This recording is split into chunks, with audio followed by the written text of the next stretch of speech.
Hello, Internet. I am Insane Lane, and welcome to Book Club. Sorry I'm late. You know, I always forget something. Damn it! I still forgot it. I got up to get a thing, and I still forgot it. It's in the kitchen. I'll be right back. Sorry. You know I'm a wreck. You know I'm a klutz. But I'll be right back.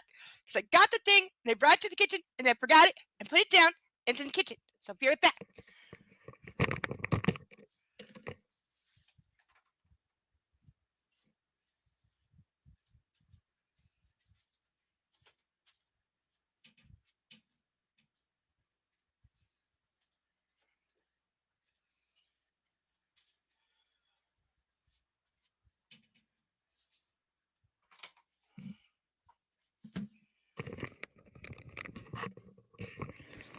Okay, now we're ready. Can you believe I had not one but two people stand me up for co-hosting? Though I'm hoping one of them wakes up and shows up eventually. It has not been a good last few days. But let's see. We have kicked off the second book, because there is a second book, for reasons unknown. And we now are in the situation. I don't know why, but I really, really thought that it took more than one chapter for them to get back together. I thought it was at least like the first third of the book that they were like doing the "Are we getting back together again" thing. No, it's like 5 pages. Hello, Persnickety! I'm so glad to see you. And Sasha, give her love for me in whatever form she currently requires. Little baby girl, so cute. So we have billionaire controlling rapist back with his lump of clay in the shape of a female, and they're both going to try to change for the other person because this is a good idea. It's like, literally, they're both. She is going to try and put up with the fact that he is a control freak to the nth degree, but she wants no rules, but she's willing to accept, some spanking as long as it's just with his hand. She's okay with that. But not with a belt. That's too far.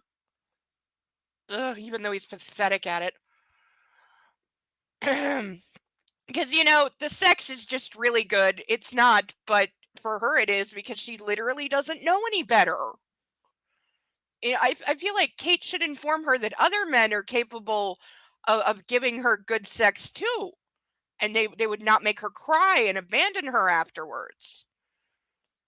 But no, apparently Kate was too busy sleeping with half the campus to school the virgin she lived with. And we have Christian Grey, who is going to attempt to literally not be himself.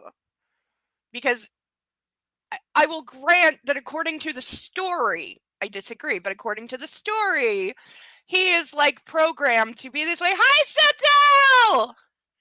Hello! So good to see you and all the ducks. There will be ducks! Mark my words, there will be ducks. I'm working on ducks. Not until next month, when I can afford some ducks, but there will be ducks. I have a plan. And yes, that's as bad as it sounds. But I have a plan. There will be ducks. She really does. She really does. She does not understand at all what BDSM is. But it is a core thing to Christian's personality. It is the only way he knows how to have sex. It is, to him, what he thinks of as normal. So we have a problem. Now we have a problem. I forgot that was not showing because my brain is not functional today because I'm upset because my alters went to town on was a good friend of mine, and now they're not speaking to me, and I can't even talk to them and explain what the hell was going on because they've blocked me, and now they don't want to talk to me, and I can't explain, so I'm upset because they're good friend that I would like to still be friends with, but no, my idiot alters had to go and make their presence known, And they're evil, vicious, blood-sucking bitches. That's my term of affection for them.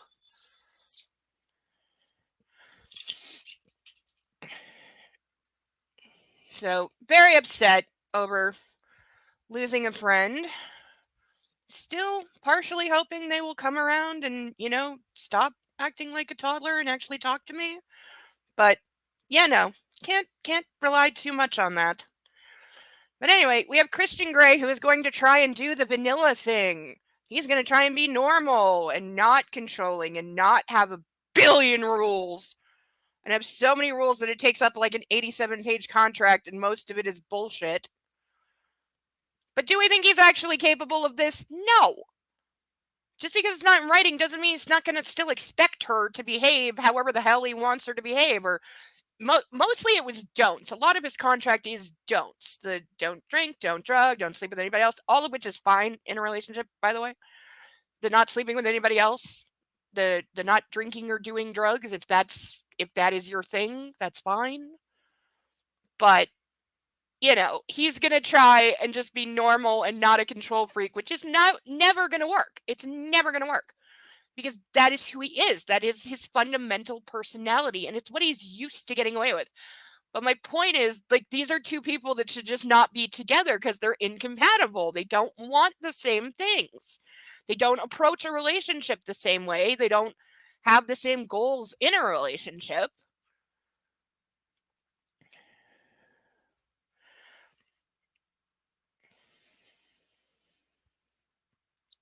No, it's not much of an effort for her. Like, a little light spanking, like, I don't even consider that kinky at all. It's certainly not BDSM. Like, that's just, I feel like spanking is so, and maybe this is me, like, growing up too much in the BDSM world when I was way too young for it, and definitely in over my head, that's possible. But, I feel like spanking is not even, I feel like spanking and handcuffs are not even kinky. I feel like that's things that like all couples eventually experiment with or play around with. And like, I also firmly believe the world is a lot kinkier than we think it is. And that if we only like knew each other better, we'd all know that everybody has their kinks. All rise for the national anthem. If you're still struggling with consent, just imagine instead of initiating sex, you're making them a cup of tea. You say, "Hey, would you like a cup of tea?" And they go, "Oh my God, I would love a cup of tea, thank you." Then you know they want a cup of tea. If you say, "Hey, would you like a cup of tea?" And they're like, I'm not really sure. Then you can make them a cup of tea, or not, but be aware that they might not drink it. And if they don't drink it, then, and this is the important bit, don't make them drink it. Just because you made it doesn't mean you're entitled to watch them drink it. And if they say, "No thank you," then don't make them tea. At all. Just don't make them tea. Don't make them drink tea. Don't get annoyed at them for not wanting tea. They just don't want tea, okay? They might say, "Yes, please, that's kind of you." And then when the tea arrives, they actually don't want the tea at all. Sure, that's kind of annoying as you've gone to all the effort of making the tea, but they remain under no obligation to drink the tea. They did want tea, now they don't. Some people change their mind in the time it takes to boil the kettle, brew the tea, and add the milk. And it's okay for people to change their mind, and you are still not entitled to watch them drink it. And if they are unconscious, don't make them tea. Unconscious people don't want tea, and they can't answer the question, "Do you want tea?" because they're unconscious. Okay, maybe they were conscious when you asked them if they wanted tea, and they said yes, but in the time it took you to boil the kettle or brew the tea and add the milk, they are now unconscious. You should just put the tea down, make sure the unconscious person is safe, and this is the important part again, don't make them drink the tea. They said yes then, sure, but unconscious people don't want tea.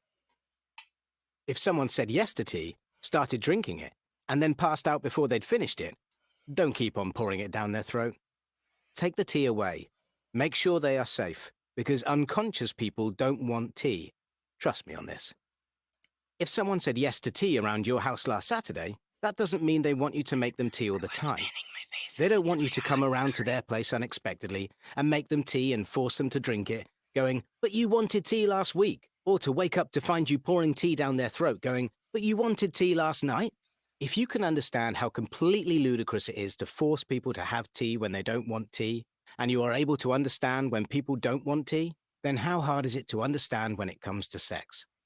Whether it's tea or sex, consent is everything. And on that note, I'm going to make myself a cup of tea. Yay! Alright, I'm still bad at tying the tie, but I did do it without watching a video, which is a first. So the steps are actually in my head somewhere. I'm just really incompetent. I don't know what I'm doing wrong. Probably a lot.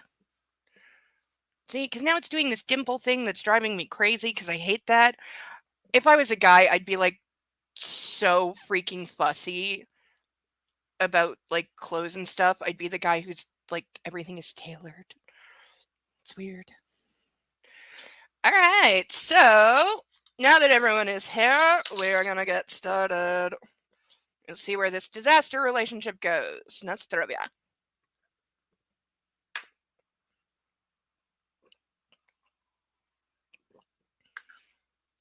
Oh, why didn't I get something better than water to chase that with? Is all I got. I got nothing with flavor. But as always, shots are $10, and for 25 collectively, I will put these handcuffs on for the remainder of the chapter we are currently reading. Or possibly into the next one. If there's only like a page left, I'm not going to rip somebody off like that. But so yes, we have $10 shots, 25 for handcuffs. If anybody would like to tip or donate to Survival Fund. But for now, we will dive into chapter 3. We have more emails because that's just what you think of when you think of a best-selling erotic novel. Email correspondence. Chapter 3. The one good thing about being carless is that on the bus on my way to work, I can plug my headphones into my iPad while it's safely in my purse and listen to all the wonderful tunes Christian has given me. Just that sentence alone. Like, I'm sorry, girl, did you not know music existed before he gave you an iPad? Like, seriously, you don't have your own playlist? This is 2015 and she's acting like she just discovered music. By the time I arrive at the office, I have the most ludicrous grin on my face. Jack glances up at me and does a double take.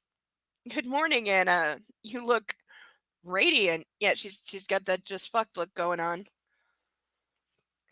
His remark flusters me. How inappropriate. Not really.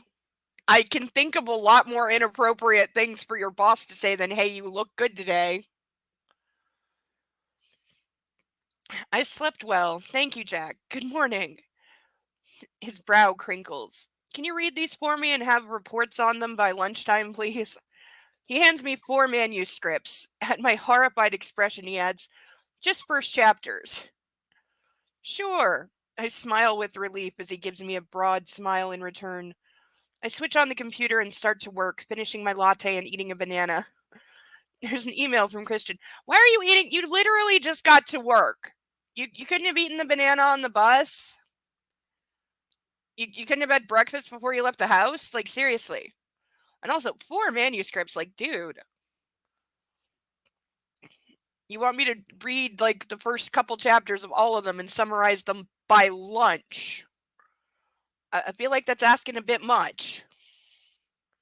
Also, why in the hell do you care what your assistant thinks of manuscripts? She's literally his assistant. Like, she's not in charge of anything yet because her boyfriend hasn't bought the company yet. I remember that he does that. And then they actually in the movie tried to claim that she like got promoted from being a nobody assistant to being the editor-in-chief out of merit. And I'm like, are you kidding me? She's like a week out of college. She doesn't know fuck about shit, and she has no clue what she's doing. And you just put her in charge of the whole place, because that's a really terrible idea. I'm saying this publishing house closed within 6 months.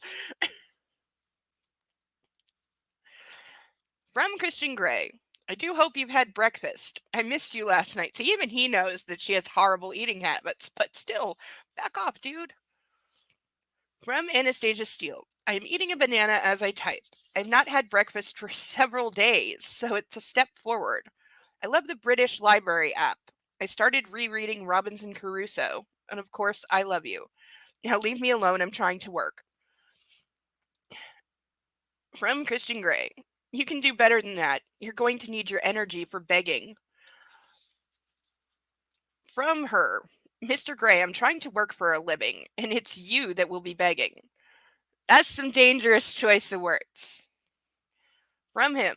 Why, Miss Steele, I love a challenge. There's a typo in her name. I sit grinning at the screen like an idiot, but I need to read these chapters for Jack and write reports on all of them. So turn your personal email off. Why are you checking it at work anyway? Or check your personal email on your phone, not your work computer. Placing the manuscripts on my desk, I begin. At lunchtime, I head for the deli for a pastrami sandwich and listen to the playlist on my iPad. First up, there's Nitin Sahin. I'm not pronouncing this even close to correctly. Some world music called Homelands. It's good. Mr. Gray has eclectic taste in music. I wander back listening to a classical piece, Fantasia on a Theme by Thomas Tallis, by Ralph Vaughan Williams. Really, couldn't have just said, duh. Oh, 50 has a sense of humor, and I love him for it. Will his stupid grin ever leave my face? No, and your face is always stupid. I've seen the movies. Your face is perpetually stupid. And I don't believe Dakota Johnson that it was intentional. I still want to know who decided to apply her lipstick with a palette knife in the movie, though, because that definitely happened. The afternoon drags, and I decide in an unguarded moment to email Christian. Because of course she does, because you just can't go an entire afternoon without talking to your boy toy. He's supposedly working too. Though again, we don't know what he does. Anastasia Steele, from her. Twiddling my thumbs. How are you? What are you doing? From him. You should have come work for me. You wouldn't be twiddling your thumbs. I'm sure I could put them to better use. In fact, I can think of a number of options. I'm doing the usual humdrum mergers and acquisitions. It's all very dry. Your emails at SIP are monitored. Then why are you emailing her while she's at work? Also, I swear E.L. James took the idea for Christian Grey from the Pierce Brosnan Thomas Crown movie. I rewatched that with a friend the other day, and I know I've said before that she stole the glider scene outright, which is true. She absolutely did. It's shot for shot, identically the same. But there are several other things in that movie that she definitely ripped off as well. Like, I'm pretty sure she just took that movie and, like, that was the framework for the idea, only badly. No, again, Rene Russo in that movie, there's a see-through dress and a dance scene. It's really good. I think I actually like the see-through dress dance scene better than the sex scene that follows it. Though the sex scene is fun. Not just because it's sex. It's fun, though. They kept it, like, light and, like, you know, you get why these two people are having this instant connection. But see, in that movie, it works that two very, like, particular people that are both obviously, like, they've made their own. See, the thing, it works because like, she gets a little sappy at some points and I don't like it, but on the whole, you immediately get she is a woman who knows what she wants. She has made her own way in life. She does not put up with shit.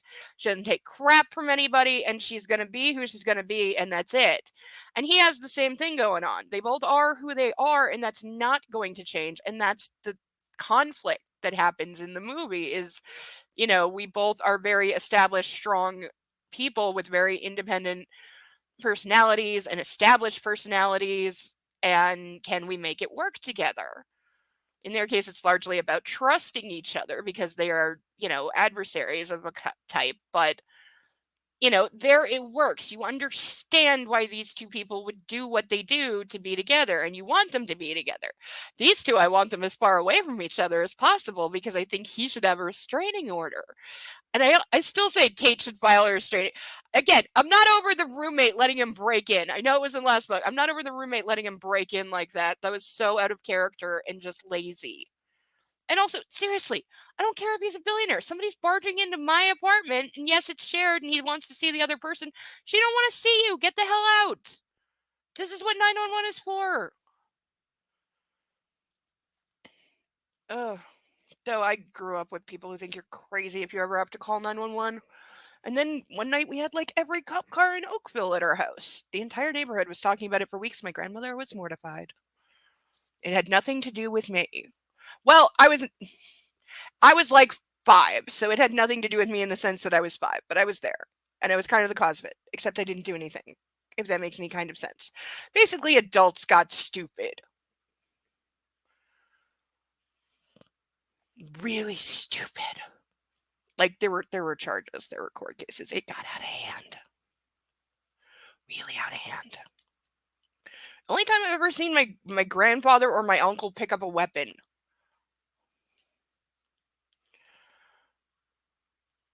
Oh shit, I had no idea.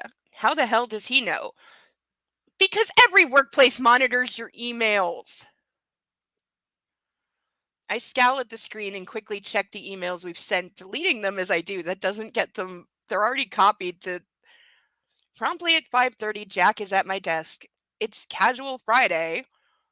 Does Casual Friday need to be capped? Is it that officially a thing? So he's wearing jeans and a black shirt. There's 2 periods instead of 1 because typo. Drink, Anna? We usually like to go for a quick one at the bar across the street. We? I ask, hopeful. Yeah, most of us go. You coming? For some unknown reason, which I don't want to examine too closely, relief floods through me. I'd love to. What's the bar called? 50s. Because she couldn't resist it. She couldn't resist making the bar called 50s because it needed to be. There is a solve your own problems. Yeah.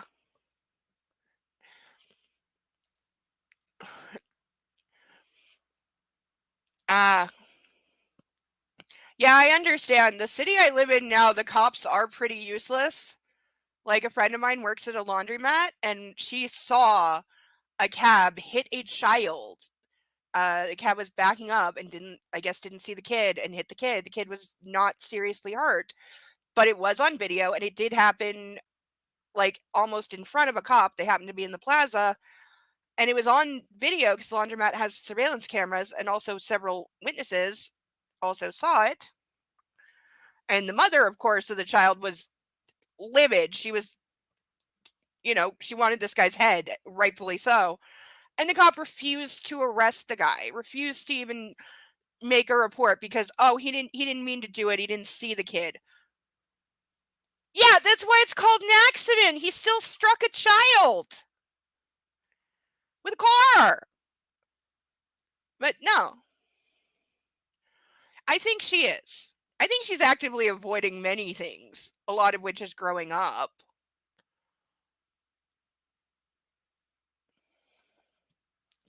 But, her boss seems to be she's got the read on him that he's got creeper potential, and she doesn't want him asking her out. But also, seriously, if you're going to be the creepy boss, at least wait till somebody's worked there more than an entire week.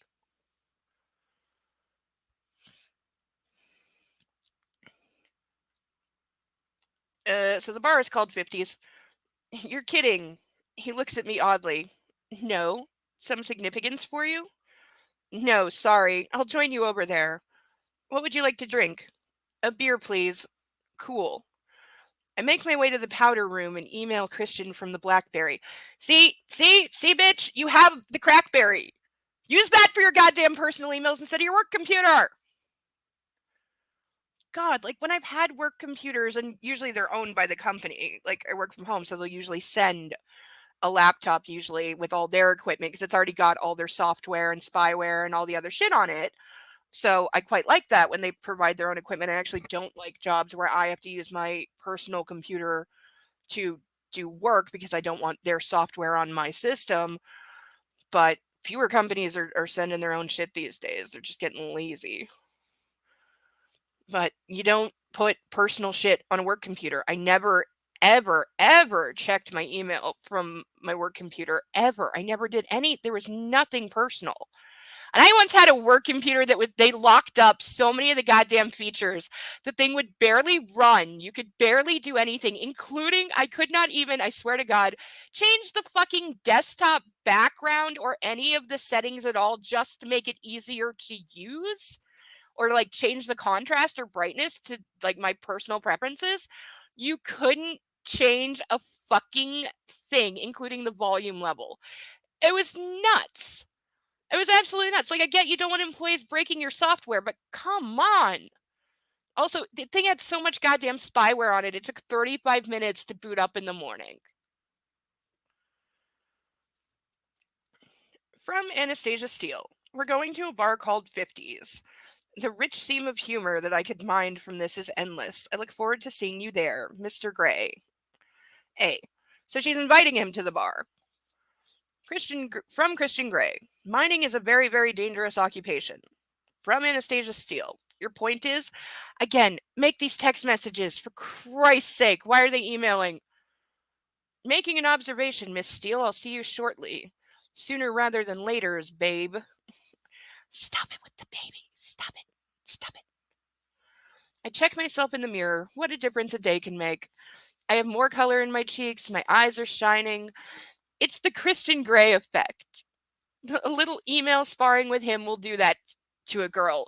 Or this is leftover lazy writing from Twilight where there was an actual reason that Bella Swan physically deteriorated when Edward left her. Though the way he left her is still the most douchebag thing in the history of ever.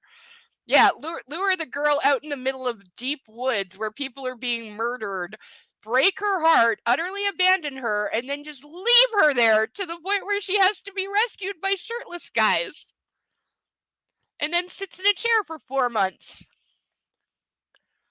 Though I will say, they did capture the feeling of a breakup, like a really important one, quite well. Holy shit.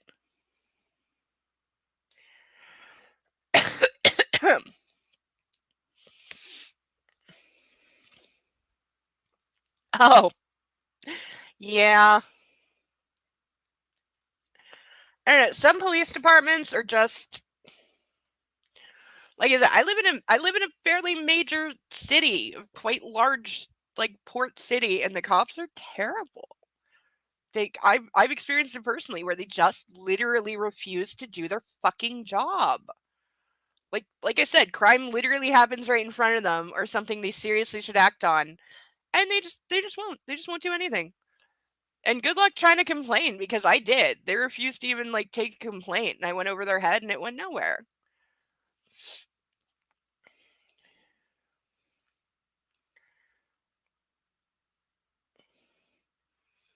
I grin at the mirror and straighten my pale blue shirt. The one Taylor bought me. I'm wearing my favorite jeans, too. Most of the women in the office wear either jeans or floaty skirts. I'll need to invest in a floaty skirt or two. Why? Why do you need to dress like everybody else does at the office? Who gives a fuck? But again, this is proof that she literally will just go along with whatever anyone around her is doing. She has no individuality. You know, a good line would have been to say, oh, she stands out because she wears, I don't know, slacks or, I don't know, gaucho pants, whatever. Like, to make her different, to say, oh, like the other girls wear this, but I'll stick with my whatever thing she likes to show she has some actual individuality and an actual, like, established personality and things that she likes and doesn't just go along with whatever gets shoved at her.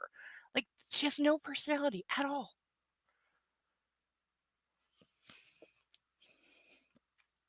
Perhaps I'll do that this weekend and bank the check that Christian gave me for Wanda, my beetle.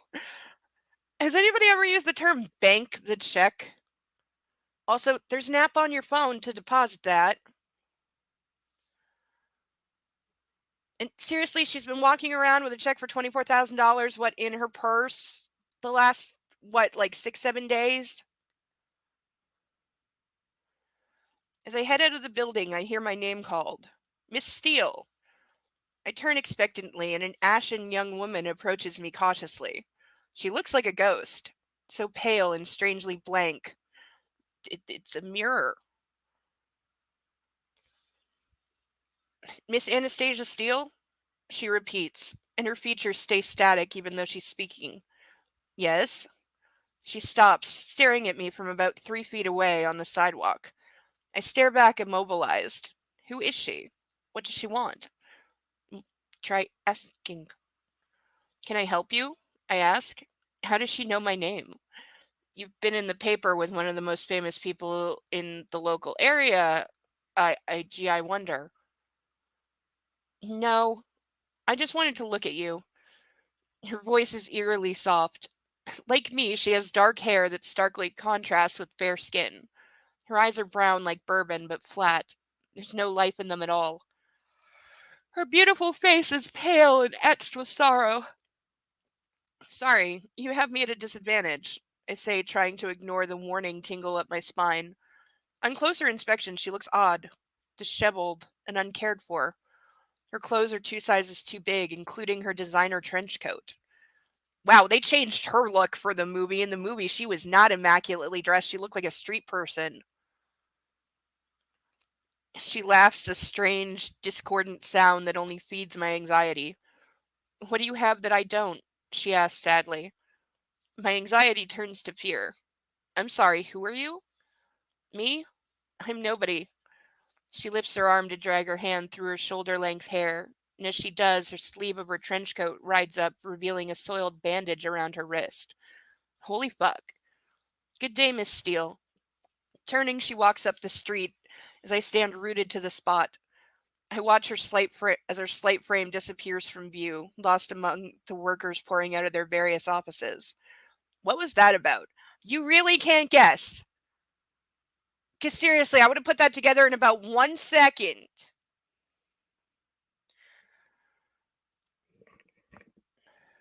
Confused, I cross the street to the bar, trying to assimilate what has just happened. While my subconscious rears her ugly head and hisses at me, she has something to do with Christian. Well, no fucking duh. And seriously, if you're not miles ahead of that, again, this girl is too stupid to exist. Like, this is not rocket science here. 50s is a cavernous impersonal bar with baseball pennants and posters hanging on the walls. Jack is at the bar with Elizabeth, Courtney, and the other editor. 2 guys from finance and Claire from reception. She's wearing her trademark silver hoop earrings. Hi, Anna. Jack hands me a bottle of Bud. Cheers. Thank you. I murmur, still shaken by my encounter with Ghost Girl. Cheers. We clink bottles and he continues his conversation with Elizabeth. Claire smiles sweetly at me. So how has your first week been? She asks.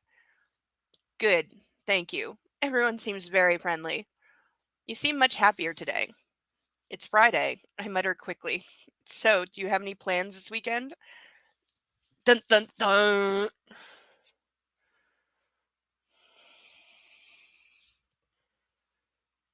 This is true. Yeah, I think on my phone app the limit is like 5,000, I think. But really, with a check that size, you couldn't have like found a moment to stop at the bank in all that time, really?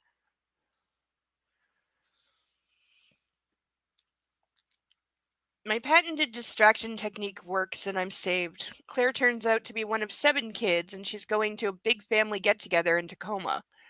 She becomes quite animated, and I realize I haven't spoken to any women my own age since Kate left for Barbados. She has 0 friends. Absently, I wonder how Kate is. And Elliot. I must remember to ask Christian if he's heard from him. Oh, and Ethan, Kate's brother. He'll be back next Tuesday. I'm going to continue confusing the boyfriend and her brother for like the rest of the book, if they're ever mentioned again.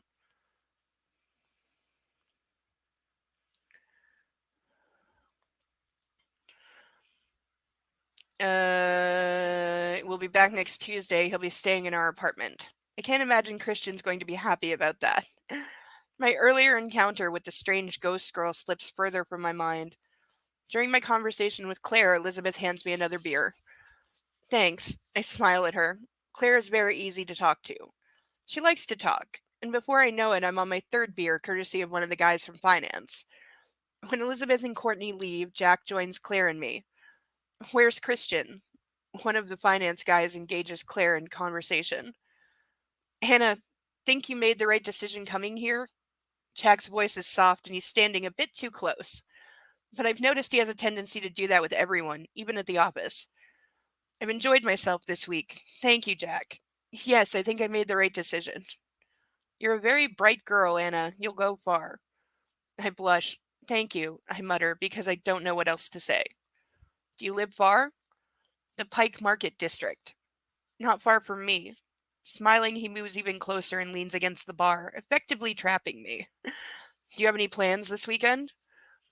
Well, I feel him before I see him. It's as if my whole body is highly attuned to his presence. It relaxes and ignites at the same time, a weird internal duality, and I sense that strange pulsing electricity. Really?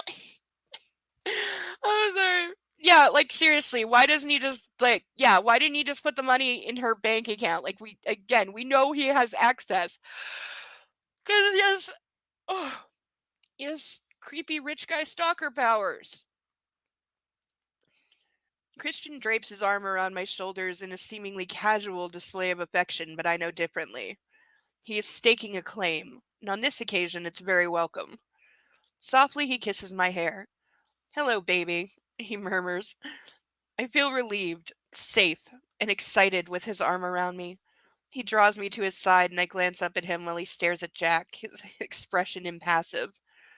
Turning his attention to me, he gives me a brief crook smile, followed by a swift kiss. He's wearing his navy pinstripe jacket over jeans and an open white shirt. He looks edible. Yeah, I wish I had an edible.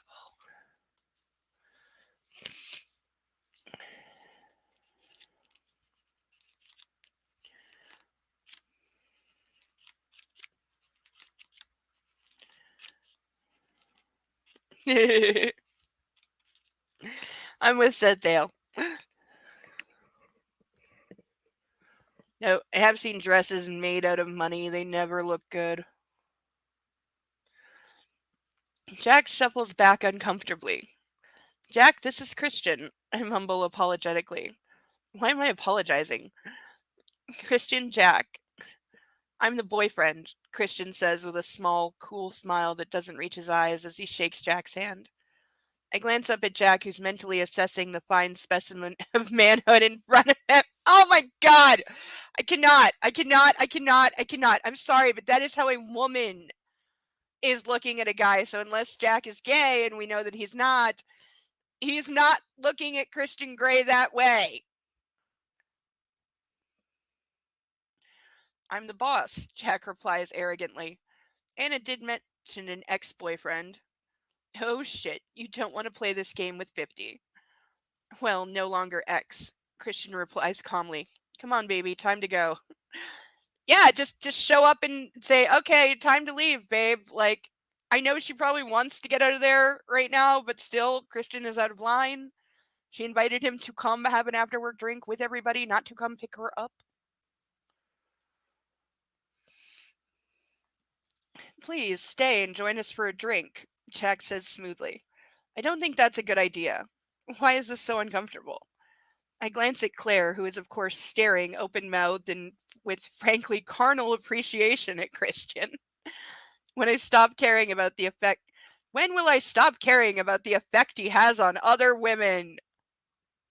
Oh, dear God.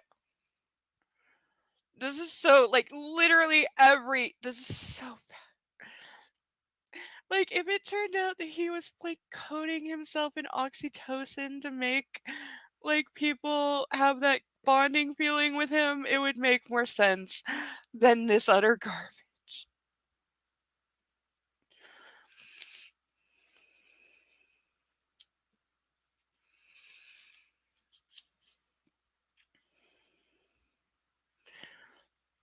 We have plans, Christian replies with his enigmatic smile. We do? And a frisson of anticipation runs through my body. Another time, perhaps, he adds. Come, he says to me as he takes my hand. Yeah, that would not get me to take your hand and go with you. It would be like, I'm sorry, did I turn into a dog when I wasn't looking? See you Monday. I smile at Jack, Claire, and the guys from finance. Oh, why am I suddenly yawning so much?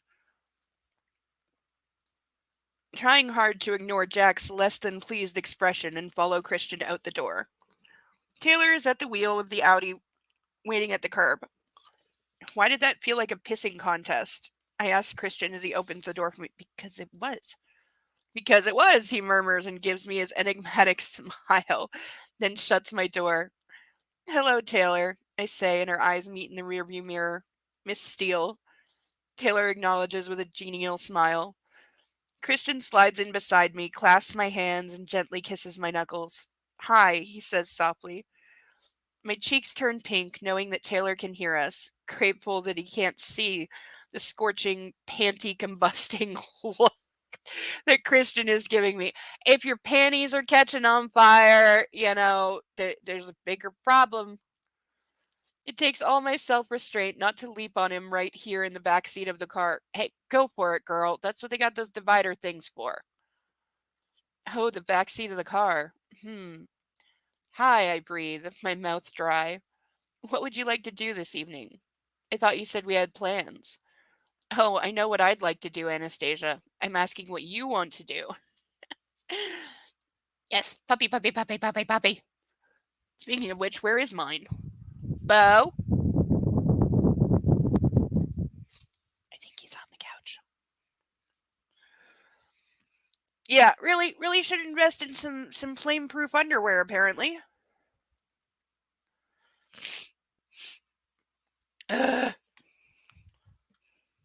What's with this dipping?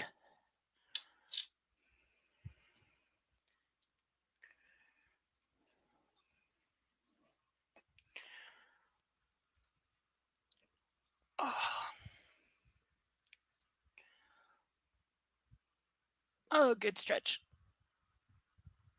Oh. Much better. Na zdrowia.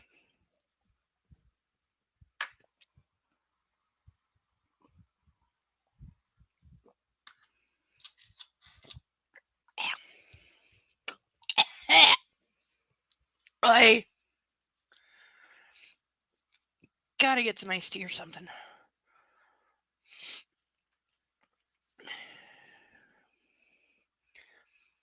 I beam at him. I see, he says with a wickedly salacious grin. So, begging it is then. Do you want to beg at my place or yours? He tilts his head to one side and then smiles his oh so sexy smile at me. I think you're being very presumptuous, Mr. Gray. But by way of a change, we could go to my apartment. I bite my lip deliberately, and his expression darkens. Taylor, Miss Steele's place, please. Sir, Taylor acknowledges as he heads off into traffic. So how has your day been? He asks. Good. Yours? Good. Thank you. His ridiculous broad grin reflects mine, and he kisses my hand again. You look lovely, he says. As do you. Your boss, Jack Hyde, is he good at his job? Whoa, that's a sudden change in direction. I frown. Why? This isn't about your pissing contest. You know that Christian has already texted Taylor and told him to assemble a dossier on Jack Hyde. He did this last night. Christian smirks. That man wants into your panties, Anastasia. He says dryly. Normally I would say he's being paranoid, but I think he's actually right. I go crimson as my mouth drops open and I glance nervously at Taylor. Well, he can want all he likes. Why are we even having this conversation? You know I have no interest in him whatsoever. He's just my boss. That's the point. He wants what's mine, and I need to know if he's good at his job. He wants what's mine. The way to make a girl feel special. I need to know if he's good at his job. So he's already buying the place. This is why he's asking. I shrug. I think so. Where's he going with this? Well, he'd better leave you alone or he'll find himself on his ass on the sidewalk. Oh, Christian, what are you talking about? He hasn't done anything wrong. Yet. He just stands too close. He makes one move, you tell me. It's called it's called gross moral turpitude or sexual harassment. You couldn't have just said workplace sexual harassment. It was just a drink after work. I mean it. One move and he's out. You don't have that kind of power. Honestly. And before I roll my eyes at him, the realization hits me with the force of a speeding freight truck. Do you, Christian? Christian gives me his enigmatic smile. You're buying the company. I whisper in horror. Took you long enough to get there. Hello, Deadpool. Things can work out if you would actually talk to me and let me explain.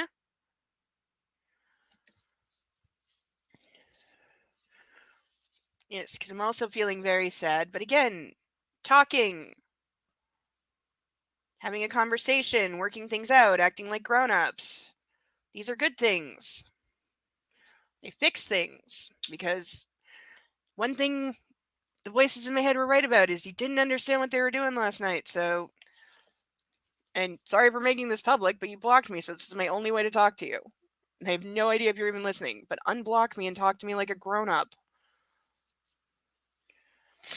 Because once I explain, I think you will understand and things will change.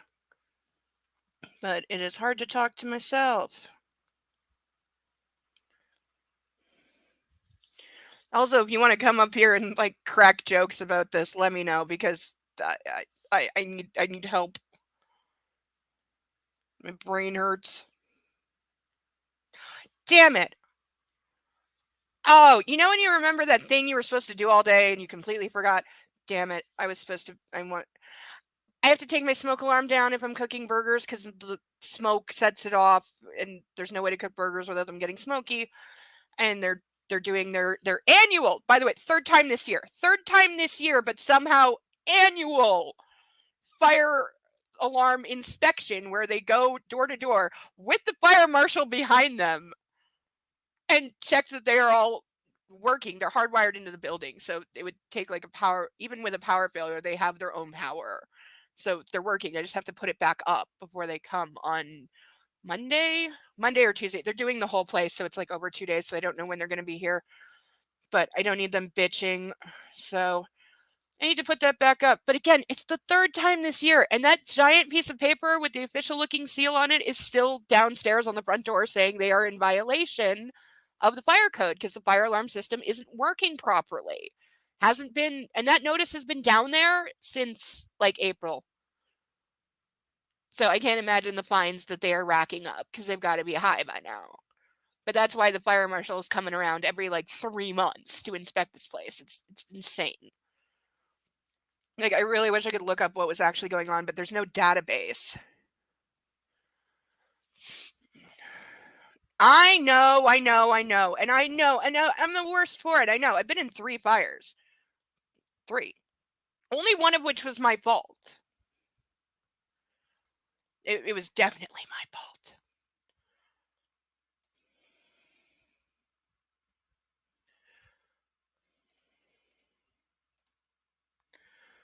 But one was the fact that the 90 whatever Godzilla movie is so bad my mother fell asleep watching it and a candle holder melted onto my desk and then onto the bed that she was sleeping in. She was okay. Her boyfriend was actually seriously burned though. Didn't do a lot of damage to the apartment. Well, smoke damage mostly. Like the whole like all the walls and the ceiling, everything was like black and there was like soot for like weeks.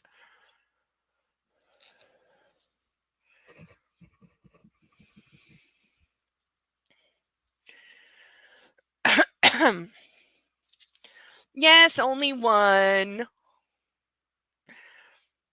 Yes, I had paraffin wax on the stove, and my cousin called, and we got talking, and I forgot that it was on the stove, and I noticed when half my kitchen was on fire. That was definitely my fault.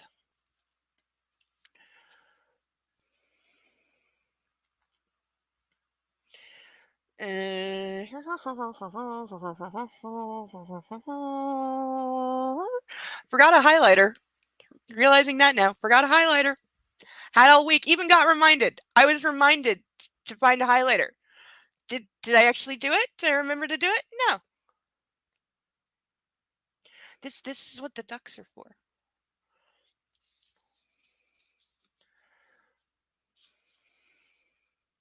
I'm still debating on the size of ducks. Tiny? Really tiny? Or normal? Normal will be too big. Also, I fear the dog will eat them. But super tiny ones, I'm kind of afraid he'll try to eat them and choke on them. Because he does like to test drive things and see if there are things that should go in his mouth. You know, usually he figures out not and spits it out and tries to pretend he didn't chew that, but no, not as much as my former my very fluffy baby that I still miss, who used to eat socks. And I don't mean he would chew them and rip them up. I mean he would literally eat and swallow them whole.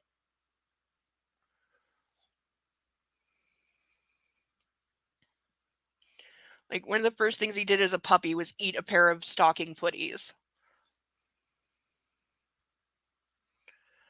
At the time, I thought it was just because he was a puppy.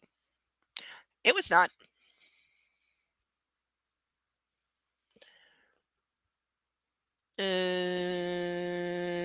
You've already bought it. SIP already. He blinks at me warily. Possibly. You have or you haven't. Have. What the hell? Why? I gasp, appalled. Oh, this is just too much. How did you not see this coming? How did you not see this coming? Everybody saw this coming. Of course he did. Of course he did. Like, this is the most obvious move ever. And you should not at all be surprised. Though, also, seriously, nobody at the office, nobody, not one person, including the editor in charge, her boss, nobody is aware that the company was just out of nowhere sold literally overnight. Nobody got a memo. Like, really? You would think that kind of thing would get around. Yes, puppy power. Problem is, he was a puppy powered by eating clothes. He needs to not do that. I caught him red-handed eating a pair of my pants once. He had the pants in his mouth and he just looked at me with big sad eyes like, don't be mad. Not putting the pants down, but don't be mad.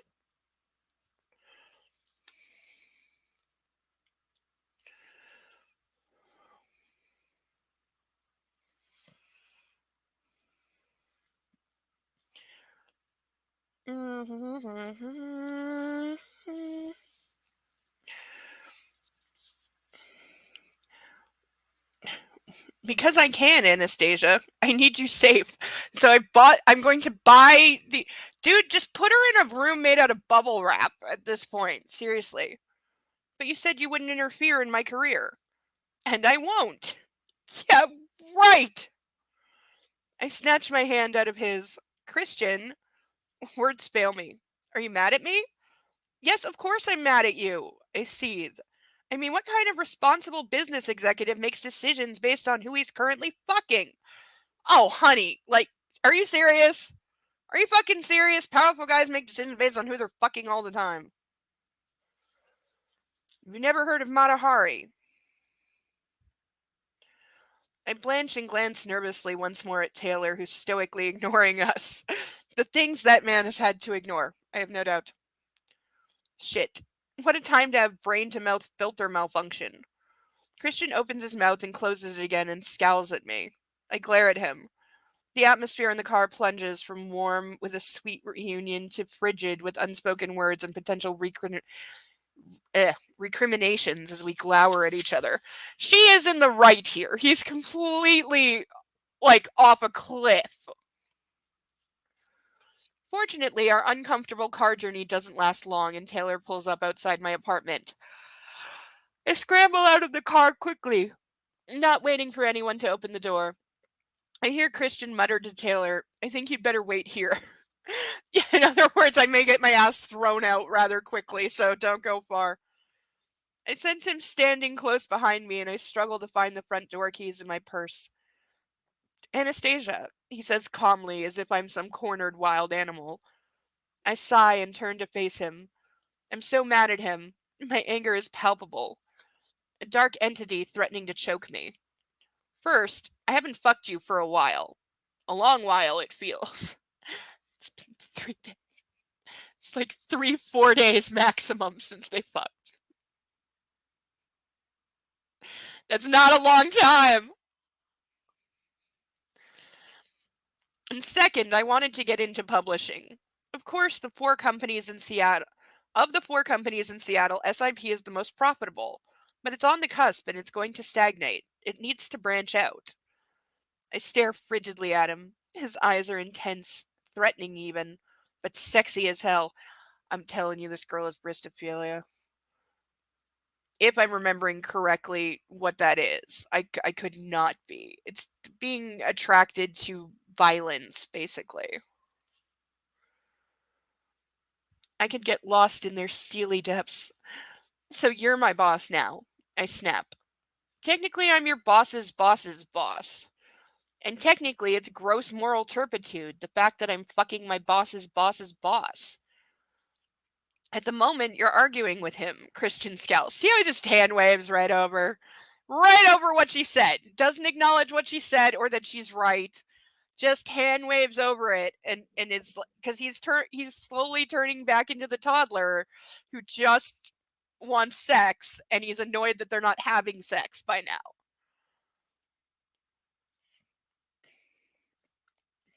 That's because he's such an ass, I hiss. Kristen steps back in stunned surprise. Oh shit, have I gone too far? Do you care? An ass, he murmurs as his expression changes to one of amusement. God damn it, I'm mad at you. Do not make me laugh. Yes, I struggle to maintain my look of moral outrage. An ass, Christian says again. This time his lips twitch with a repressed smile. Why is this making him laugh? What, nobody has called him out for being a jerk or an ass, ever? I mean, I know he's rich, but God, his family, I guarantee you, from what little we get of his little sister, she definitely is the type to call him an ass and tell him when he's being a complete jerk. Don't make me laugh when I'm mad at you, I shout. How is he making her laugh? What, it's contagious because she's around somebody who's laughing? I don't know. And he smiles, a dazzling, full-toothed, all-American boy smile. And I can't help it. I'm grinning and laughing too. How could I not be affected by the joy I see in his smile? This is not how real people work when they're having an argument and are righteously pissed off. Just because I have a stupid grin on my face doesn't mean I'm not mad as hell at you. I mutter breathlessly, trying to suppress my high school cheerleader giggling. No, I was never a cheerleader. The bitter thought crosses my mind. He leans in and I think he's going to kiss me, but he doesn't. He nuzzles my hair and inhales deeply. As ever, Miss Steele, you are unexpected. He leans back, gazing at me, his eyes dancing with humor. So are you going to invite me in? Or am I to be sent packing for exercising my democratic rights as an American citizen, entrepreneur, and consumer to purchase whatever I damn well please? That is not the point! Have you spoken to Dr. Flynn about this? He laughs. Are you going to let me in or not, Anastasia? I try for a grudging look. Biting my lip helps, but I'm smiling as I open the door. Christian turns and waves to Taylor, and the Audi pulls away.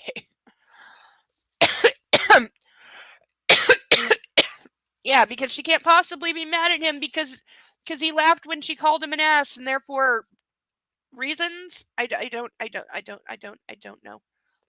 know. I don't know.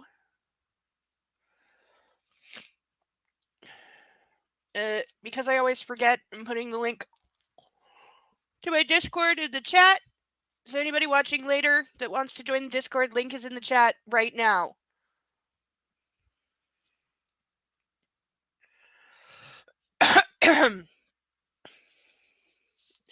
And apparently we're not going to talk like grown-ups because I'm still blocked. So that's fun. You gotta love it when other people in your head that you have no control over and can't fully explain destroy relationships that you're happy with.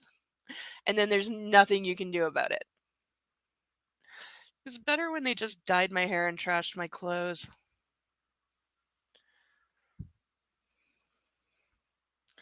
Now at least I'm not as bad off as somebody who switched out for 20 years and came back to discover that she was a school teacher. Or I knew somebody else that some of her younger alters decided they wanted purple hair, and they achieved purple hair. The problem is they also achieved purple on every single surface of the bathroom and dyed her hands purple for like a month. Also, they didn't have permission to dye her hair purple and she had to keep it.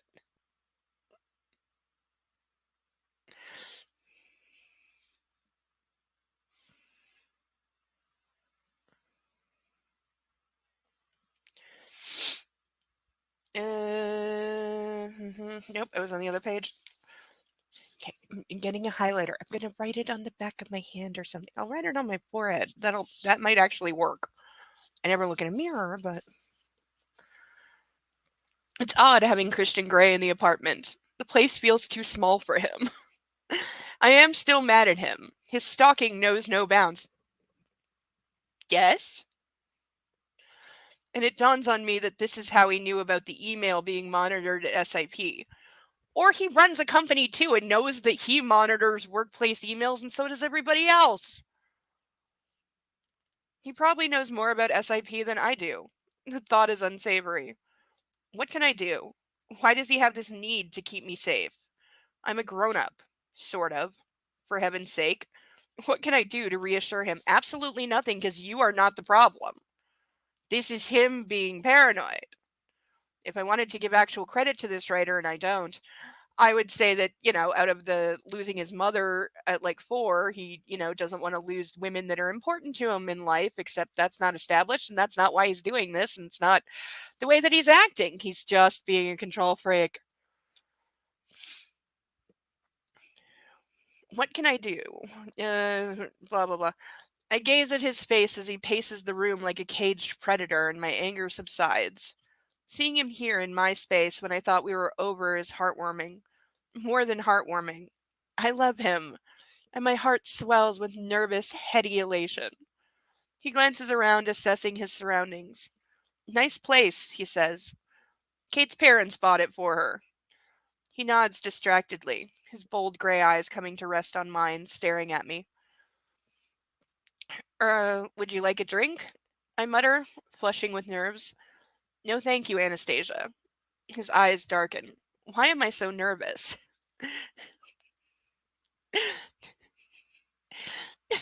What's got you, persnickety?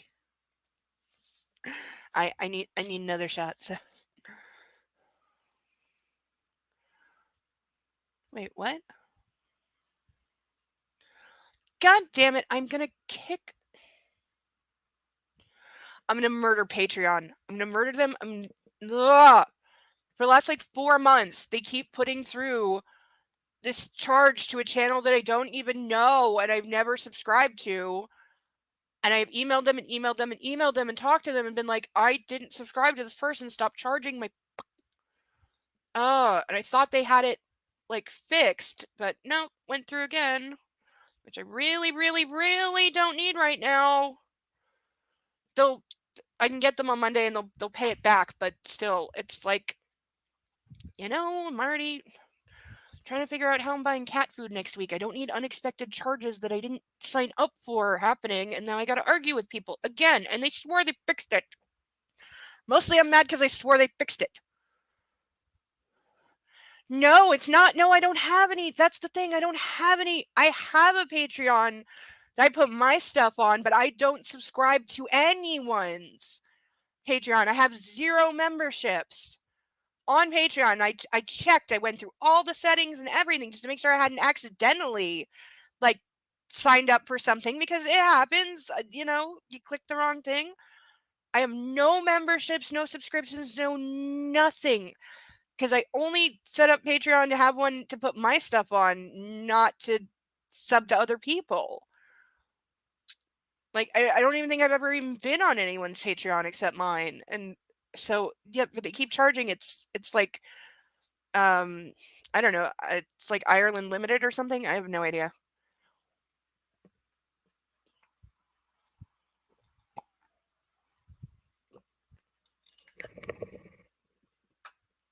Ugh. Ugh. Icky.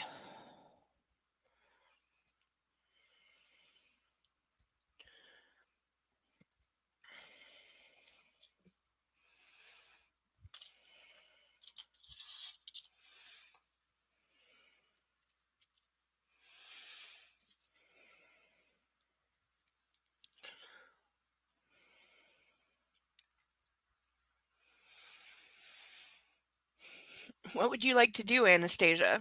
He asks softly as he walks towards me, all feral and hot. I know what I want to do, he adds in a low voice. I back up until I bump against the concrete kitchen island.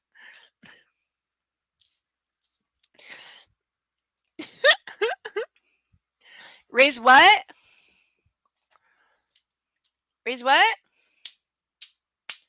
Sorry, I don't have a cane handy. I do own a couple. And a very hefty walking stick that I can't really use for BDSM like I would like, because it would break bones. But, someday I would like to. But for now.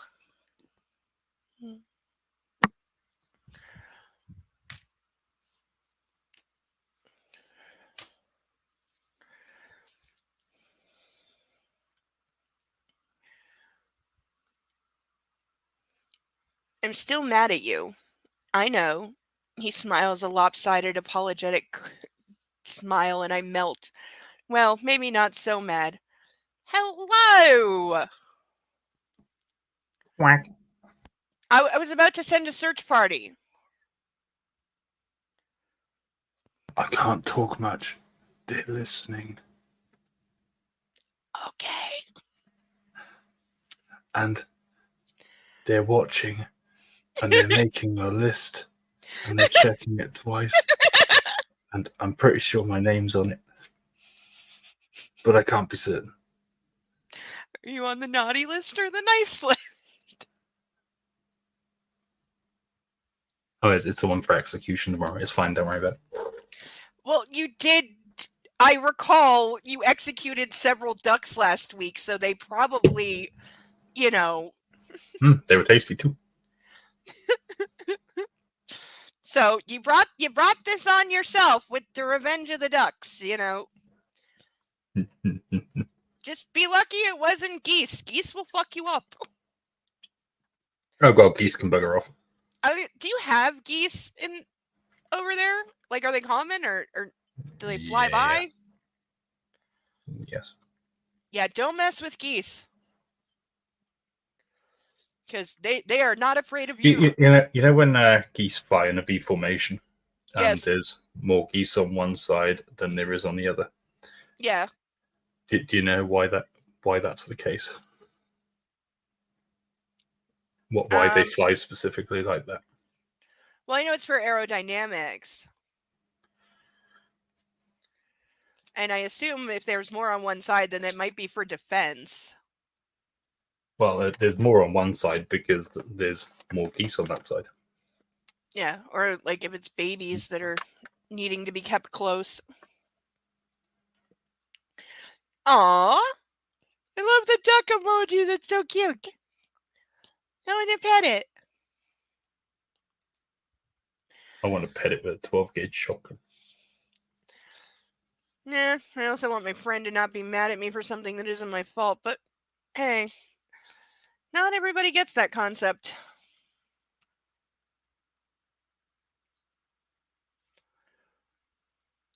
I get the feeling I'm missing something. Yeah, you weren't here earlier. It's public. I'm going to say it anyway. Apparently, my alters got into it with a friend of mine last night. Now they're mad at me and not talking to me, and I can't explain that, you're blaming me for what somebody else did. And if I could explain and get a handle on it, that would make everything fine and we could still be friends. The problem is getting that 2-minute conversation to make that happen. Mm-hmm. But this is why we used to throw sand at each other on the playground. Cactus 1549 didn't get along with geese either. Oh, I apologize, Sethale. That is a goose, apparently. No, I've never seen an all-brown goose.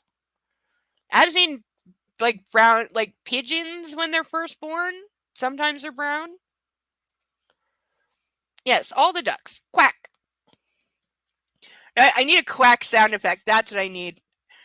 I need to be able to, just hit a key and have, like a quack sound effect. You can. You have sounds on. I don't have sounds. I would need to download some sounds or some kind of a soundboard or something. No, I mean, you literally in your Ow. In your options on the side. It's not banners, it's the other one. It's your branding. Okay, Sethale, are you claiming that this is white? Because it's not. That is a brown goose. There aren't any white geese, are there? Not that I know of. I mean, we have swans, but yeah, I was gonna say swans. Which again, I love anytime the rare occasion that you see swans on land, because on the water you never realize they're 7 feet tall. They're freaking big. What do you mean rare? I see them most days. We don't have a lot of swans around here. Oh, we have a lot here. I've only ever seen them once or twice at the conservatory park. God, you've met a 7-foot tall swan? Including the neck when it stretches up. Not 7 feet, 5, but still, they're tall. They're really big. No, if you chop its head off. Thank you for Which that. you should never do in the UK, just saying. I was gonna. Is it legal to hunt the ducks? Oh, the ducks Yes, are fine. Those geese are white, Sethale. Those are white. Swans, no. The emoji in the chat is not. I mean, you can get into trouble for, murdering any animals here. I mean, just... Well, yeah. Especially, ones that are not for Especially if you're hunting cruel to them in the process. Yeah. Isn't there, a herd of deer in some park that belong to the Queen? Probably. Because I was joking about, my dog would chase them and my... I mean, they don't belong to the Queen anymore, because, Well, yeah, whole- no. the being dead thing, but... That, yeah. You know what I found out the other day? When the Queen died, we apparently issued a black toonie in memoriam, and now I really want one.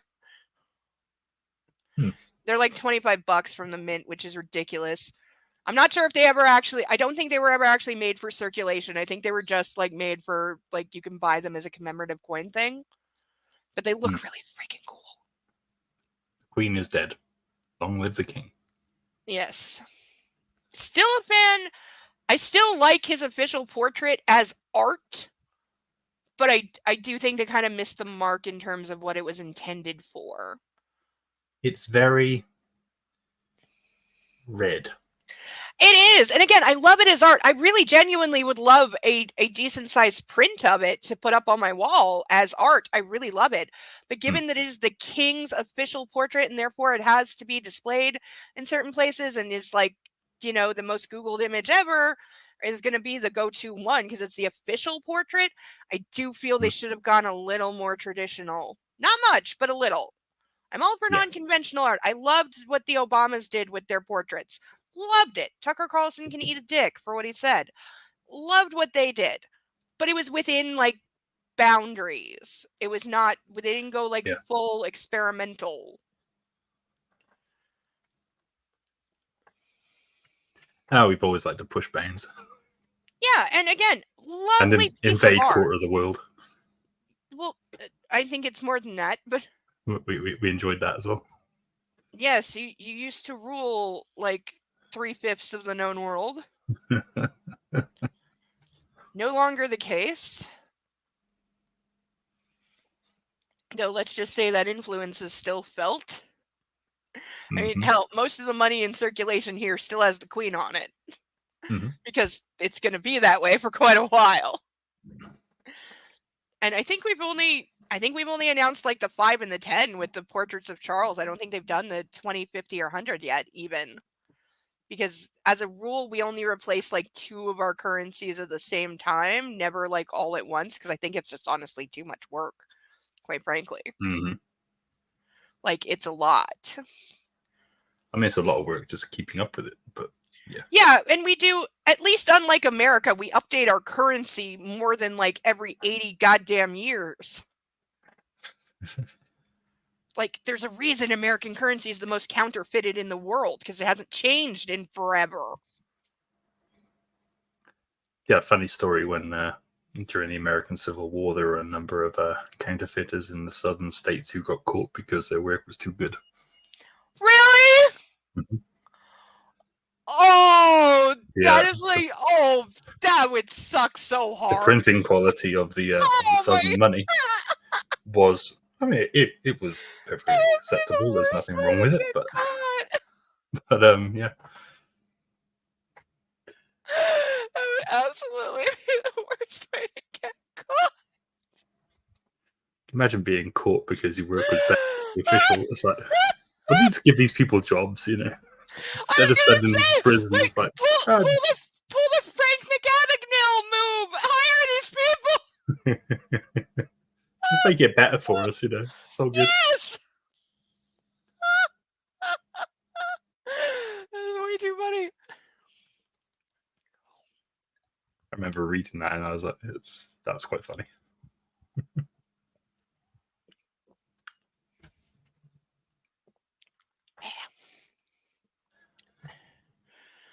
The American ones are all the same size. So are ours. Think so. Though, British ones aren't. by the way, rest of the world, we took so much goddamn shit when we switched to a plastic-like polymer for the bills. Yeah, guess what? They hold the fuck up way better. They reduce, because how like when money is damaged, it's taken out of circulation.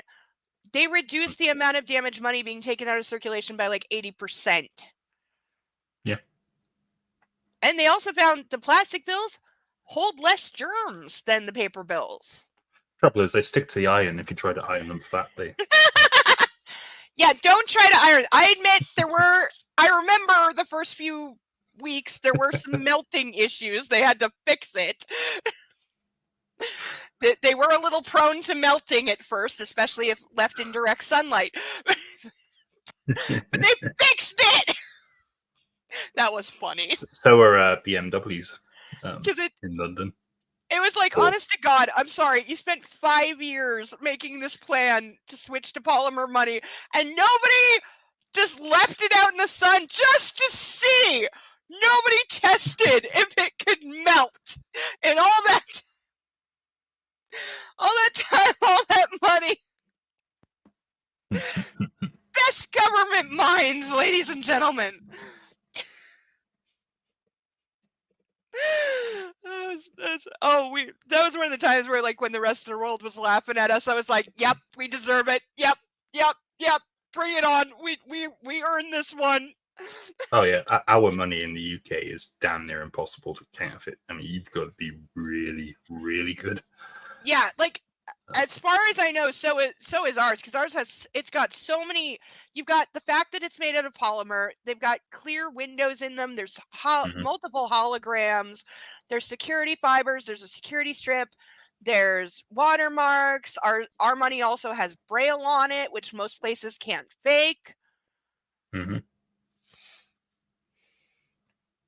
Though I believe we are one of only 2 currencies to actually have Braille. I think we have, if I remember correctly. Yeah, I have Don't a quote me friend. on that, though. I have a friend of mine who was legally blind, and for work she had to go to the States sometimes, and she said like she babysat the person she worked for had to go to conferences in the States, so she would go as the nanny to babysit the little kids. And whenever they'd shop, she'd have to get the kids to do the American money for her because she couldn't tell any of it apart because it was all just the same color. And so she couldn't tell the denominations, and they don't have Braille. So she couldn't tell what like a 5 from a 50. She'd have to get the 6-year-old to tell her which bill is which to pay for stuff. Which of course made him feel real grown up and important, and he liked this.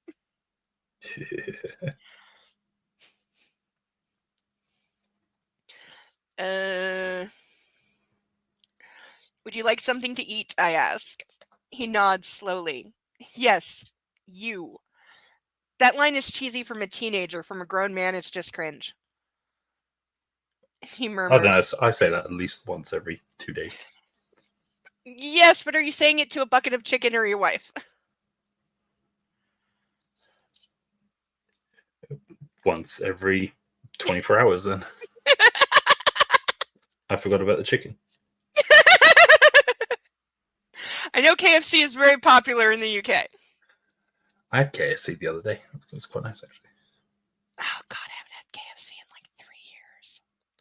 In fact, They're I so might even have it again on Monday.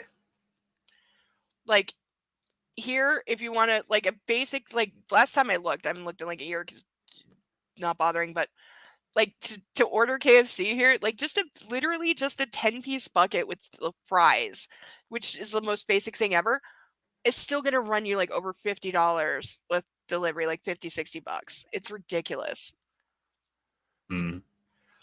Hence why I've not had KFC in a very long time, even though I do like them.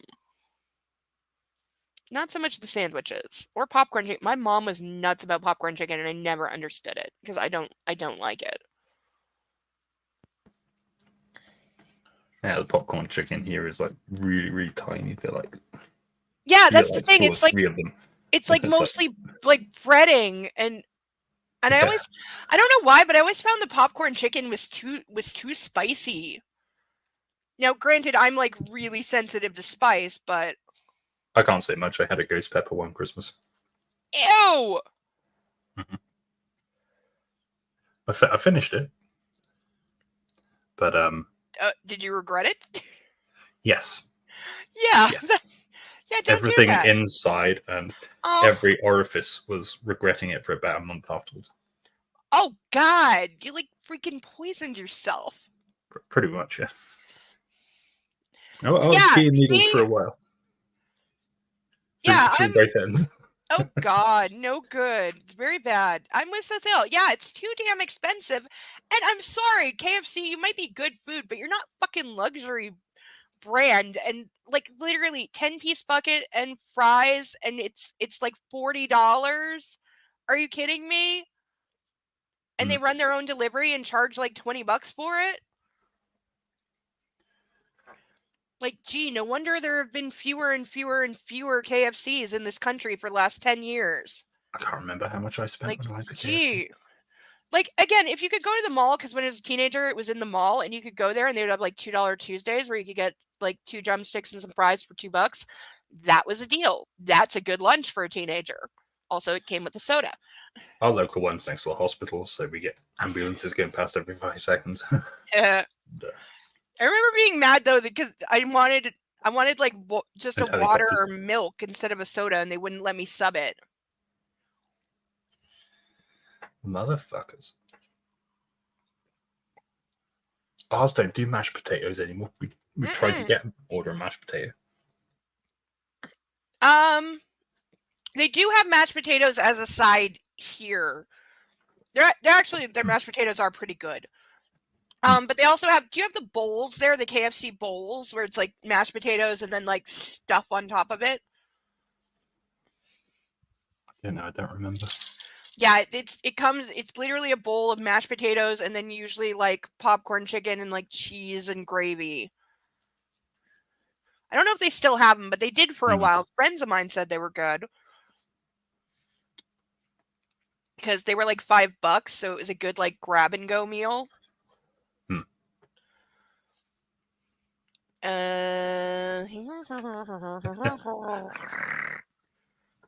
Coronary in the dish.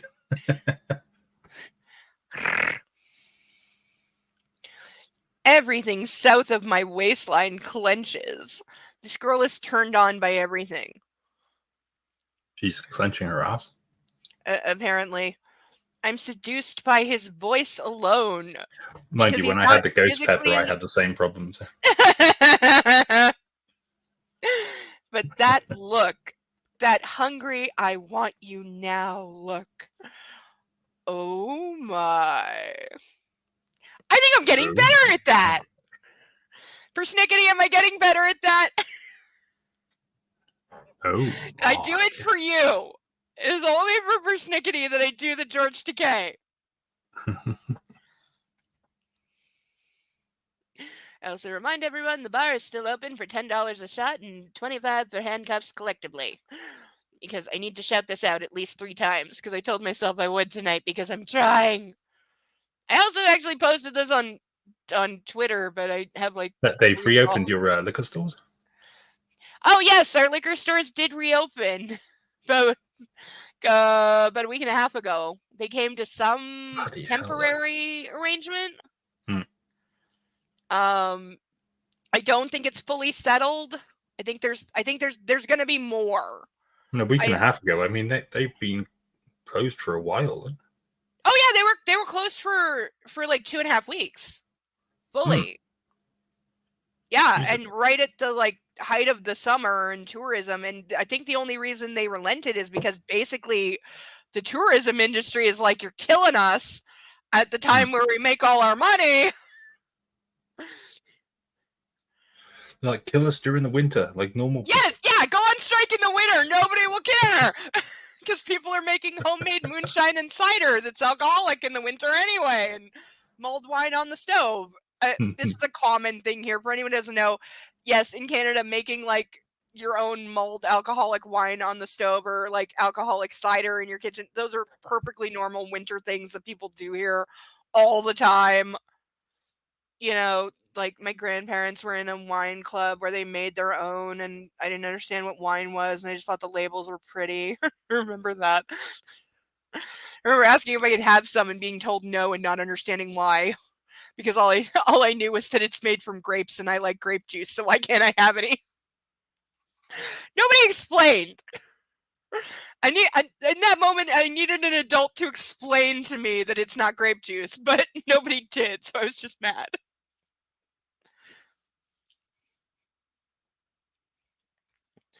Standing in front of me, not quite touching, staring down into my eyes and bathing me in the heat that's radiating off his body. Is he running a high fever? I'm stiflingly hot, flustered, and my legs are like jelly as dark desire courses through me. I want him. Have you eaten today? He murmurs. I had a sandwich at lunch, I whisper. I don't want to talk about food. He narrows his eyes. You need to eat. I'm really not hungry right now. For food. Why do I have hiccups? Why do I have hiccups? Why does this sound like high school flirting? Because that is where the author peaked intellectually and emotionally. I mean, this has sort of like, you know, computer games like, you know, The Quarry or yes. or that sort of thing, like written all over it. I'm just like, it sounds like a bunch of kids. Did you play The Quarry? I didn't play it. I've seen playthroughs of it. Yeah, it's all just like this. It's just like, yes. Oh, I'm really No, I hungry didn't. for you. I want to eat you all up and just Yeah, I also watched it on playthroughs because I'm sorry, like I forget the name of the goddamn studio, but Dark Pictures Anthology Studio, you know who you are. You let me down too much by fucking up the Dark Anthology, okay? You had good ideas and you fucking wasted them by not only being stupid, but also repeating the same goddamn thing through 4 games. Did you think people would find you clever? Hmm. I'm only guilty of buying the first. I bought Man of Medan because it was the first one. No, it wasn't. Was it? Yes, it was. No, yeah. I don't know. I get the order wrong. I did not buy Little Hope. I know because I was so looking forward to that because it had like the Salem Witch Trials vibe, and I wanted that so much. But then I was informed like that is not ultimately what the game is, and they basically lied their asses off through the trailer and what it was about.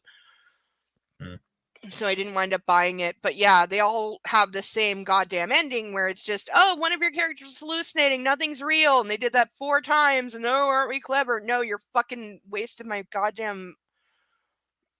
It's the same game, just with a new price Yeah, tag. yeah, no, it is. And again, what sucked is they had really good animation, they had some good like mechanic ideas, they had some good storylines. They just went off a cliff into stupid every time. It's like, God damn it. Like, really, was Until Dawn the only decent game you could ever make, and somehow you've never let that be ported onto PC? Like, I still want to play that. It's like 7 years old. I still want to play that game so badly. I've not played Until Dawn. I want to play that so badly, but it's like a PS4 exclusive. And it's like, why are you keeping it exclusive after this goddamn long when there's long been a huge demand to put it on PC already? Like, Yeah, just put it on PC and get extra money. I mean, exactly. Thank you. Thank you. Not Extra like money. anymore. I mean, Exactly. Thank you, money. That's my goddamn point. You're saying no to money because there's still, myself included, a market that would play that today if you put it on fucking PC. I would play the shit out of that. I mean, it's pretty much the same storyline with that, mind you. It's still got the whole. But that when they did it well, it actually matters. But, yeah. In that game, some of your decisions actually do matter. Who you get killed off matters. There are multiple endings. You know, it's a good attempt at a choose your own adventure. They got it as good as they could at the time. But you know, it's like, come on, let it go. Stop with this exclusive platform fucking shit. It's so stupid.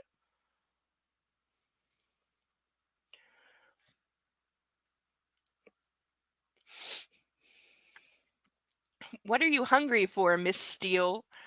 I think you know, Mr. Gray. These lines are taken directly out of porn. God. He leans down, and again, I think he's going to kiss me, but he doesn't. This has the plumber written all over it. It really does. Can't play the plumber. There definitely has, like, obviously there's 50 Shades of porn. I'm gonna have to pay you some other way. Uh-huh. I point out there was an actual, I remember this, there was a series, like an actual, you know, like some porn, like movies, they're part of like an actual series with like a theme and, you know, that kind of thing. There was one, I'm not kidding, yes, it was in the plumber vein, it was called Rectal Rooter, I'm not kidding. And there are there's like, I don't know how many there are now if they still exist, but there was like 20, 30 of them when I found it. It was a whole series of basically the plumber and the horny housewife thing. And obviously anal, but yeah, and they fully like parodied those commercials 100%. Which it was actually pretty funny, I will say. It was they were funny. It was pretty decent. Because I often like watching parodies of porn parodies of things just to see, like, because I'm sorry, sometimes porn gets it right where the real thing got it wrong. Like there used to, I can't find it anymore. They probably got sued into oblivion. But there was a company of like 3 guys, and they literally formed a porn company to make the Star Trek porn.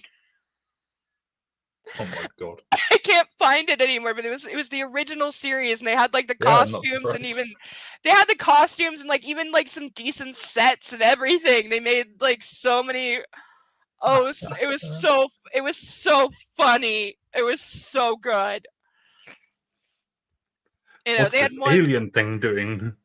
Oh Yeah. my. Yeah, it was like McCoy is examining an ensign who's not wearing any panties and has very big jugs. You know, I it mean, was. to be honest with you, back in the 60s, that could have just been regular Star Trek. I know. That could have been a legit the episode original. Star Trek. You can tell which episodes of the original series were just Gene Roddenberry wanting hot women around. The Mhm. episode Mud's Women infamously comes to mind. Even William Shatner spoke out against that, and he's a huge pig. So I mean, if William Shatner is speaking out against it, it's like, yeah, no, he said we of should the fix episode. this. He said of the episode Mud's Women that it was so sexist and so demeaning to women that he said like 30 years later, he's like, I'm still shocked that ever got filmed and made it to air because it was so egregiously sexist.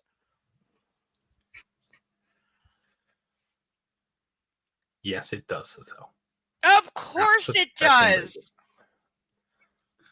Except for not, but Sex can make McDonald's taste good.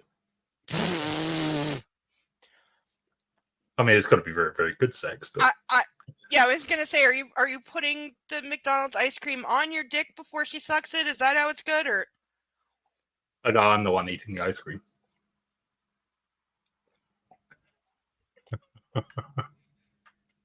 And where is the ice cream?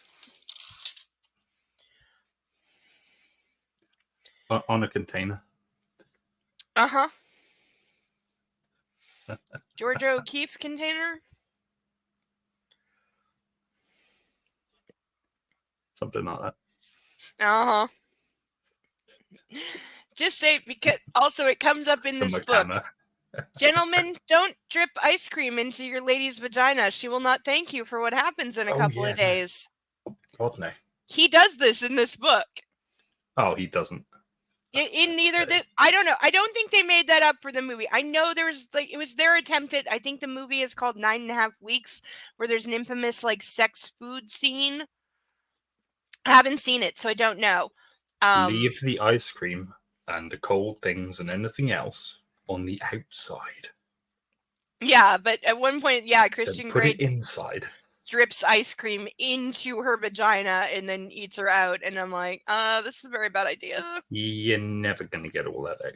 Yeah, exactly. And then it's never gonna be able to take care of it itself. Your lady's gonna have problems, and it's gonna be your fault. There's gonna be a trip to the doctors and antibiotics involved. Oh That's yeah. all I'm saying. No, one of the most painful things I ever experienced was I got, I don't know how, but I got a UTI that then I don't know if I just didn't realize in time, but it got like really out of control and got into my kidneys. So then I had like a massive kidney infection to where like I was legit in danger, but I was in so much pain. A friend of mine's had that recently as well. Oh my God. The amount of just pain constantly. I really couldn't believe it that an infection could cause that so badly. Oh, it was just literally like being just stabbed in the back like every second. Also, I had to pee every 2 minutes, which is really annoying. And I was like, oh my God, this is why, because I've heard so many like pregnant women that gotta pee every 5-minute jokes. I'm like, no, this is what that feels like. I cannot even like go to the corner store without having to go pee. It's like it was the worst like 4 days. And I was like yelling at the antibiotics. I'm like, come on, I'm taking you 3 times a day. I'm taking really high dose antibiotics. Why aren't they doing better? Yep. Oh God, I was in so much pain. Still have no idea how that happened or how I didn't notice for like 3 days. Probably because it wasn't that bad at first. It wasn't like bad enough they thought anything was wrong. until it was just catastrophically wrong and I was in so much fucking pain. Like, I had oxys at the time for my back and I took them for that and it barely was touching it. To the point where I stopped taking them because it's like, no, I'm not going to take drugs that aren't working. But whenever I had oxys, I was very, very, very, very, very careful with them. Yeah. Well, my idiot doctor gave a 16-year-old 90 pills at 80, which at the time sold for $2 per mg. So I could have sold each pill for $160. And it was because I was having nerve pain in my back and I'd never asked for painkillers before, ever. And my idiot doctor puts me on 80s of Oxy, like right off as my first ever painkillers. This is before Okay. God damn. Yeah, I know. Seriously. And also giving a 16-year-old. And by the way, that was a monthly prescription. I could have refilled that every month. I could have made so much money. Because there were definitely dealers at my school that I could have sold those to. Easily. Oh, yeah. They're quite popular. Yeah, especially back then. This was at the absolute beginning and the highest point of the Oxy craze. Like, to the point where I was not involved in drugs or drug dealing, but I knew what they cost on the street because everybody knew that. This is back when they were still called hillbilly heroin. They really were. This is very early days of Oxy, like, widespread hitting the market, where, doctors were just prescribing it for fucking everything. Except with me. But a toothache? Yeah. Yeah, literally, that is how much, yes, that is how, like, yeah. They were prescribing in got an eyelash in your eye. Okay, here we go. Also, I was a 16-year-old girl, and he's given me, like, even one of those pills was so strong it would knock me out for like more than half a day. Even I learned to break them in half because one was too much. I didn't like how it felt, and I got too tired. But even just taking a half of one, I would get heroin side effects where I'd feel itchy all over. You know, that bugs under your skin thing that heroin addicts get. Well, I don't know it personally, but I've heard of it. I've heard of it. And yeah, it used to do that to me. And I was like, Jesus. So literally I would take like maybe half a pill, like maybe once or twice a month, to where the 90 that I filled once wound up lasting me like 2.5 years without getting a refill. I mean, it's cheap at least. I mean, yeah, no, thankfully it was, but I only ever took them like in extreme. I only took them when like the pain was so bad I couldn't function. Because they were too heavy. I couldn't function once I took them. I certainly couldn't go to school or study or like do my assignments while on them. I couldn't do anything. So, you know, if I was taking them, I was home for the day. But back to reading because we're getting behind. No, not like hives. It's like there's a. Like, because I get hives and I hyper scratch like I do, but it's, it was something else. And I was like, Jesus, they're giving out way too much of this. Way, way too much.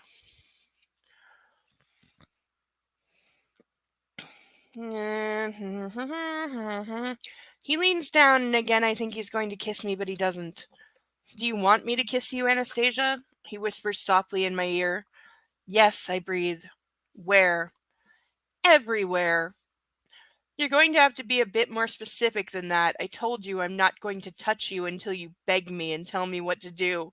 Actually, he never told her this. He only just the concept of begging came up in email, but he never actually said that.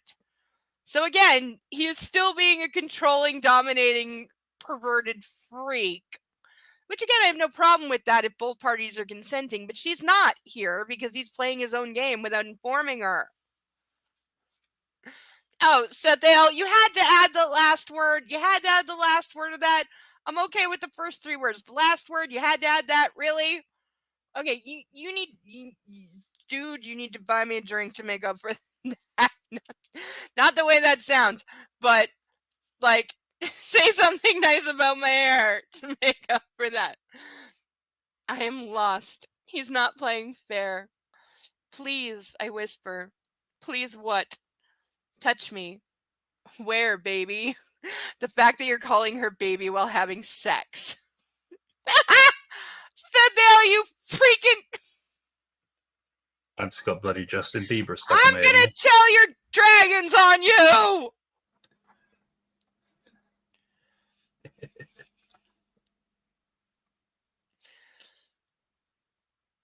Oh wait, Justin Bieber has a song called Baby, doesn't he? Mm-hmm. Oh, Bloody annoying and yeah, it's like his fuck yummy. Justin Bieber. Has he even put out any music in like the last 5 years? Like I feel like he got I hope married not. and then fell off the face of the earth. With any luck, yeah. Yeah, no, he's one of the ones where like I'm sorry, he was cool when he was so Canadian, but he's become so Americanized and a douchebag that I officially disown him. Though I'm keeping Jim Carrey. A lot of people don't know Jim Carrey's Canadian, or Ryan Reynolds, Deadpool himself is Canadian.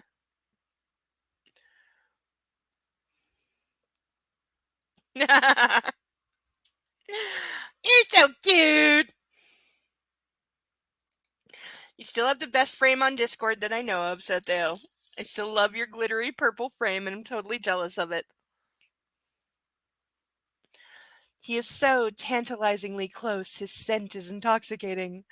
I reach up and immediately he steps back. No, he chides, his eyes suddenly wide and alarmed. What? No, come back. No, he shakes his head. Not at all? I can't keep the longing out of my voice. He looks at me uncertainly, and I'm emboldened by his hesitation. Not something that should embolden you. I step towards him, and he steps back, holding his hands up in defense, but smiling. Oh, yeah, like, oh, yeah, no, this is when you want to approach somebody, when they're literally doing this.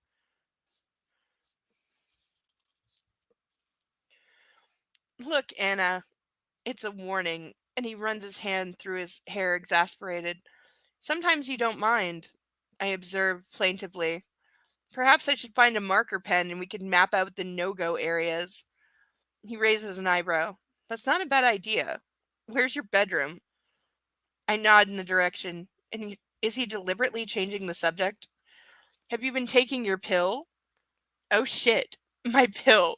Also, again, author doesn't know how birth control works. Also, idiot girl, because they broke up, therefore she just stops taking the birth control. She just went on like 5 days ago, which by the way would not be working yet. For anyone out there who thinks that the second you take the pill, you immediately become incapable of being pregnant, not how anything works. Okay, I will say again, pretty much every version of the pill, you have to be on it for 4 to 5 weeks. In other words, about a month plus a week before it will stop you from getting pregnant. You can't pop it right before having sex and then not get pregnant, as this author repeatedly implies that is how it works. That's not how it works. It's not a morning before pill. No, it is not. There is no such thing as the morning before pill. There is the morning after pill, and definitely take the Gravol they give you with it because you want it. Trust me. You want to sleep through what it's about to do to your body. But the morning after pill, I will say, effective, but definitely take the Gravol. I did not the first time. I regretted it. The second time, I definitely took it and slept my ass through it because that was way better. Because guess what I learned? And by the way, no, I'm not an idiot that had unprotected sex. I am an idiot that had sex and the condom broke because the boy didn't know what he was doing. Did he never have the banana lesson? Well, he didn't know that you need to hold on to it as you pull out, or else it will. Yeah, it'll slide off. I mean, generally speaking, after you've done your thing, it gets smaller. And then be inside of the. Yeah. So, all that effort to use one, and then You know, but I'm the one who had to suffer for it. Not that he ever knew, because I never saw him again, but still, idiot. Hmm.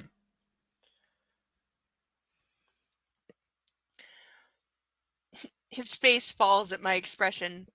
No, I squeak. I see, he says, and his lips press into a thin line. Come, let's have something to eat. I thought we were going to bed. I want to go to bed with you. She sounds like a toddler here. She sounds like an absolute child. I know, baby. He smiles, and suddenly darting towards me, he grabs my wrists and pulls me into his arms so that his body is pressed against mine.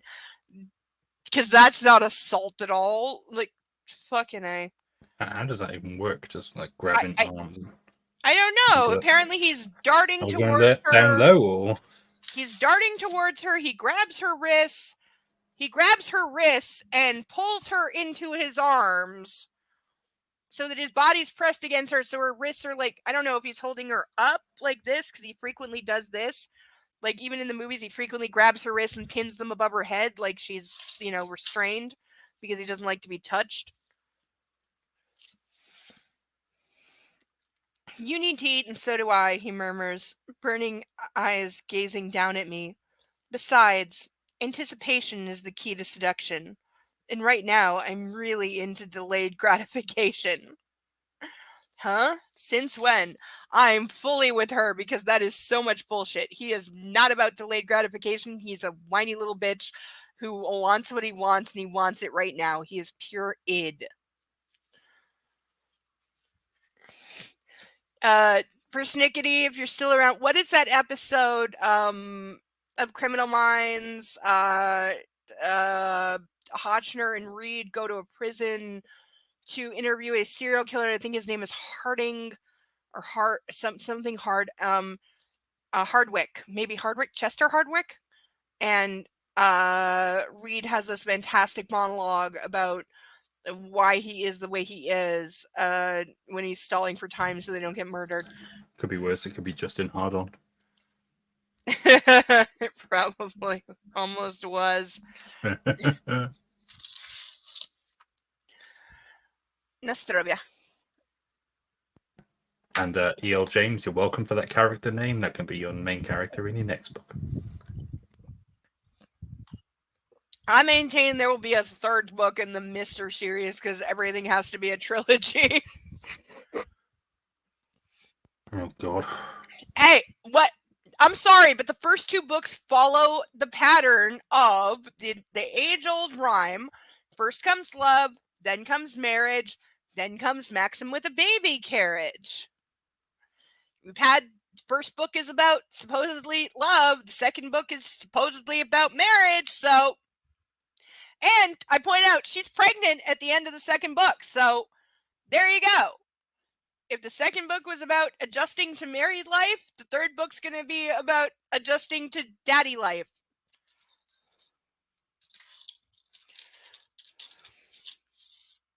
Also, am I the only one who thinks that Caroline was cheating with Oliver? I mean, it's like subtly implied, and I use the word subtly like very loosely, but he's literally like the only possible male character that she could have been cheating with. Though I still am so furious that in the last 5 minutes of the last 5 pages of the second book, we find out that the brother that was treated as a god throughout the first book, but then in the second book, he somehow something changed and he got turned into a monster who beat his wife. Like, Mm-hmm. I don't know what, something between book 1 and 2. Somewhere between book 1 and 2, her feelings about the character of the dead brother changed drastically because his entire personality changed drastically. It would be funny if it wasn't so pathetic.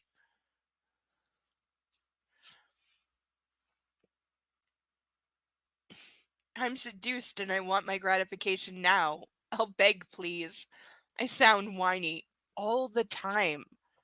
That was one of the things in the movies, is she sounded like so goddamn whiny and stupid.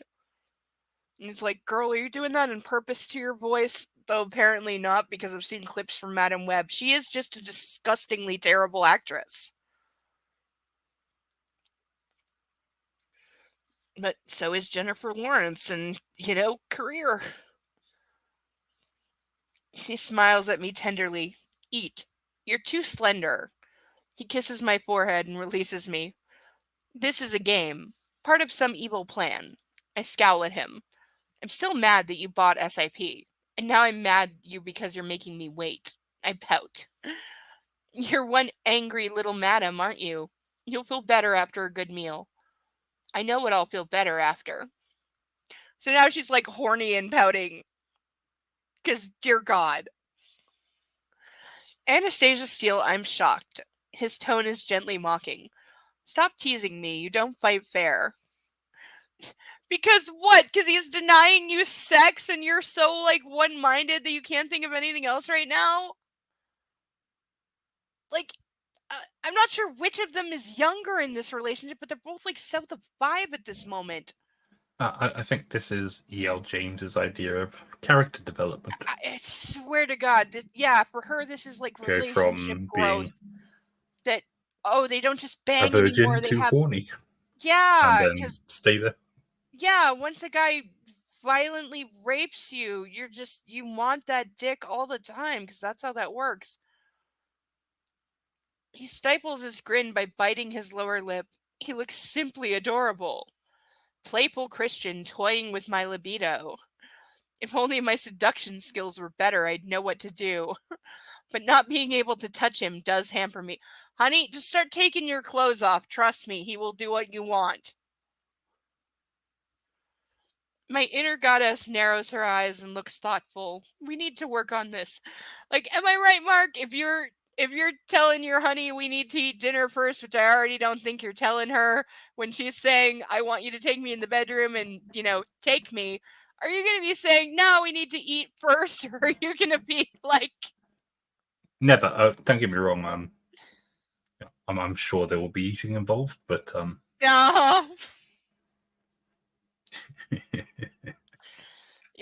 but if she was standing there and started taking her clothes off, are you going to put 2 and 2 together, or are you going to keep making a sandwich? Yeah, it'll be like that scene from Kingsman where she's like, if you save the world, we can do it in asshole. Yes! Like, I love that. I'll be I'm right back quicker now. That's literally the face that I would be making. I love that. I love that because it's delivered completely deadpan. That's why it's perfect. And I love that they pay it off at the end. They had the fucking balls to pay that off. Mm-hmm.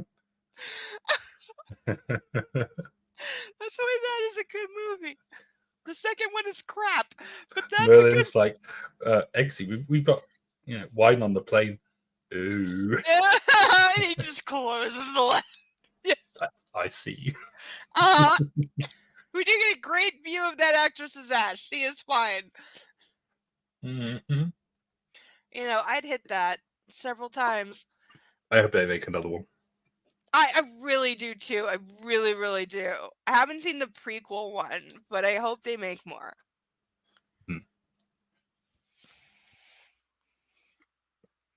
Prequel one's alright. I wouldn't say it's quite up to the same standard. Is it better than the sequel? I mean, it's... You can tell that they've learned lessons from the first 2 movies that they put into the third one. Okay. But it would make more sense to have it the Have you ever seen the fighting scenes and things like that are like a bit more advanced than they are in the modern day. Decent. Have you ever seen the Saint Trinians movies? The really old ones, yeah. Oh, I meant the I guess they're remakes, the Russell Brand ones. No, I haven't seen the is it ones. Colin Firth is in them? Possibly. They're decent. They're entertaining enough, certainly. And again, for me, I love this song. The theme song from Girls Aloud, still one of my favorite songs. Which song's that? I believe it's just called like Saint Trinians, but it's their anthem of the of the school. And it's by Girls Aloud, and they appear in the movie. And yeah, it's a punk rock anthem, and I like it. My inner goddess narrows her eyes and looks thoughtful. We need to work on this. As Christian and I gaze at each other, me hot and bothered and yearning, and him relaxed and amused at my expense, I realize I have no food in the apartment. I could cook something, except we'll have to go shopping. Why am I...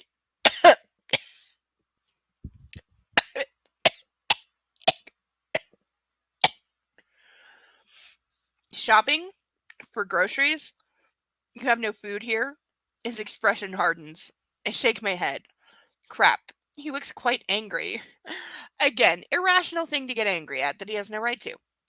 Let's go shopping then, he says sternly as he turns on his heels and heads for the door, opening it wide for me. Dude, pull out your phone, go on Instacart and order some shit. Or just get fucking Chinese takeout. When was the last time you were in a supermarket? Christian looks out of place, but he follows me dutifully, holding onto a shopping basket. I can't remember. Does Mrs. Jones do all the shopping? I think Taylor helps her. I'm not sure. So he doesn't know how his servants, supply his life. It just gets done. Are you happy with a stir fry? It's quick. Stir fry sounds good. Christian grins, no doubt figuring out my ulterior motive for a speedy meal. Then just buy something frozen and microwave it. Duh. Frozen pizza. Have Hot they noodle. worked for... Sorry, what? Hot noodle. Oh, is that ramen? Yeah. Okay. Have they worked for you long? Taylor, 4 years, I think. Mrs. Jones, about the same. Why didn't you have any food in the apartment? She just moved!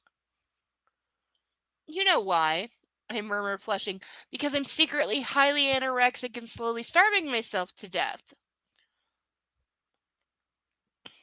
It was you who left me, he murmurs disapprovingly.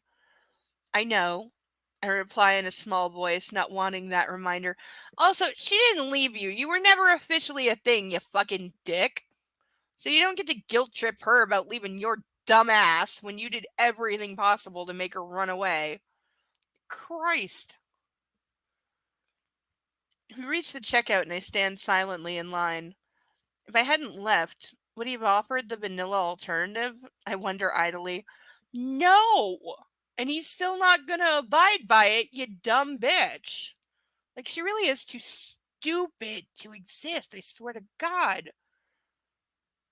Do you have anything to drink? He pulls me back into the present. Beer, I think. I'll get some wine. Oh dear, I'm not sure what sort of wine is available in Ernie's supermarket. Christian reemerges empty-handed, grimacing with a look of disgust. There's a good liquor store next door, I say quickly. I'll see what they have. Maybe we should just go to his place, then we wouldn't have all this hassle. I watch as he strolls purposely, with an easy grace, out the door. 2 women coming in stop and stare. Oh yes, I my 50 Shades, I think despondently. I'm sorry, who the fuck walking into a grocery store is gonna see somebody hot and just stand there and be like, nobody! No one does this shit! Ever!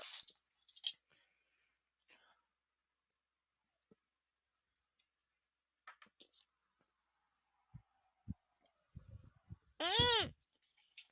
Mm. Mm.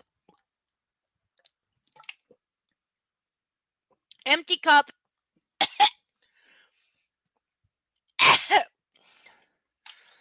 Really gotta get some Kool-Aid.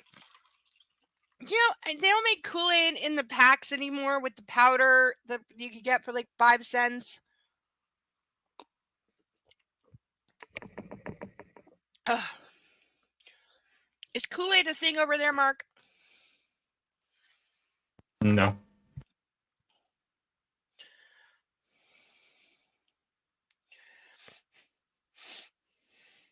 Okay, Cethale, there's a different emoji between the Discord and the chat. The one in the Discord, yes, is a white goose. The one in the chat is a brown goose. I don't know why or what, but yes. And thank you for Snickety for putting up the message about geese and that they can come in many colors, but they're usually very pretty.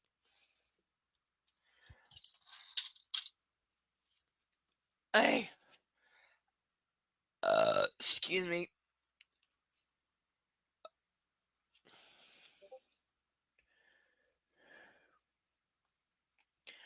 So on the YouTube chat, it comes up white. Okay, maybe it's a StreamYards thing. Maybe they're their own emojis. I don't know. But yeah, that's how it looks on YouTube. It looks different on.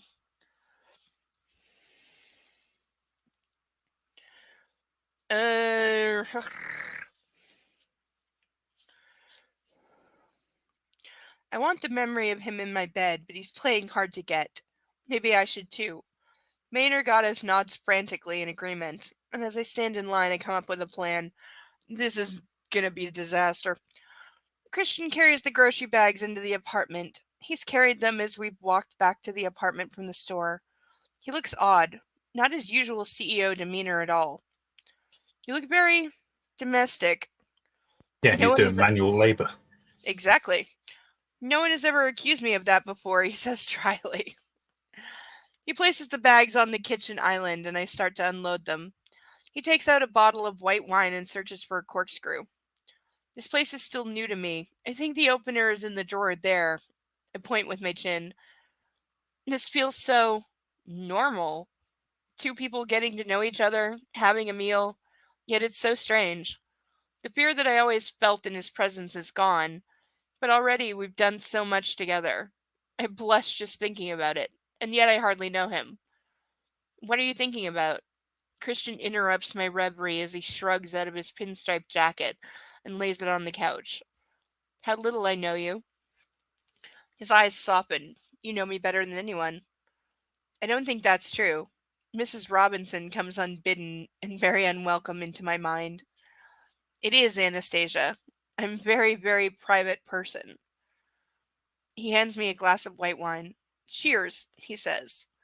Cheers, I respond, taking a sip as he puts the bottle in the fridge. Can I help you with that? He asks. No, it's fine. Sit. I'd like to help. His expression is sincere. You can chop the vegetables. I don't cook, he says, regarding the knife I hand him with suspicion. I imagine you don't need to. I place a chopping board and some red peppers in front of him, and he stares down at them in confusion. You've never chopped a vegetable? No.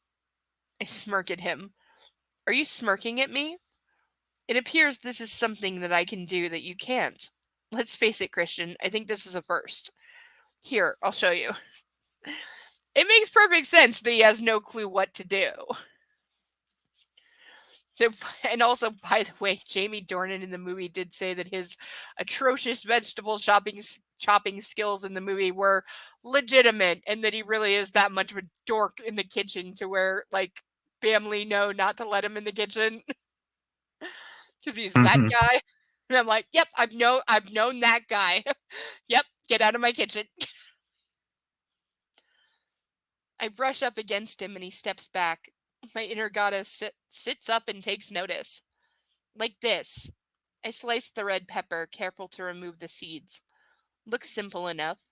You shouldn't have any trouble with it, I murmur ironically. He gazes at me impassively for a moment, then sets about his task as I continue to prepare the diced chicken. He starts to slice carefully. Oh my, we'll be here all night. Excuse me. Oh my. I wash my hands and hunt for the wok, the oil, and the other ingredients I need, repeatedly brushing against him. My hip, my arm, my back, my hands. Small, seemingly innocent touches. He stills each time I do. I know what you're doing, Anastasia, he murmurs darkly, still preparing the first pepper. I think it's called cooking, I say, fluttering my eyelashes. Grabbing another knife, I join him at the chopping board, peeling and slicing garlic, shallots, and French beans. What the hell are French beans? If that's a stupid word for green beans, I swear to God. But does anybody know what the fuck are French beans? continually bumping up against him. You're quite good at this, he murmurs, starting on his second red pepper. Chopping? I bat my eyelashes at him. Years of practice. I brush against him again, and this time with my behind. He stills once more. If you do that again, Anastasia, I'm going to take you on the kitchen floor. Oh wow, it's working. You'll have to beg me first. Is that a challenge? Maybe. He puts down his knife and saunters slowly over to me, his eyes burning. Leaning past me, he switches off the gas. The oil in the wok quiets almost immediately. I think we'll eat later, he says. Put the chicken in the fridge. This is not a sentence I ever expected to hear from Christian Grey, and only he can make it sound hot. Really hot. I pick up the bowl of diced chicken rather shakily, place it on top of... I pick up the bowl of diced chicken rather shakily, place it on top... Okay, I thought I was missing a word. I'm not missing a word. Book is missing a word. Rather shakily place a plate on top of it and stow it in the fridge. When I turn back, he's beside me. So, you're going to beg? I whisper, bravely gazing into his darkening eyes. No, Anastasia. He shakes his head. No begging. His voice is soft, seductive. And we stand staring at each other, drinking each other in. The atmosphere charging between us, almost crackling. Neither saying anything, just looking. I bite my lip as desire for this man seizes me with a vengeance, igniting my blood, shallowing my breath and pooling below my waist. I see my reflections reflected in his stance, in his eyes. I'm sorry, but that whole paragraph was, dear God, bad. In a beat, he grabs me by my hips and pulls me to him as my hands reach for his hair and his mouth claims me. He pushes me against the fridge, and I hear the vague, protesting rattle of the bottles and jars from within as his tongue finds mine. I moan into his mouth, and one of his hands moves into my hair, pulling my head back as we kiss savagely. There it is, one of my favorite things. Grabbing her by the hair and jerking her head back. There it is, my favorite goddamn thing. Fucking A. Because we just couldn't have a sex scene without him doing exactly that. Oh, dear God.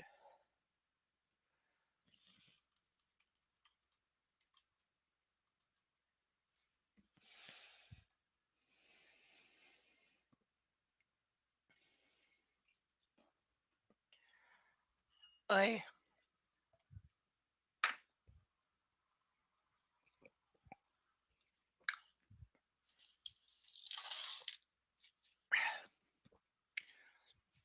Handcuffs are still available.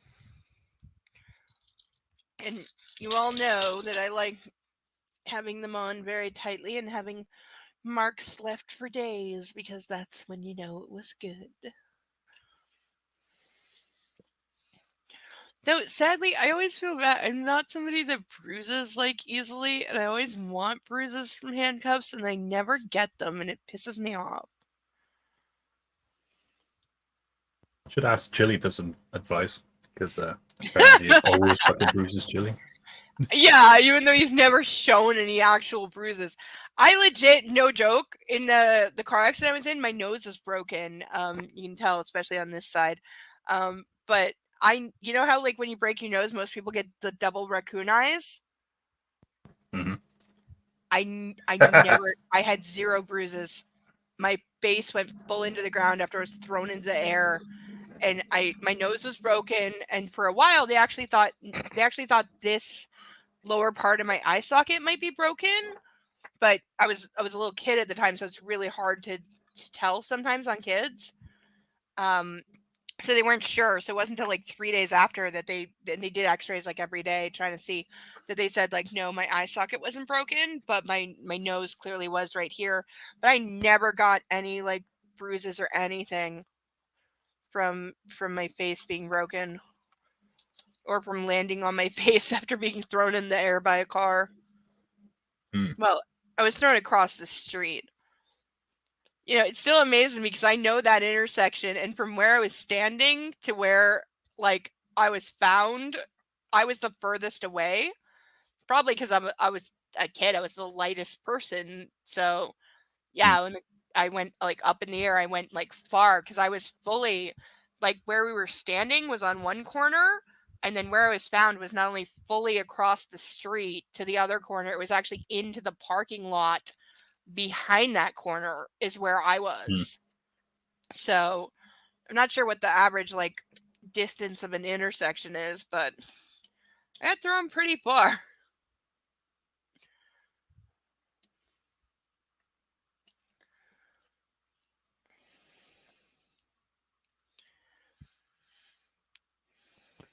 I've never managed to throw anyone that far. It's Well, got to be you like lose- 1,000 points at least. Don't you lose points if you hit anyone at your rallies? You lose a lot more than I mean, that. it's not death race, right? And you get like bragging points, but That's fair. In a beat, he grabs me by my hips and pulls me to him as my hands reach for his hair and his mouth claims me. Also, I just hate the terminology of like his mouth claims me. What the? You're not an undiscovered mind. Fuck off. Like, stop. He pushes me against the fridge. And this. What do you want? where does he plant the flag? That's what I want to know. I'm not asking. What do you Yeah. want, Anastasia? He breathes. You, I gasp. Where? Bed. He breaks free, scoops me into his arms, and carries me quickly and seemingly without any strain into my bedroom. Setting me on my feet beside my bed, he leans down and switches on my bedside lamp. He glances quickly around the room and hastily closes the pale cream curtains. Now what? He says softly. Make love to me. How? Sorry, that is not the answer any woman says. When you're in her bedroom and she says make love to me, how is not the answer she's looking for. Jeez. You've got to tell me, baby. Holy crap. Undress me. I'm panting already. I guess this is supposed to be like him saying, I don't know how to have vanilla sex, so you're going to have to tell me. Which would work, and it would be like almost a sad commentary on how screwed up he is, except for the fact that in the first book, when she said, oh, by the way, I'm a virgin, he literally said, oh, I'm going to rectify the situation. Those were his exact words. And then proceeded to literally take her into the bedroom. Didn't ask her if she wanted to have sex right there, right then, and lose it. Just took her into the bedroom and did it vanilla style with no BDSM, however violently and brutally he did it. But he did it. So, like, I'm sorry, you undercut. This could have been a good moment, except you completely undercut it with that scene. He smiles and hooks his index finger into my open shirt, pulling me towards him. If he's pulling you by the shirt is gonna rip. All he's doing is popping some buttons right now. And why is the image from Hell popping into my mind right now? Why is that movie in my head right now? Good girl, he murmurs. And without taking his blazing eyes off mine, he slowly starts to unbutton my shirt. Tentatively, I put my hand on his arms to steady myself. He doesn't complain. His arms are a safe area. When he's finished with the buttons, he pulls my shirt over my shoulders, and I let go of him and let the shirt fall to the floor. He reaches down to the waistband of my jeans, pops the button, and pulls down the zipper. Tell me what you want, Anastasia. Excuse me. His eyes smolder and his lips part as he takes quick, shallow breaths. Kiss me from here to here, I whisper, trailing my finger from the base of my ear down my throat. He smooths my hair out of the line of fire and bends, leaving sweet, soft kisses along the path my finger took and then back again. My jeans and panties, I murmur, and he smiles against my throat before he drops to his knees in front of me. Oh, I feel so powerful. Why? Why? Hooking his thumbs into my jeans, he gently pulls them and my panties down my legs. I step out of my flats and my clothes so that I'm left wearing only my bra. He stops and looks up at me expectantly, but he doesn't get up. What now, Anastasia? Kiss me, I whisper. Where? You know where. Where? Oh, he's taking no prisoners. Embarrassed, I quickly point at the apex of my thighs and he grins wickedly. Are you kidding me? Are you kidding? Are you fucking... Jesus, this is not... But at the same time, I'm beyond aroused. Oh, with pleasure, he chuckles, and kisses me and unleashes his tongue. His joy-inspiring expert tongue. Dying inside. I'm absolutely... Mark, would you say you are possessed of a joy-inspiring expert tongue? Wait, what? Oh! Would I say I'm an expert at what? Well, more accurately, would your good lady wife say that you have a, quote, joy-inspiring expert tongue when going down? It's quite possible. You never know. Well, if she No, I hasn't haven't. crushed your head with her thighs yet, I haven't asked this. you just assume you're doing a good job. No, trust me. If I do something wrong, I know about it. Yep, that's why you married her. Mm-hmm.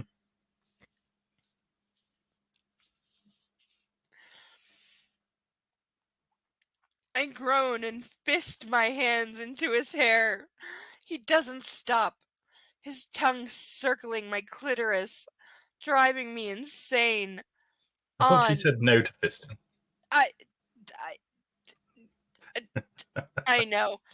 On and on, around and around. Ah! And again, she's using the pain, AH, pain. So clearly he's like, I don't know, biting her clit or something. It's only been how long?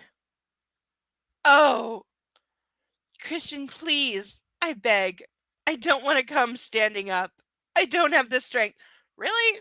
Really? Really? Really? Why? Also, That's why you sit on his shoulders. Yeah, and also you're in your bedroom standing next to the bed. Just sit down and spread your legs. He's already kneeling. Just sit down and spread your legs. Problem solved.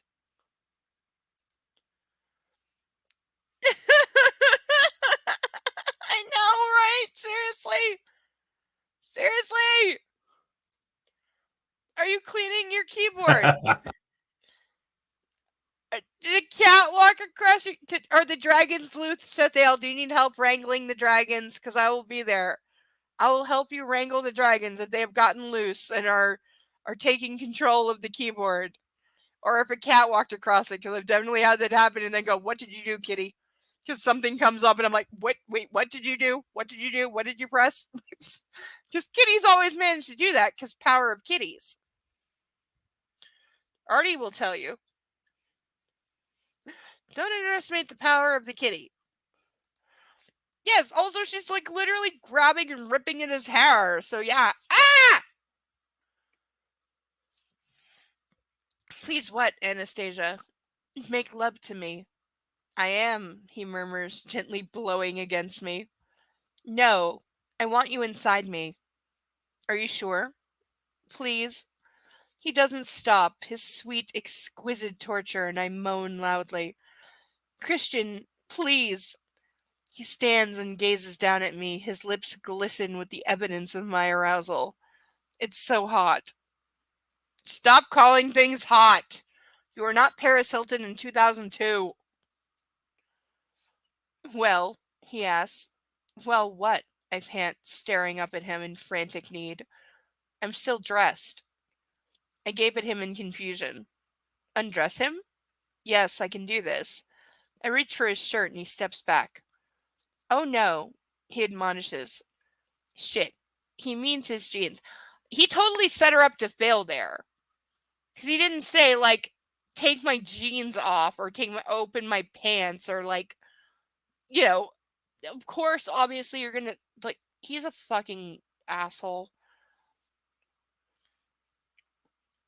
Oh, and this gives me an idea. My inner goddess cheers loudly to the rafters, and I drop to my knees in front of him. One of the many things in this book that I would never in a billion years do is get on my knees in front of anybody for any reason. I remember once when I was actually in the church and trying to make that shit work for like a half a minute, and I had somebody that like would have been the person to walk me down the aisle had I gotten married in that situation. And I remember saying to them one day, like, about, because there's different versions of marriage vows.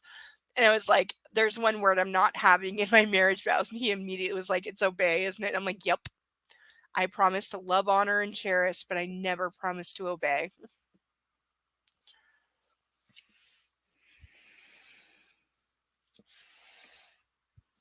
Also, I do not think that should be part of marriage vows because I think it's disgusting.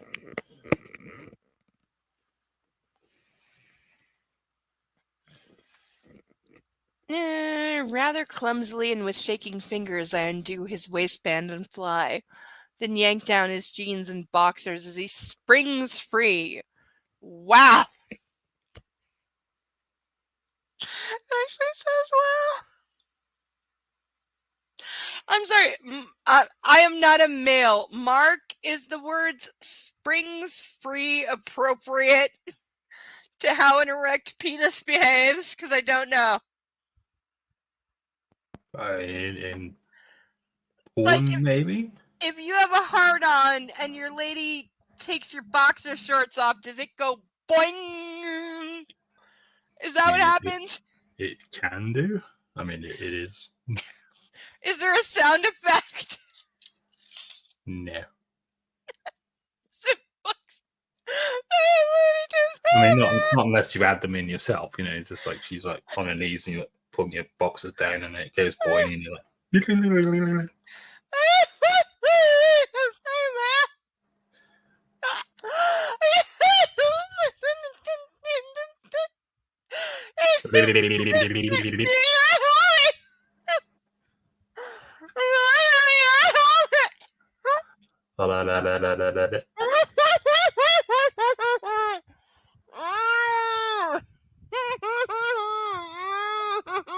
I mean, over this side of the pond, it's usual to do the shutting.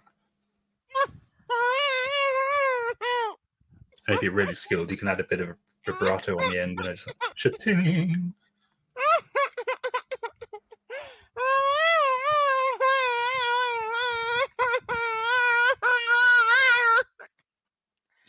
I mean, if you want to play with her a little bit, you can go funny boing boing.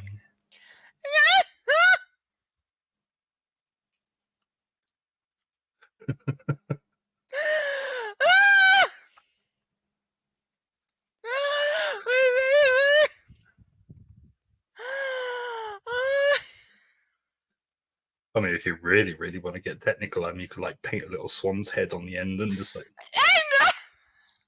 You do not have a 5-foot cock. A swan's neck.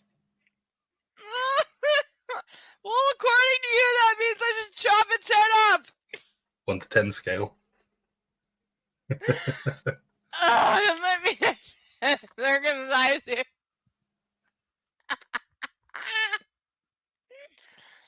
Ah! It'd be like a swan wearing a hoodie, but. That means it's circumcised. I don't know. I don't know if I've actually ever seen an uncircumcised penis. I don't know that that is true. I'm not sure that I have, or I would know the difference. It's not that common over here. Really? Mm. I feel like it's really common here. No, Not pretty like uncommon. religiously, but just as a thing. And I don't really understand why. don't know.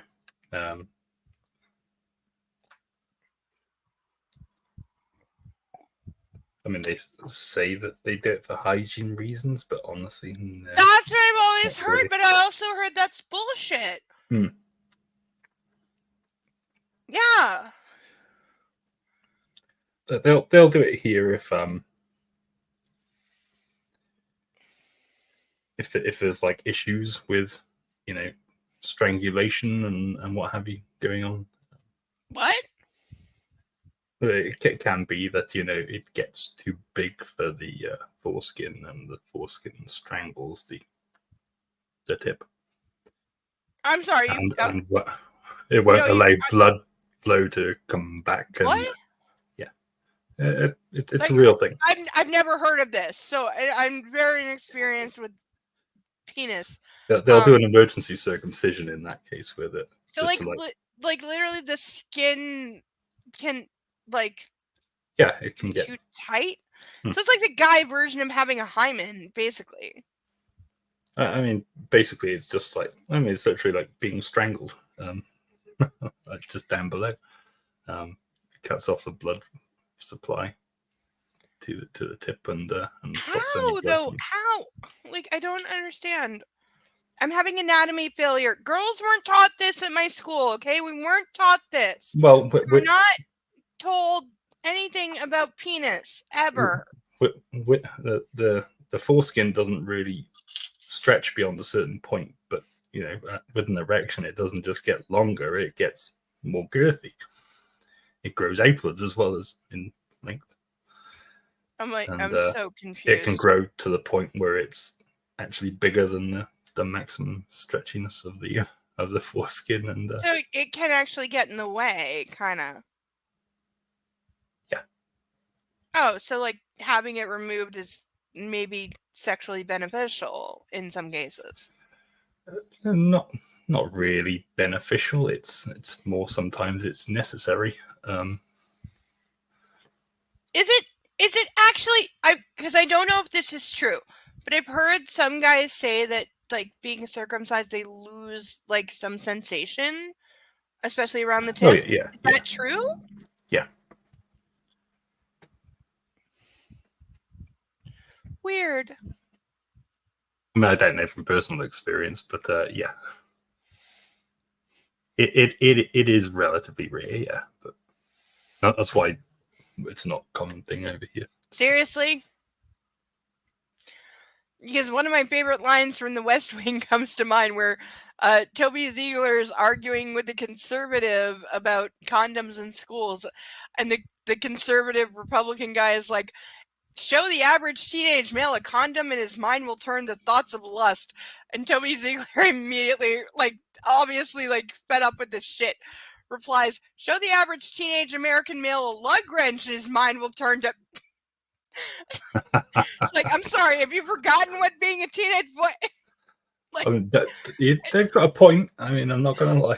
Yeah, I'm sorry, but it is not condoms that are making... You show a teenage boy a V8 or something like that. Yeah, they're gonna get excited. I definitely think Toby had the better point there. I'm sorry, but teenage males are kind of just on all the time. Mm-hmm. You can't blame that on condoms. You look at a donut and you get an erection. I mean, yeah, exactly. Seriously, come on, let's be real here. I went to school with teenage boys and I asked them. I was the girl that asked them those kind of questions. Is it true that, they say guys think about sex every 2 seconds? And I had a guy that I was friends with who was 17 say, oh no, it's every 1 second. That's all we ever think about is every moment of every day. Okay, good to know. Good to know that mentally that is half of the conversation that we're having, even if I'm asking you about the temperature of the water fountain. Good to know. Yeah, if there is anything that it can be remotely turned sexual, it will. Something completely innocent, it's going to get turned sexual. Yeah. It's like Rule 34 being lived out loud. Mm-hmm. I actually feel a little bad for men for what they go through at that stage of just being permanently turned on and like Give having me an that stage. I'm erection. still fucking going through it. I'm in my late 70s. 70s. You're in your I 70s feel like I'm in and my married. late 70s. And married, so at least you can do something with it. You have a place to put it at least.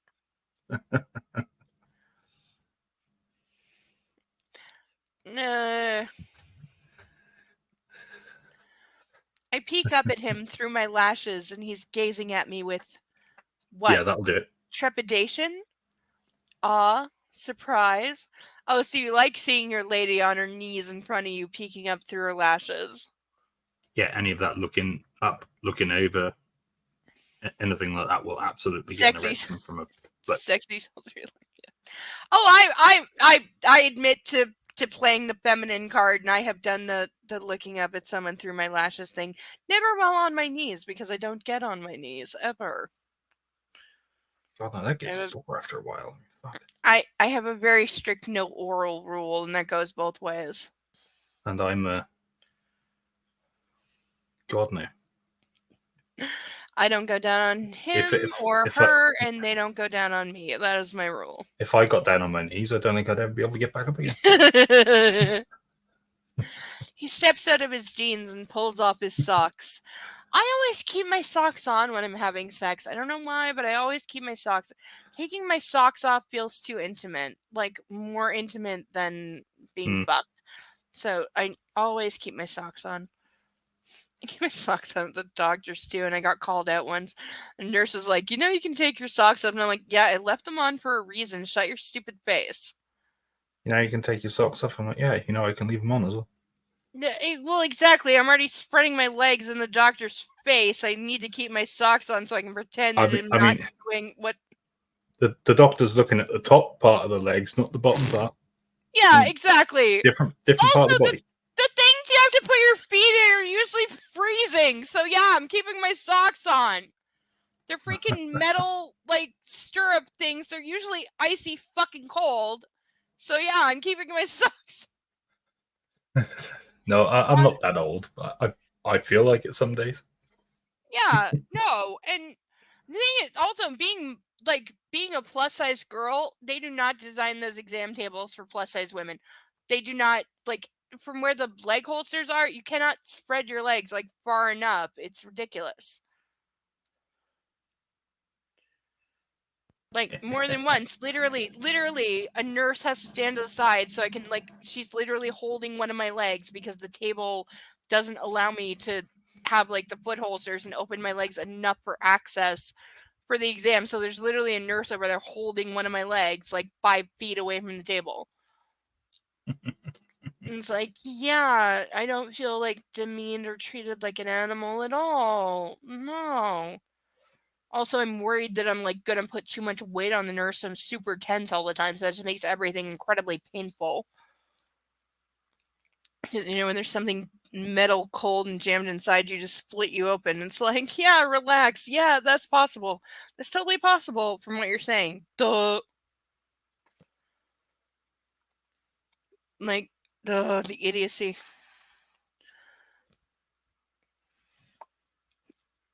And I'm going to throw up.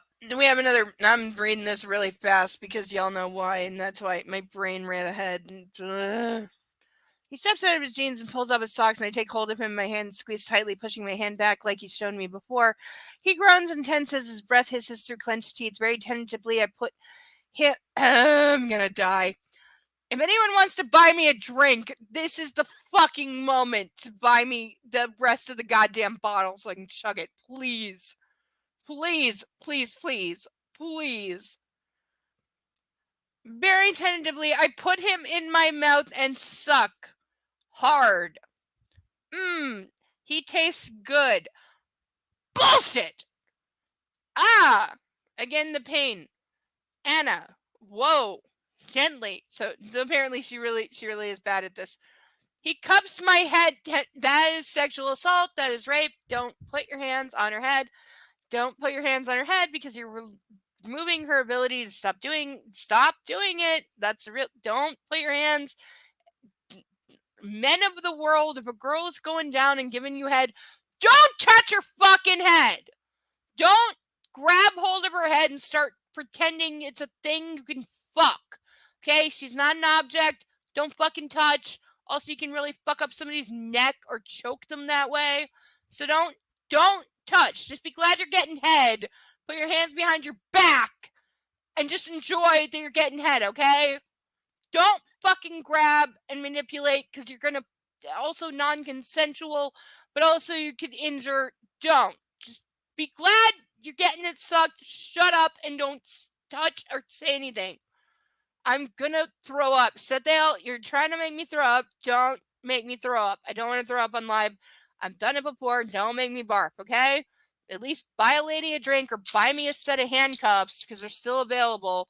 And don't make me throw up, okay? Because you know how I feel about this thing. He cups my head tenderly and I push him deeper into my mouth, pressing my lips together as tightly as I can, sheathing my teeth and sucking hard. I bite it the fuck. That's me. Fuck, he hisses. Oh, that's a good, inspiring, sexy sound. So I do it again, pulling his length deeper, swirling my tongue around the end. Is that a good thing, Mark? Is this actually a good thing? I don't know. I feel like Aphrodite. Anna, that's enough. No more. Okay, now I need a male opinion. Mark, have you ever told a woman giving you head to stop? Is this before or after he, Before. No. He has not yet, I mean, afterwards I could understand. But before, no. Never.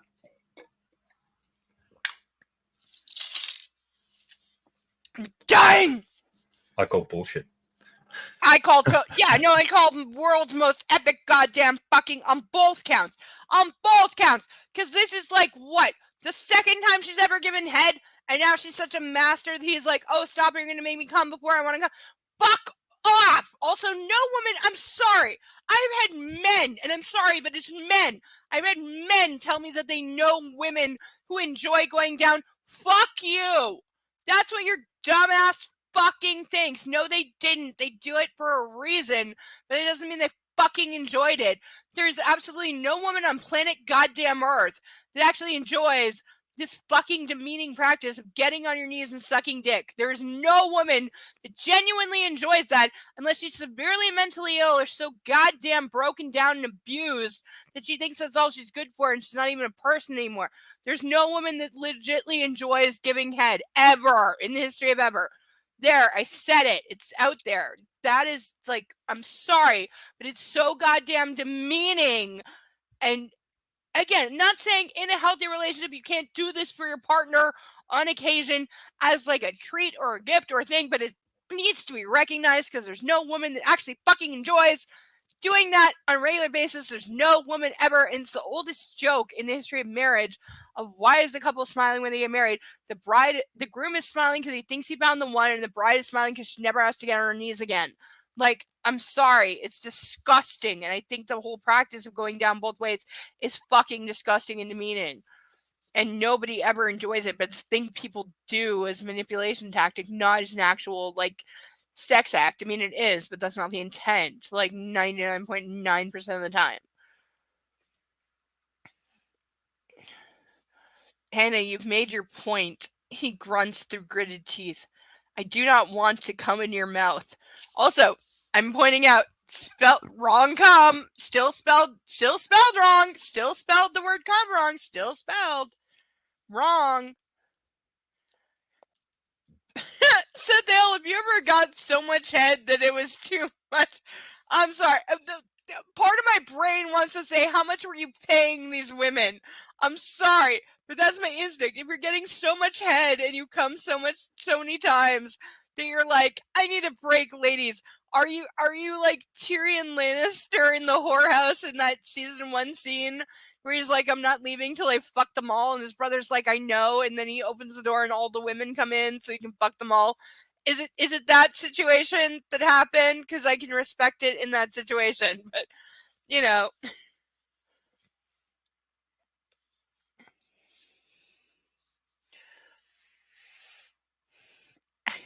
I do it once more, and he bends down, grasps me by the shoulders, and hauls me to my feet and tosses me on the bed. So he just, drags his shirt over his head and reaches down to his discarded jeans, and like a good Boy Scout, that's also capped. Seriously, does Boy Scouts, I know they're a registered trademark, do they need to be capped? Produces a foil packet. He's panting like me. Take your bra off, he orders. I sit up and do as I'm told. Lie down. I want to look at you. Take a photo. I lie down, gazing up at him as he slowly rolls the condom on. I want him so badly. He stares down at me and licks his lips. You're a fine sight, Anastasia Steele. He bends over the bed and slowly crawls up and over me, kissing me as he does. He kisses each of my breasts and teases my nipples in turn while I groan and writhe beneath him, and he doesn't stop. No, stop. I want you. What the fuck is this line? Christian, please. Please what? He murmurs between my breasts. I want you inside me. Do you now? Please? Gazing at me, he pushes my legs apart with his and moves so that he's hovering above me. Without taking his eyes off mine, he sinks into me at a deliciously slow pace. That's a hell of a feat. I close my eyes, relishing in the fullness, the exquisite feeling of his possession, instinctively tilting my pelvis up to meet him, to join with him, groaning loudly. He eases back and very slowly fills me again. My fingers find their way into his silken, unruly hair, and he oh so slowly moves in and out again. Faster, Christian. Faster, please. In other words, you're not doing this right. He gazes down at me in triumph and kisses me hard, then really starts to move. A punishing, relentless, oh fuck, and I know it will not be long. He sets a pounding rhythm, and I start to quicken, my legs tensing beneath him. Not the sign of an orgasm, by the way. Come on, baby, he gasps. Give it to me. His words are my undoing, and I explode magnificently, mind-numbingly, into a million pieces around him, and he follows, calling out my name. Anna. Oh, fuck. Anna.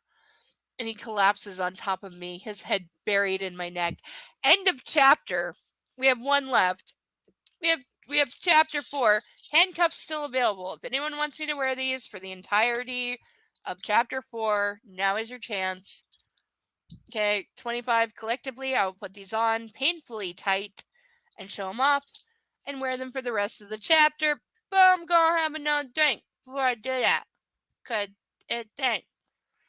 And also, fuck, I'm sorry, but that's like the least sexy sex ever. It's so bad. It's so bad. Like, it's so bad. Like, literally, if you try, like, no wonder this scene is not in any of the movies. Because if you tried, it's one of those things. If you tried to actually act it out, it would be so bad and so obviously rapey that it's like, no, you couldn't. You literally couldn't.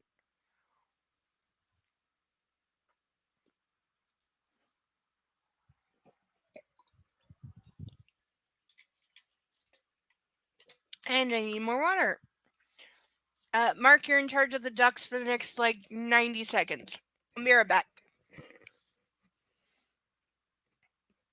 Mark? Quack.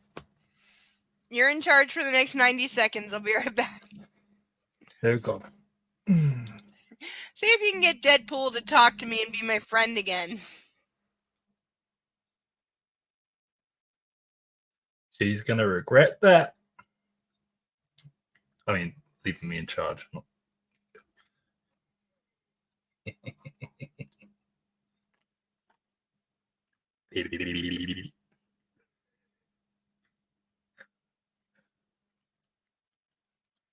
That was the sound of his penis. When Anastasia Steele got it out of his boxes. Arsathel. Type in the side chat, you dirty bastard, and pretend I said something really, really dodgy.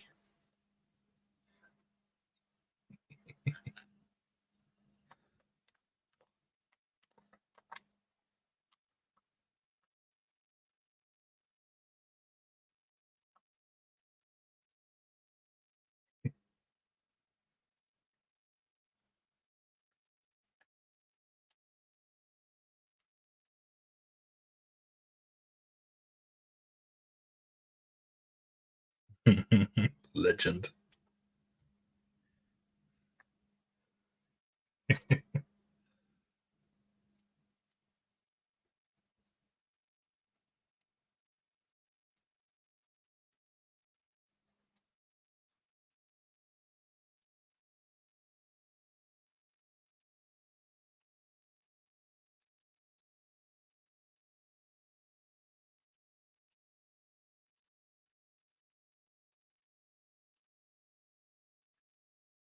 I'm not so sure the best viewers are on that website, but okay.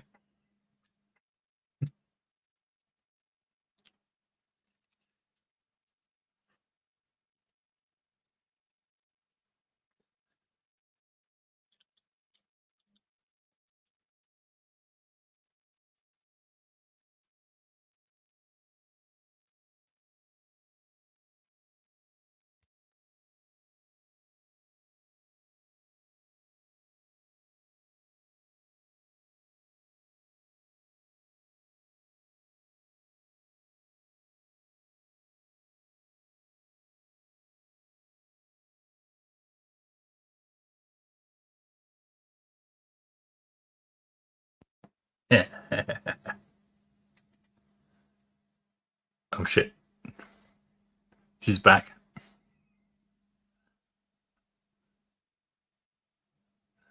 You're muted. Okay, there's about 1 billion ducks. Also, you have a Pornhub, Mark? Yeah, we were on about ducking. And I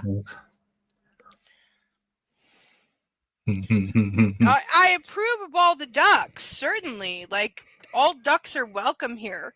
Like I said, seriously, $10 a shot, $25 for the handcuffs. But if you want to tip me and specifically earmark the money for purchase of tiny ducks that you will see soon, please do so. Because tiny ducks need to be purchased and they will happen, I swear. So if you want to donate to my survival fund or for tiny ducks, it's absolutely doable. So please.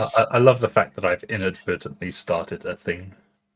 Yes. No, because I've always loved tiny ducks. I always wanted like an army of tiny. I collected things as a child. Nobody understood. Those like the quarter machines that would give you like a bouncy ball for like 25 cents. Collected those.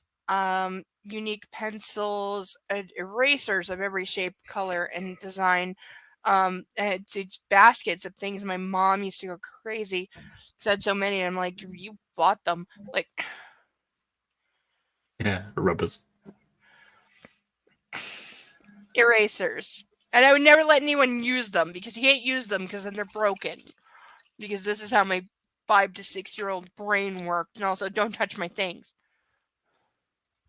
Especially those rubbers that you got at school. Like the. I actually went to a school that had condom machines, for real. And yet, somehow, nobody ever bitched about there being condoms in school, but they bitched about there being tampons in the school. Really? Fucking A. Okay, one of them's necessary, and the other one. Yeah, like, seriously, it's so stupid. It's so stupid. Like, you want to bitch about them handing out condoms in school. I already think you're an idiot. And I think that condoms in schools are incredibly necessary and useful. Because, like, literally, no joke, I went to 2, not 1, but 2 different schools where sex rooms were discovered. One was like just an There's always a unused. sex room in the school. Yeah, of course, fucking course there is. And one of them was that there was just a room that nobody ever used. I love all the dragons. So this is why you're the best. This is why you're the best, because of all the dragons. And, you know, you're just awesome. Also, your dragon character is like looking so sexy, and I want to like stroke those horns kind of thing. Like, And yes, I checked my PayPal. And yes, $25 limit has been met. So for the remaining chapter, the cuffs are going on and out tight.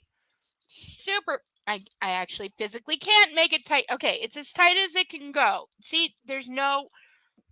Okay, do we see that there's no room? Okay, I can't fit a thing. It's as tight as it can go, which is my own choice because I like them being super tight and leaving theoretical bruises because I don't bruise. But they do leave marks. I did have red marks, the friction burns, for a while. So friction burns will have to do. As well as general just soreness on the sides where they like touch. I was sore for a couple days, like here and here. So that was fine. So I had like bone bruises, and that's great. But no, yeah. That's the only trouble with tampons. We actually... There's always strings attached. Oh. Yeah, no, there was okay, you're making that up, but you're cute. And no, we had the pad tampon machine. I'm taking a shot with cups. Oh my god. Oh.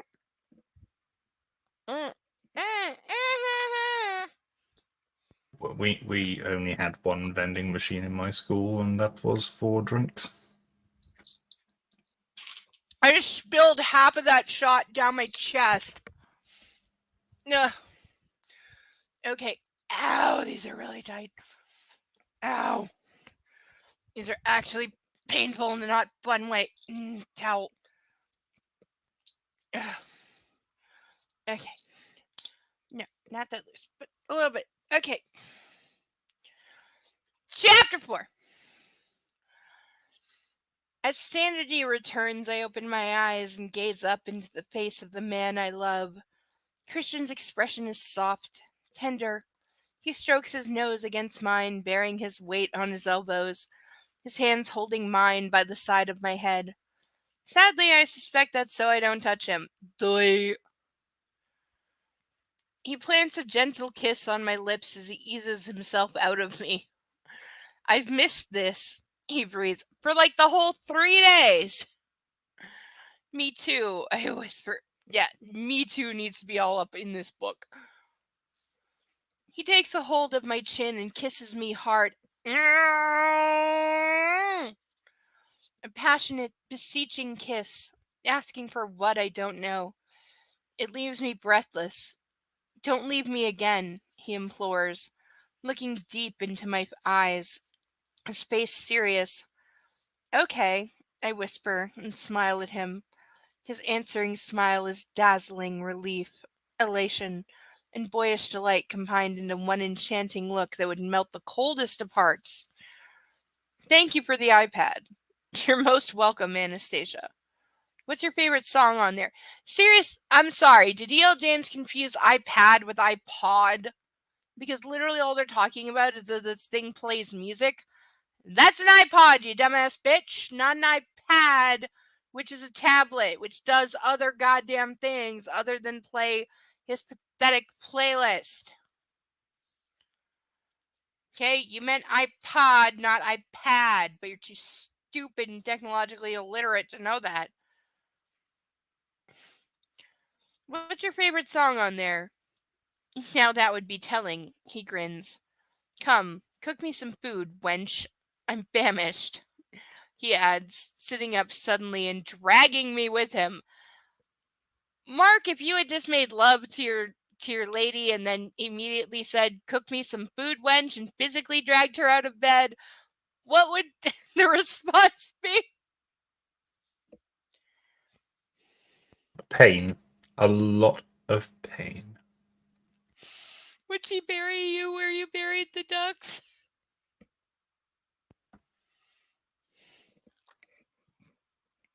I would probably end up in more shit than the Ducks. Yeah. Yes, the police. I have no doubt. The thing is, I have absolutely no doubt that these books are referenced in several police cases as having been the motivation of. Yeah, let's just say all my music and movies are also acquired. And yeah, I had an MP3 player too that was not an iPod because fuck their prices, also fuck Apple. So yeah, but everybody had a goddamn MP3 player, knockoff, whatever. Like, are you fucking kidding me? And also acting like she didn't know music existed. Like, fucking A. It's so bad and stupid. I was still very on and very tight. Just enough that they're not excruciating or cutting off circulation. That my limit is cutting off circulation only because it can lead to other like dangerous shit I don't want to deal with. So pain is fine, but long-term damage is not. As I scramble out of bed, I dislodge my pillow, revealing the deflated helicopter balloon. She literally has been sleeping with this fucking helicopter balloon beneath her pillow like a goddamn child. Like, when you're a kid and you put shit under your pillow when you're scared or, like, want to make a wish or some stupid shit. Like, seriously. Christian reaches for it and gazes up at me, puzzled. That's my balloon, I say, feeling proprietary as I reach for my robe and wrap it around myself. Oh, geez, why did he have to find that? In your bed, he murmurs. Yes, I flush. It's been keeping me company. Lucky Charlie Tango, he says in surprise. Again with the hiccups. God damn it. Yes, I'm sentimental, Gray, because I love you. My balloon, I say again and turn on my heel and head out to the kitchen, leaving him grinning from ear to ear. Christian and I sit on Kate's Persian rug, eating stir-fried chicken and noodles from white china bowls and chopsticks and sipping chilled white Pinot Grigio. Christian leans against the couch with his just fucked hair and his long legs stretched out in front of him. He's wearing his jeans and his shirt, and that's all. The Buena Vista Social Club croons softly in the background from Christian's iPod. Okay, so she's aware that iPods exist, but for some reason he gave her an iPad and she only uses it to play music, acting as if she just discovered music existed. Like that alien race in Voyager that wants the doctor to sing operetta and he winds up dressed as a clown from Puccini. Still a great episode. The actress in it that plays opposite him was like so underrated. She was spectacular. I think she outshone Picardo, honestly, in that one because he clearly was phoning it in because it was bullshit and it was like late season 7, so who cares? I sit cross-legged beside him, eating greedily, beyond hungry, and I admire his naked feet. There we go, all the wiki feet, people. There you go, all the wiki feet. I usually do all the cooking. Kate isn't a great cook. Did your mother teach you? Not really, I scoff. By the time I was interested in learning how to, my mom was living with husband number 3 in Mansfield, Texas. And Ray, well, he would have lived on toast and takeout if it weren't for me.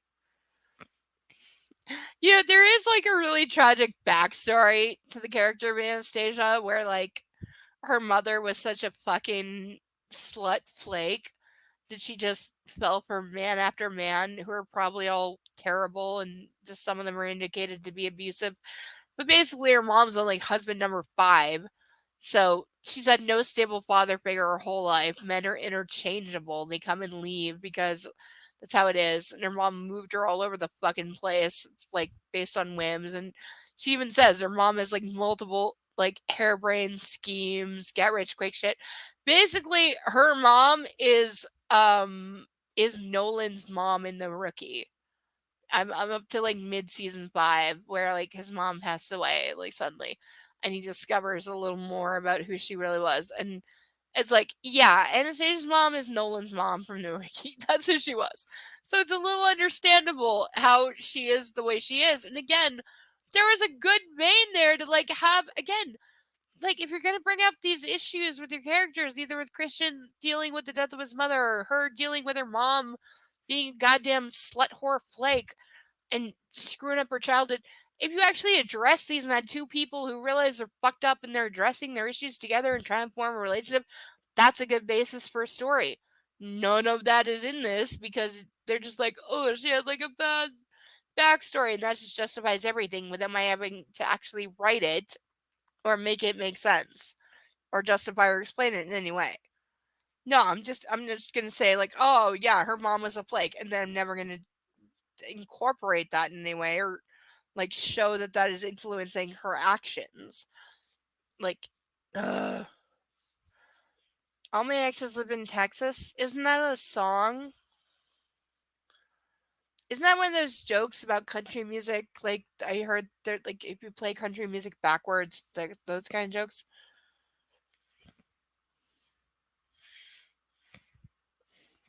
Christian gazes down at me for a moment. Why didn't you stay in Texas with your mom?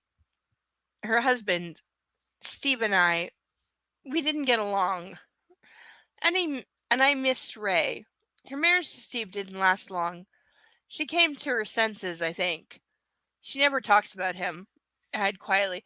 Okay, so that right there, like, we didn't get along suggests that Steve tried to sexually molest the girl, and the fact they didn't last long and she doesn't want to talk about it. I'm sorry, yeah. She grew up, like, severely abused, and that's why she's willing to put up with his bullshit.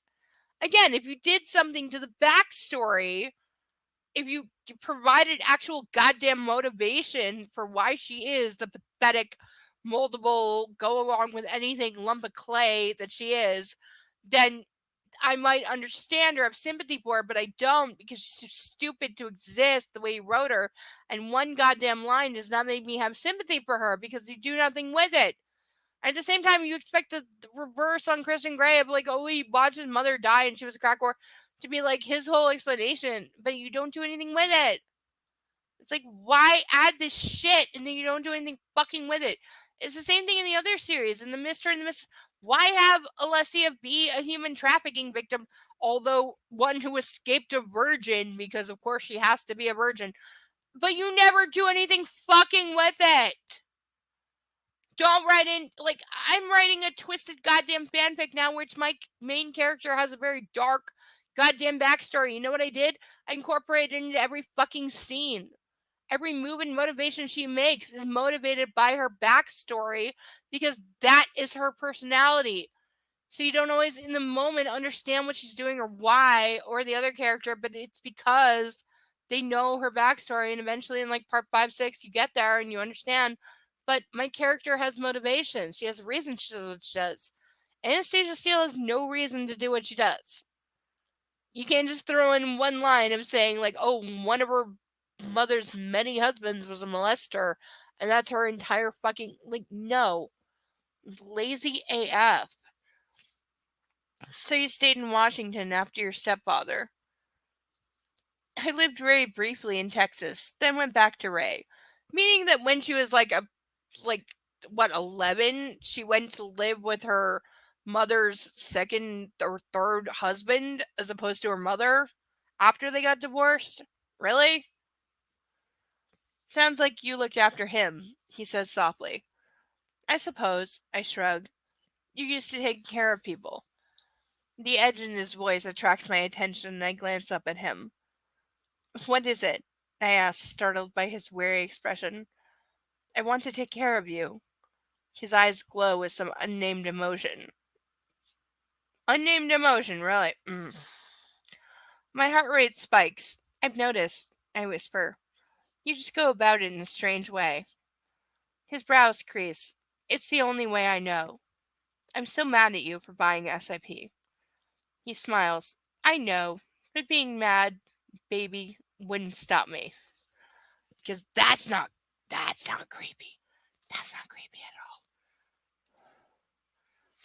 I admit she's a fucking rich ass bitch.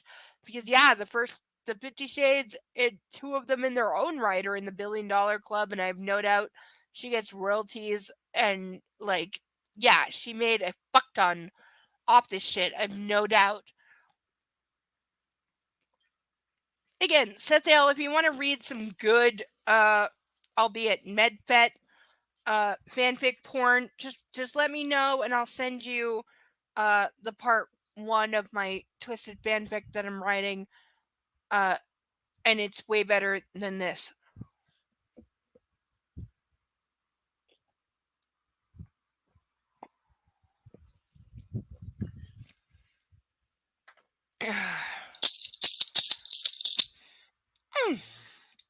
Delicious. Ah!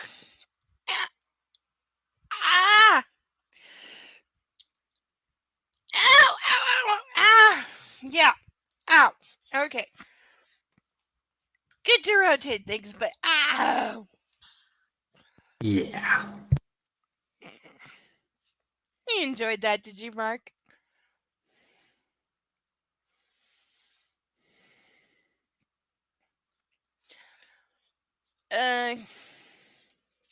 Wait, where is I? I don't have a highlighter. I need a highlighter.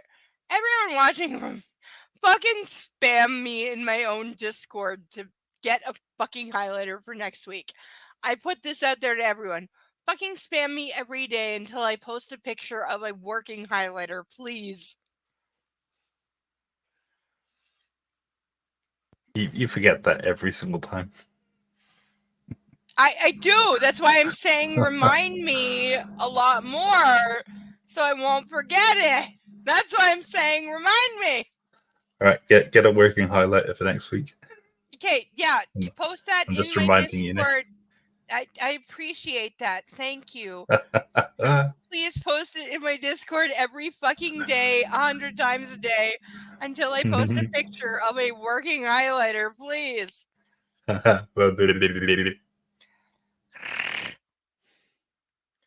He smiles. I know, but you being mad, baby, wouldn't stop me. I think he just admitted he's a rapist right there. What am I going to say to my work colleagues? Why am I hiccuping? Jesus Christ. He narrows his eyes. That fucker better watch himself. Christian, I admonish. He's my boss. Why am I hiccuping? Why am I hiccuping? This is bullshit. Christian's mouth presses into a hard line, and he looks like a recalcitrant schoolboy. She broke out the thesaurus there. Don't tell them, he says. Don't tell them what? That I own it. The heads of the agreement was signed yesterday. The heads of the agreement was signed yesterday. Mark, you're a lawyer. Does that sound like proper contract language? Wait, what? Say again? Quote, the heads of agreement was signed yesterday.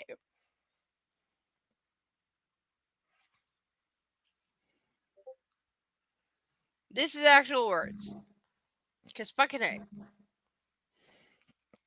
The news is embargoed for 4 weeks while the management at SIP makes some changes. Can you embargo a hostile takeover? Well, I mean, it's a hostile takeover. I mean, I'm assuming it's a hostile takeover because this company was not like publicly for sale. Like, he just like, and that's why I'm still like wondering. Thank you, Sethiel. Yes, that's exactly what I need, is that yellow highlighter. And I do love Sharpie. I really do. I didn't know they made a blue. Did they make the blue and green? I've never seen those. Do they really make a blue and green highlighter Sharpie? Is that real? I know the yellow and the pink, but did they really make a blue and the green? Because I really want those. You know, I'm not, like I said, I'm not financially solvent right now where I can buy highlighters, but right now I got bills I need to worry about a lot more, and they need to. Who is this? Hi, Cruiser 27 person who I assume is coming. Yeah, you're coming in from Twitch. So, hi, person. If you're gonna be a troll, you're gonna get ejected in short fashion. So, they make a purple highlighter, really? Because I always felt like that it's a highlighter color that's redundant because purple's a deep and darker color. Like, how could you make it into a highlighter without, like, blacking out the content because someone's writing is black? You know what I'm saying? There's a purple highlighter. I need a picture. Okay, Cruiser person, you can excuse yourself out because I don't need your commentary on my living conditions. I could put a fake background up. There's a reason that I don't. If you're too stupid to. I was like, what if I lipstick all over my hands? Then to tie it. The tie still has like the blood red lipstick on it, but it doesn't. Oh, now you're just okay. Yeah, you want to fat shame me to make yourself feel better? Go right ahead. You're only insulting yourself. Go ahead. Go ahead. Call me whatever. I dare you. Go ahead. That's my belief. Really nice. What am I going to say to my work colleagues? To Jack. He narrows his eye.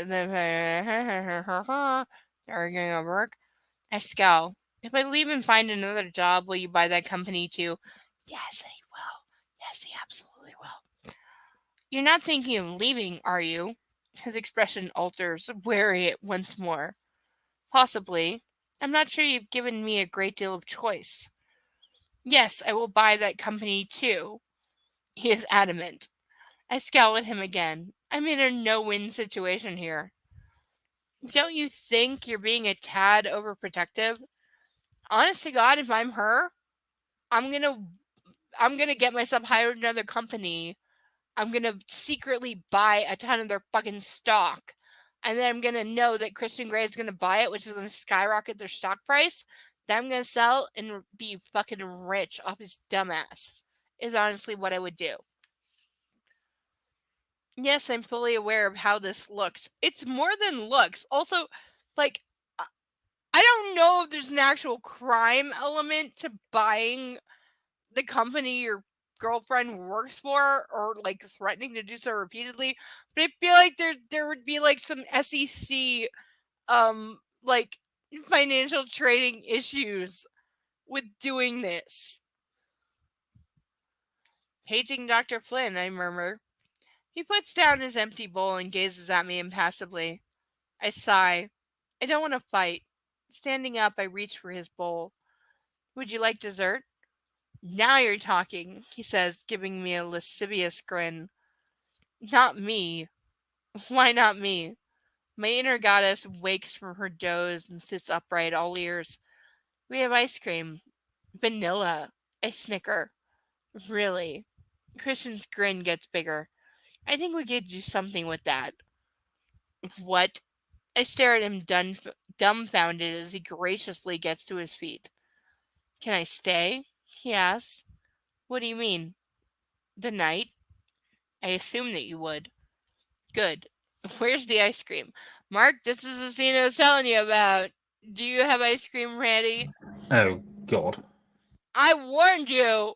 I didn't know it was here. I knew it was somewhere in the book. I didn't know it was here, but I knew it was somewhere in the book. So, sorry, but... In the oven. I smile sweetly at him.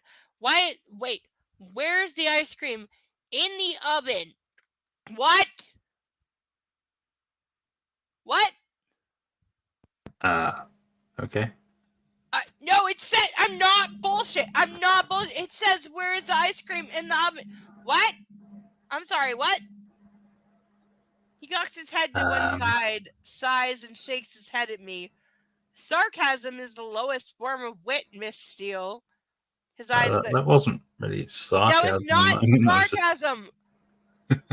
No, I don't care what Dakota Johnson says about she was saying every line sarcastically because she knew they were such crap. Fuck you stupid. I'm sorry, I'm gonna call her stupid fucking C word because she is just genuinely stupid and vapid. I've seen her in interviews. She is too dumb to exist.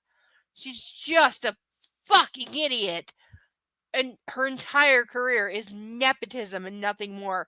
And she's pathetically disgusting so-called excuse for an actress. She's just dumb and vapid. Like I said, she's like the culmination of Jennifer Lawrence and the other Jennifer that has no acting ability, but somehow in the late 2010s they thought, oh, these are the best actresses ever. I'm sorry, no, they're disgusting losers who can't act and have no facial expression, and they're fucking stupid on top of it. They're genuinely just stupid people.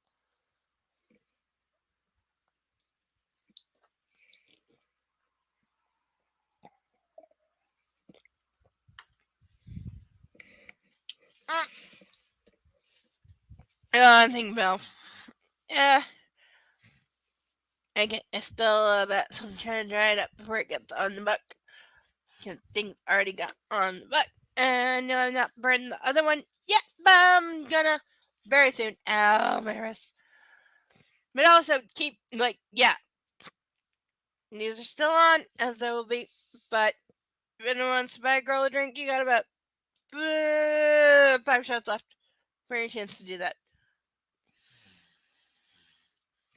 I sound like why am I stepped up? You must have cut the grass or something today because I sound so steppy.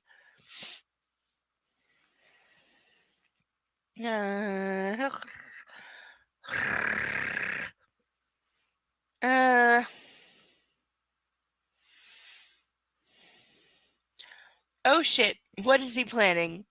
I can still take you across my knee. I placed the bowls in the sink. Do you have those silver ball things? Seriously, girl? You don't. What? No. Yes, said Dale. Thank you. Yes, I know. I know. I immolated one keyboard, and this one I've had to clean with a Q-tip after I spilled grape jelly on it. I don't have the money for a new one, certainly. My Joy-Cons and Switch are totally dying, but I know I'm being very careful with the camera. But I'm sorry, you put the cops on that limit my free. So I love you for it. You are the best for it. You and your dragons, and I would totally ride one of your dragons bareback on live if YouTube allowed it, and all that implies. He puts his hands down his chest, belly, and the pockets of his jeans. Funnily enough, I don't carry a spare set around with me. Not much call for them in the office. I'm very glad to hear it, Mr. Gray. I thought you said that sarcasm was the lowest form of wit. Again, not being sarcastic. Well, Anastasia, my new motto is, if you can't beat 'em, join 'em. I gape at him. I can't believe he just said that. You can't believe he just said a stupid fucking line that doesn't. And he looks sickeningly pleased with himself as he grins at me. Turning, he opens the freezer and takes out a pint of Ben & Jerry's finest vanilla. I'm sure Ben & Jerry's are so glad they're involved in what's about to happen.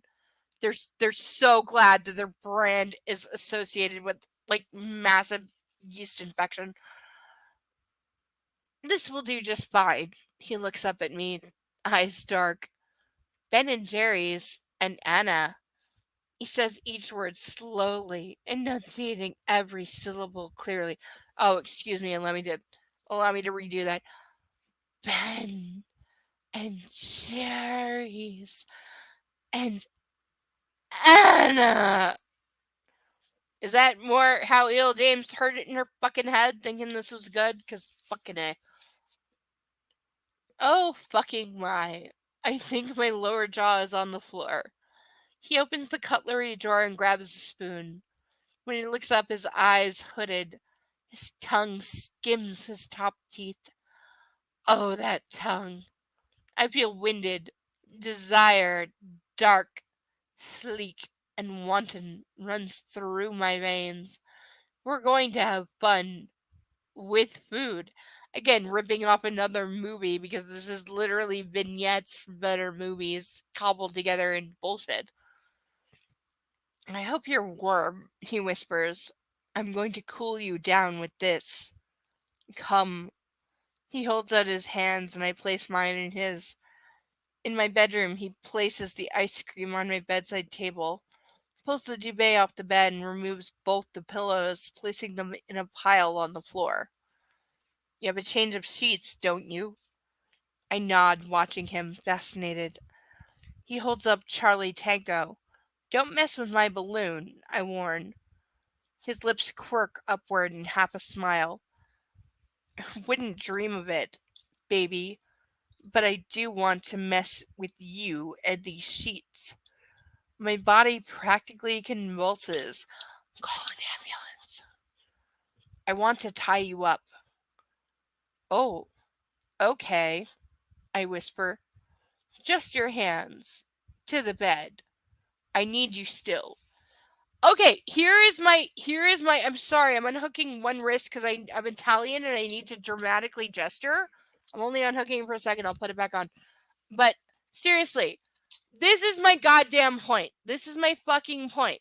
Because he's saying I need you to like physically be still because you can't touch me. But this is the conflict of their entire goddamn relationship played out in front because she's saying I don't want these fucking rules where I can't touch you, and he's like, yeah, but that's all I have. And they both agreed to give it up, and yet nothing has changed. Nothing has changed. He is still treating her the exact same way during sex that he always has treated her because he doesn't want to be touched and he wants her to be controlled. Where she said, I don't want to be controlled. I don't want to do that. And yet here she is giving into it because he's doing it anyway because they're both fucking liars about saying, yeah, I can totally be somebody else, not do what sexually gets me off with you because you don't like it. It's stupid. It's fucking stupid. And also, anyone that can hit up Deadpool and tell him to talk to me instead of being a whiny bitch and be my friend again, please do. Yeah, I'm gonna go on about that. Because, yeah, he's being an idiot. And we had a good friendship going that I don't feel like losing because alters in my head did the thing that I'm not responsible for and I'm not even aware of. I have buttons right here. These are safety cups. I have buttons. So, yes, I can. But they're back on. See, I said I would, and I did. See, these are real cups. Really tight, really painful. Yep. My robe falls open while I stand paralyzed under his heated gaze. After a moment, he pushes the robe off my shoulders. It falls and pulls at my feet, so I'm standing naked before him. He strokes my face with the backs of his knuckles, and his touch resonates in the depths of my groin. Bending, he kisses my lips briefly. Lie on the bed, face up, he murmurs, his eyes darkening, burning into mine.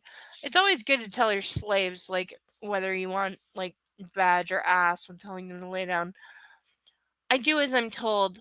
My room is shrouded in darkness except for the soft, insipid light from my lamp. Normally, I hate energy-saving bulbs. Why is this line? They're so dim. No, they're not. But being naked here with Christian, I'm grateful for the muted light. He stands by the bed gazing down at me. I could look at you all day, Anastasia, he says. Why am I hiccuping? Jesus Christ. Ugh. Arms above your head, he commands. I comply, and he fastens the end of my robe sash around my left wrist, threads it through the metal bars at the head of my bed, and he pulls it tight so my left arm is flexed above me. He then secures my right hand, tying the sash tightly. Okay, here's my entire goddamn point. They both said they wouldn't do this shit. He agreed to her that no more BDSM, no more controlling shit, no more domination. And what is he doing? What is he doing? He's literally tying her up, restraining her after she said, I can be in a relationship with you, but not if you do this. And he's doing this. And she's doing nothing about it. And that's the fucking point. Like, obviously he never changes. He basically just lies to her and continues doing the same thing. It's like, oh no, but I'm really in a vanilla relationship with you, baby, but still let me tie you up. Because that's not the same now. Now I'm not doing it for that reason. Now I'm doing it for a different reason. Like, are you like, I'm sorry, but it's infuriating. It's fucking infuriating. He's pretending to not like do this abusive, controlling shit, and he's still doing the exact same fucking thing, but she's too stupid and obviously indoctrinated, because I'm sorry, she left the last book completely programmed like a cult, like Jeffrey Dahmer lobotomized. She's too stupid to exist. So yeah, whatever he tells her, she accepts as truth. And yeah, he's tying her up again, exactly the exact same way. But he's gonna lie to her and be like, "Oh, it's not the same as before, baby. I'm totally me at this time. I'm totally like in a vanilla relationship." But no, I tied you up anyway because that's just my thing that I do. Fuck up.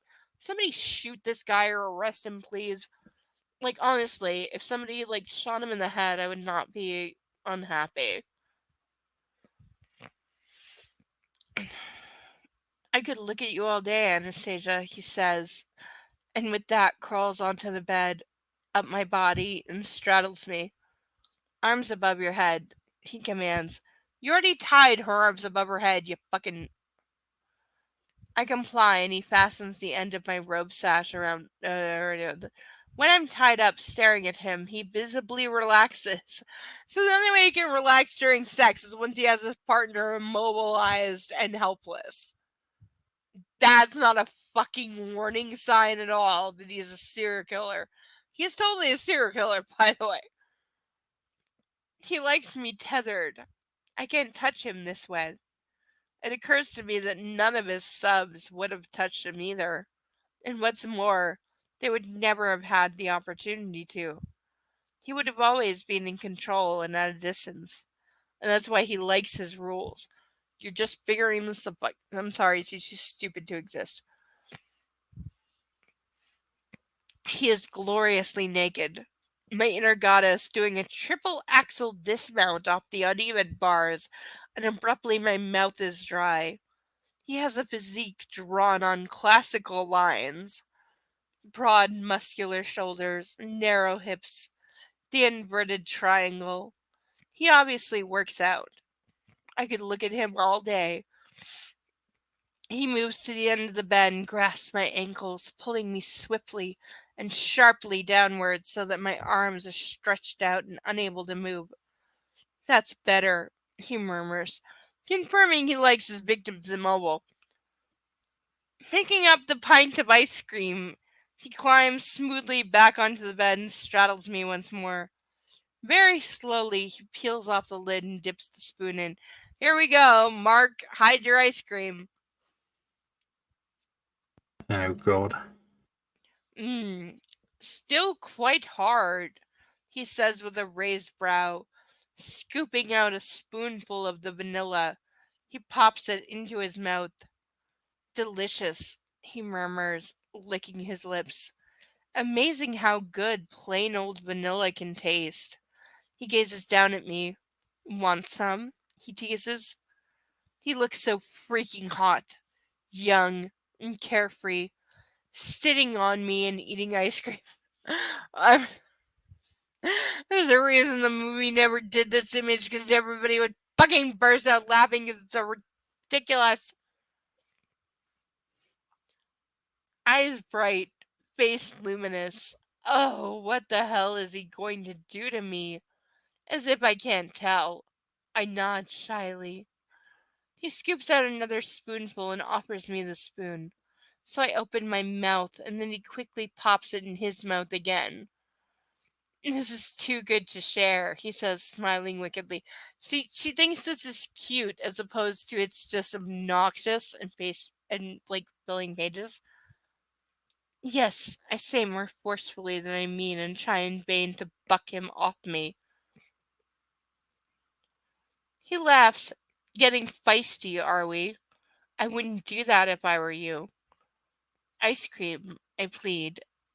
Well, as you've pleased me so much today, Miss Steele. He relents and offers me another spoonful. and this time he lets me eat it. Seriously, I would have gotten myself out of the cuffs, whether they were safety released or not. I would have gotten myself out of them and thrown him the fuck out of my apartment way before this. Because this is not cute. This is not sexy. This is not playful. This is him being an abusive goddamn bastard because he's clearly getting revenge for earlier things and like bullshit. Why is she with him? I'm sorry, but why is she with him? Why? These are not people that should be together. And even with her, if you want to like look really hard, tragic backstory, she's still isn't putting up with this shit. Not in comparison to what is her life as we see it. Like, I'm sorry, E.L. James is the most atrocious writer ever.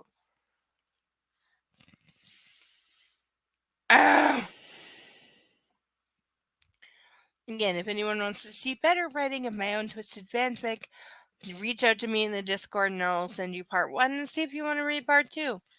I think I'm decent. I think I'm better than this, as I've been told by people who are not myself. I pull against my restraints and the bed creaks ominously, but I don't care. I'm burning with desire. It's consuming me. Blah. Oh, it's cold. Each nipple peaks and hardens beneath the cool of the vanilla. Cold? Christian asks softly, and he bends to lick and suckle all the ice cream off me once more, his mouth hot compared to the cool of the ice. It's torture. And it starts to melt. The ice cream runs off me in rivulets onto the bed. His lips continue their slow torture, sucking hard, nuzzling softly. Oh, please, I'm panting. Want some? And before I can confirm or deny his offer, his tongue is in my mouth, and it's cold and skilled and tastes of Christian and vanilla. Delicious. Again, Mark, if you were having a, bed session, would it...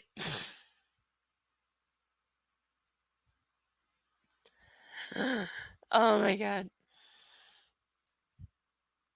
Have you been kidnapped by ducks? Always. They constantly get me. Yeah, I'm sure. But if you, seriously. I have prisoner of war status, so it's fine. Okay, I'll keep that in mind. And just as I'm getting used to the sensation, he sits up again and trails a spoonful of ice cream down the center of my body, across my stomach and into my navel, where he deposits a large dollop of ice cream. Yeah, leave it there. It's fine there. I feel like this would make me want to throw up. But I mean, at least it wouldn't cause any kind of infection. Yeah, at least there's that. He kisses each of my breasts and sucks each of my nipples hard, then follows the line of ice cream down my body, sucking and licking as he goes. Okay, so and I've never done it, but I'm familiar with the concept of body shot. Where you pour the tequila into the navel and the salt and the lime, and I get the thing. So Dale, do you mean the church or the person? Because I've been a member of both, and they ain't such. So, I know my keyboard. I need a new keyboard because I spilled jam on it. Shut up. I now spill grape jam on it, and I've been cleaning it with the Q-tips for 3 weeks, but the L key is still stuck. Seriously, the L key is still stuck. But seriously, no, my keyboard is fine. It's perfectly fine. It's brand new. It's only 2 months old. But I really do need to detailed clean it with a Q-tip. That's my fault. But yeah, no, my keyboard is fine. The rest of my pills are not, but my keyboard at least is okay. I erupt unexpectedly into a mind-blowing orgasm that stuns all my senses, obliterating all that's happening outside my body as I writhe and groan. Holy fucking cow! That was so quick! I'm not saying I've never had a revolving orgasm that I couldn't control, but I'm saying it required things that I would not consider sex and were definitely abused. So I'm not saying like it's a violent wand problem. Like, yeah, you fucking like, for anyone who doesn't know, like, I'm sorry, but violent wand is, you shock somebody in the right place, they're going to physically orgasm. That doesn't mean they're mentally present. And it's way more prevalent for women than men because, like, women are way more in their head about sex. Whereas for men, I'm not denying or saying there's not, but I'm just saying men are a lot more satisfied with just the physical than women are when it comes to being satisfied, not to getting off. Physiology. I'm vaguely aware that he has stopped his ministrations. He's hovering over me, sliding on a condom, and then he's inside me, hard and fast. Did I miss the place where he got out of her the first time? Because it's the second time they're having sex. And again, he's like hard and fast, just wham, like no foreplay, no like easing it in or gently, no like giving her a minute to acclimate. Like, I know there are actually people that think that vagina is like a hole inside a woman. I hiccuped so bad. No, it's not. So don't ever. Fucking hiccups. Fuck. I'm like, I'm really annoyed and the hiccups. I'm not playing. I'm genuinely really, really, really annoyed.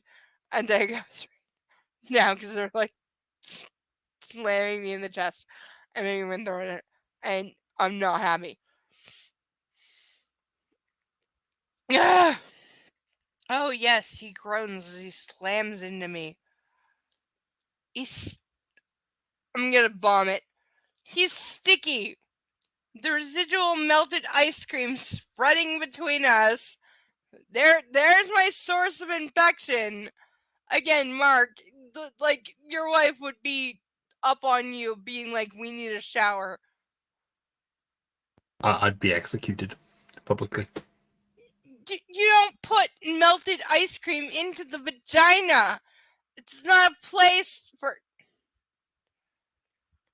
It's a strangely distracting sensation, but one I can't dwell on for more than a few seconds, as Christian You're going to suddenly... be dwelling on it for a few more days, At least 2 weeks, because antibiotics take at least 3 days to kick in. And it's going to be very distracting. And they don't give you pain meds for fucking UTIs, even though they should, because they are exceedingly painful. Again, I'm glad I never had children because my body might be built for it, my brain is not. Like, there's a reason I took the morning after pill and even later than that contraception pill multiple times just to be very sure. And literally, I did not think I was pregnant. I was just being abundance of caution. That's how hard I wanted to not ever be with child. Because I am not built for that. My body might be genetically, but I am not. So yeah. Thank God I live in a country that's like free, no questions asked, access to birth control. And yet I've gone to several Comic Cons as a handmaid. I got told that I couldn't be on TV because it was too controversial. No joke. That actually happened the first year that season 1 of Handmaid's Tale premiered. I got pulled over, no joke, for real, for the Toronto morning news segment because they were filming like what are the popular costumes, because the Comic-Con I was at was just a couple of weeks in front of Halloween, so they were doing the segment of like what are the popular costumes this year. Perfectly cute and fine, and I looked like I walked just off the set because I had perfect costume. I got pulled over and they wanted to put me on air, but then somebody with a clipboard literally looked on like a fourth page and was like, "Oh, you're like from one of like the 7 shows that are too controversial. We can't put you on camera. You look amazing and you look great and we love you so much. Can I take a picture with you as a fan?" Because he knew the show, but they couldn't like literally they couldn't put me in the costume segment because the show, in its first season, even though they'd only aired like 1 or 2 episodes, had already been deemed so quote unquote controversial. You can't air that on TV because it's like too politically divisive. It's a TV show, you fucking assholes. Like, have some goddamn balls. And that was like Toronto News Morning Now channel, so fuck them. But yeah, I remember that very, very clearly. Do you know how much you mean to me? He breathes against my ear. No, I gasp. At least that's honest. He smiles against my neck and his fingers curl around my jaw and my throat, holding me fast for a moment. Okay, I'm sorry. I'm sorry. I'm sorry. I'm taking one of the cups off for 1 second because I can't taking one. B says his throat curls around her. He's holding her by her throat. He's doing this. This is what she's saying. He's holding her by her throat. He's doing this. Okay? I'm putting it back on, okay? Not a liar. I'm putting it back on. Ow.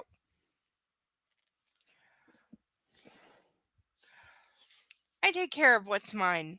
He hisses and bites my ear. I cry out. That's right, baby.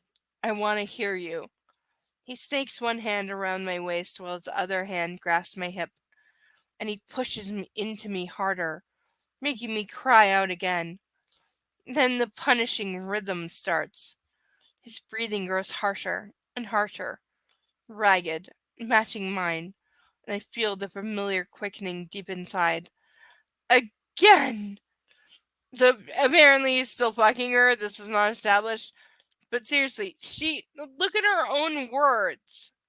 Her own words say this is not consensual. Like, I am just sensation. This is what he does to me. Takes my body and possesses it wholly, so I think of nothing but him. Seriously? Seriously. Seriously. Seriously. You wrote that fucking line, then you want me to think this is a romance where she literally says that he possesses her and takes her body wholly with no regard for what she fucking... Are you... This is what... I need all the dragons. I am his. Totally his. Come on, baby, he growls through gritted teeth. And on cue, like the sorcerer's apprentice I am, I let go and we find our release together. No joke. No, there's no fucking way. There's no way that that's true. There's no way that he really... No. That's not possible. No. I'm all of the no. That didn't happen. I'm lying curled up in his arms on sticky sheets. What the fuck did you do that the whole sheets are sticky? His front is pressed into my back, his nose in my hair. What I feel for you frightens me, I whisper. He stills. Me too, baby, he says quietly. The most porno line. I'm sorry. If you're being honest and a guy says, like, me too, get the fuck out of the bed, run away, and punch him in the face while you're leaving. What if you leave me? The thought is horrific. I'm not going anywhere. I don't think I could ever have my fill of you, Anastasia. I turn and gaze back at him. His expression is serious, sincere. I lean over and kiss him gently. He smiles and reaches up to tuck my hair behind my ear. I've never felt the way I felt when I'm with you. I've never felt the way I felt when you left, Anastasia. I would move heaven and earth to avoid feeling like that again. He sounds so sad. Dazed, even.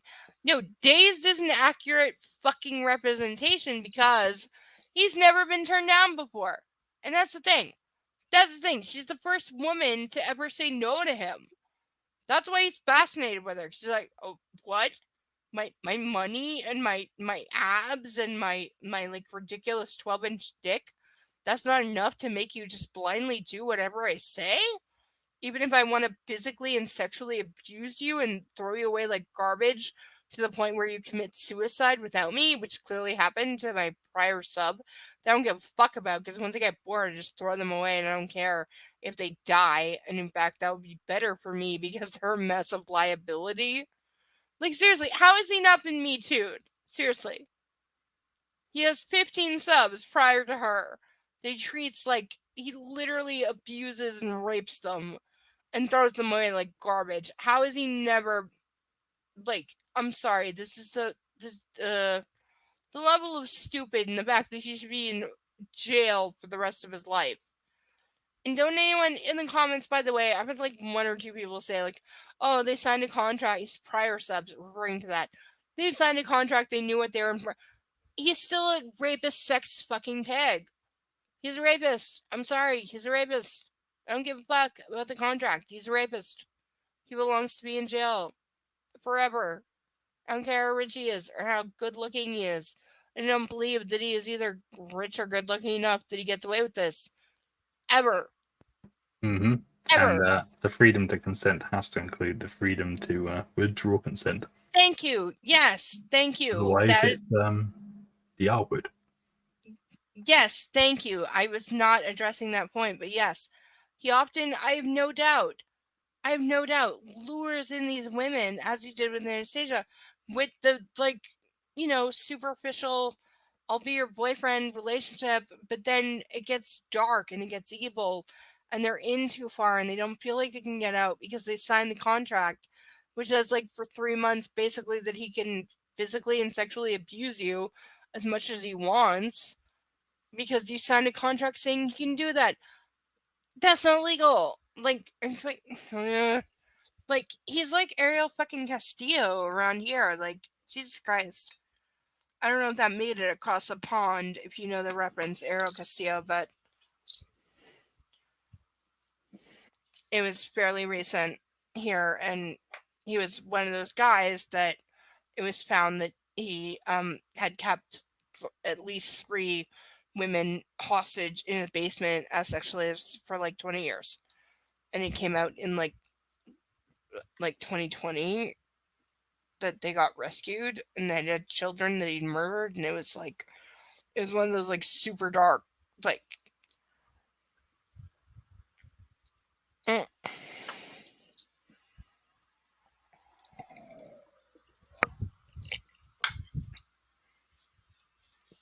Did that make it across the pond, the Ariel Castillo thing?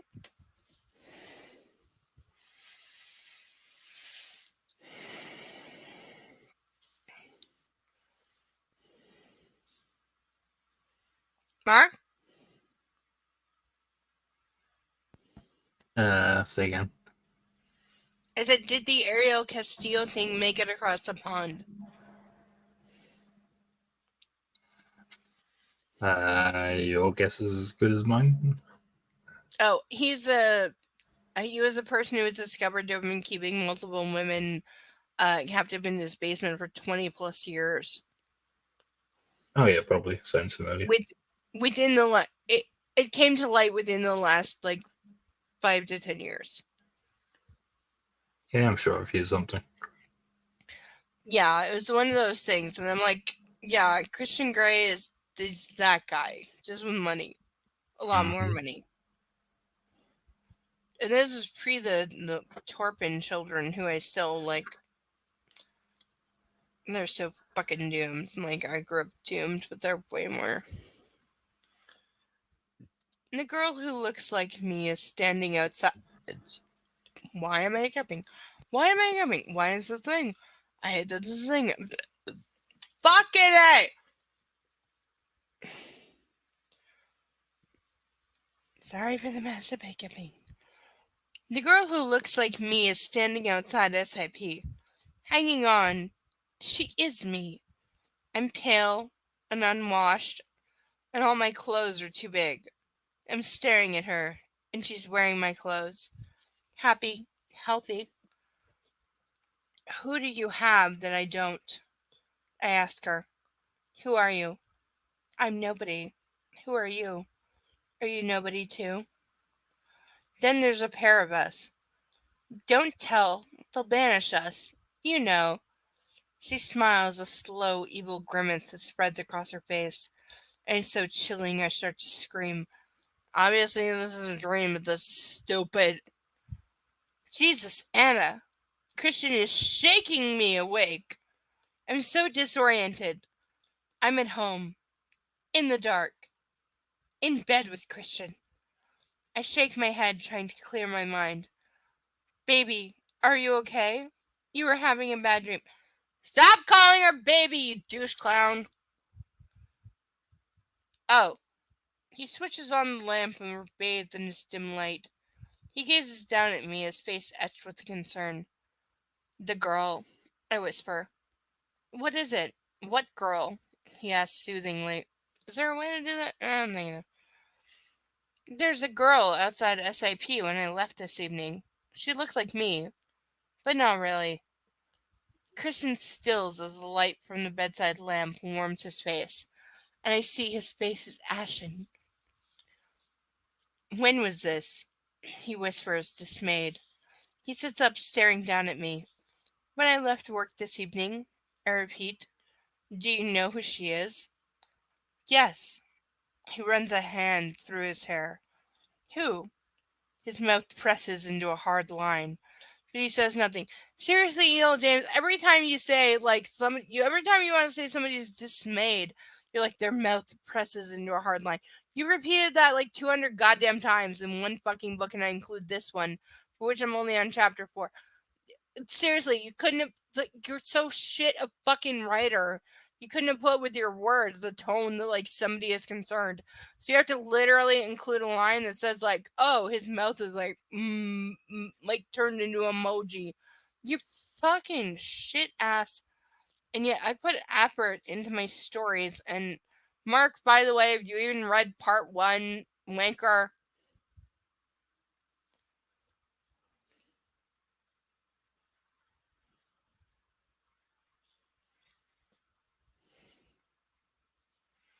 Mark has been kidnapped by ducks.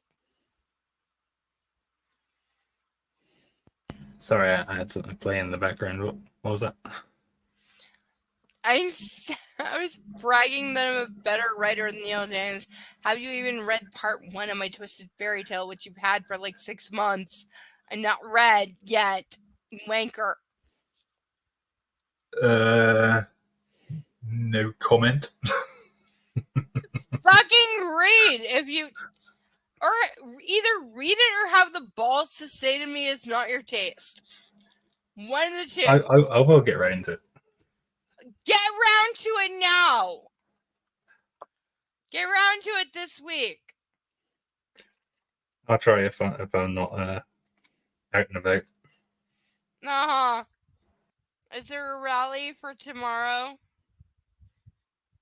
You said your car survived. Are you in it?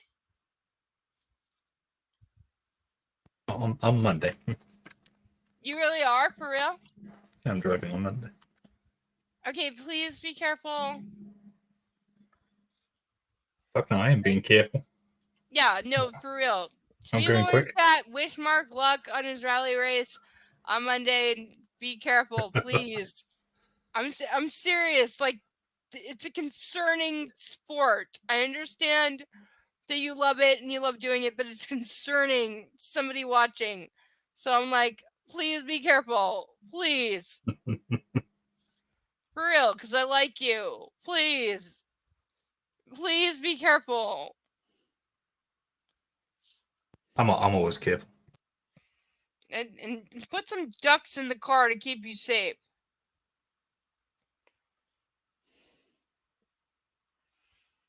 And the girl who put toxic on bumpy roads and ducks don't really mix. They do if you glue them down on the dashboard, okay? They can't really glue them on. It's not. You can. It's not my car. Okay, I didn't know that. I don't own it. Okay, but it's functional as a car.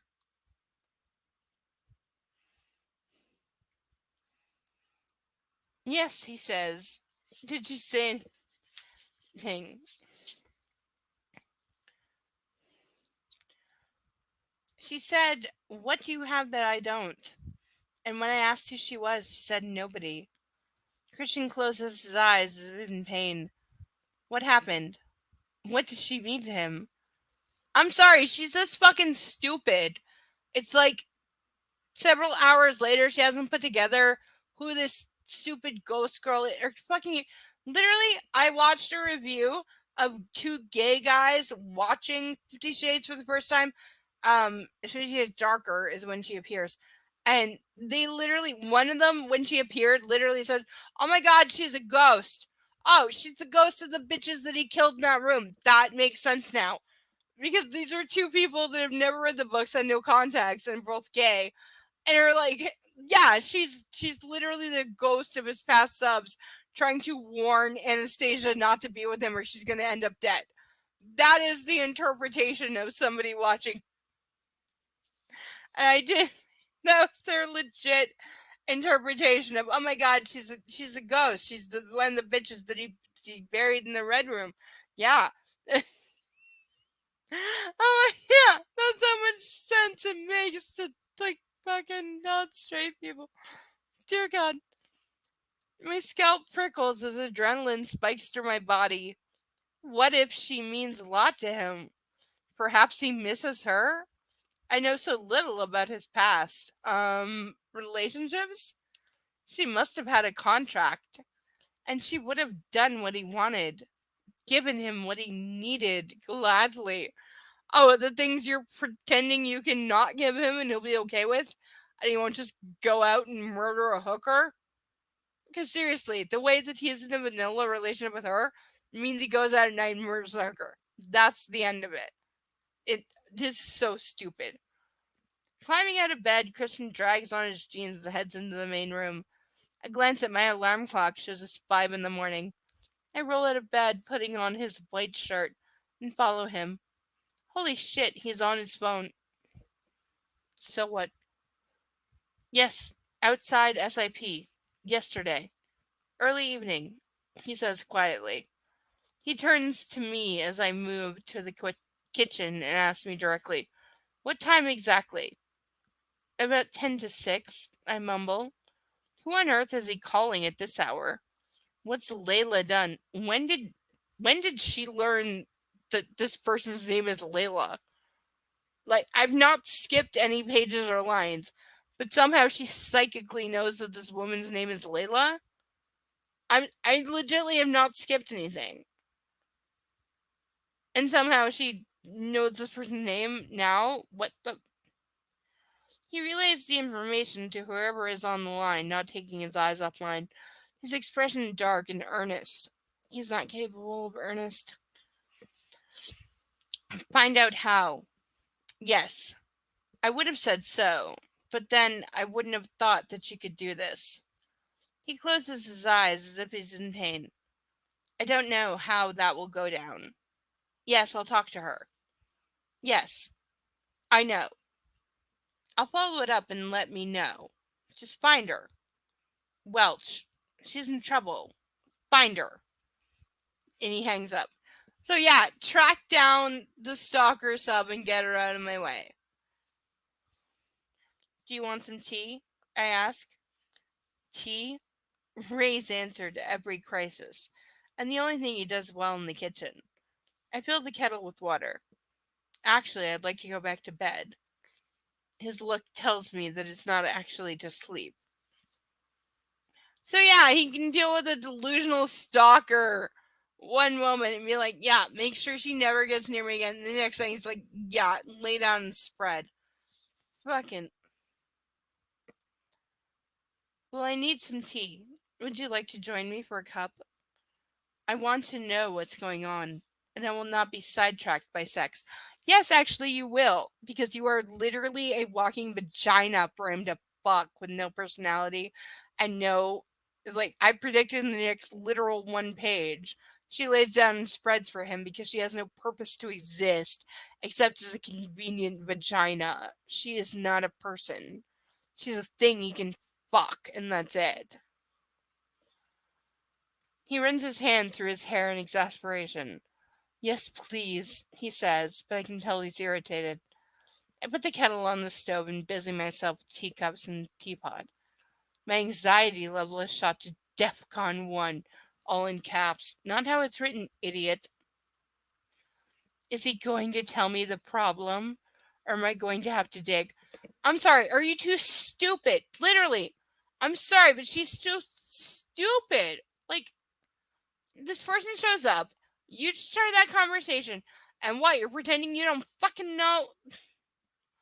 She literally is not only too stupid to exist, if somebody shot her in the head, or Jeffrey Dahmer lobotomized her, or Hannibal Lecter ate her frontal lobe, and then she continued being in this story, that would make more sense. Mark?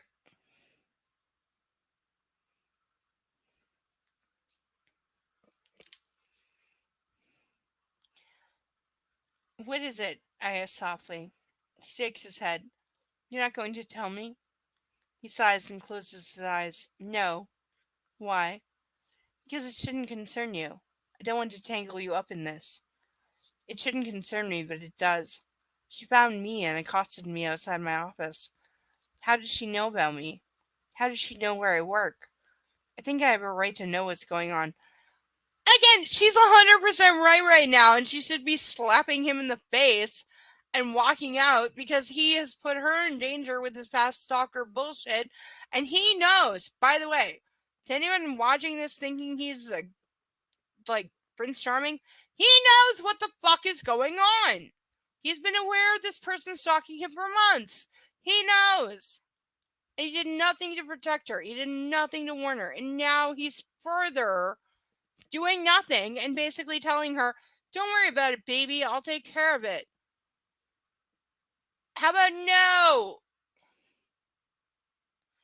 I wait patiently, pouring boiling water into the teapot as he paces back and forth. After a beat, he continues.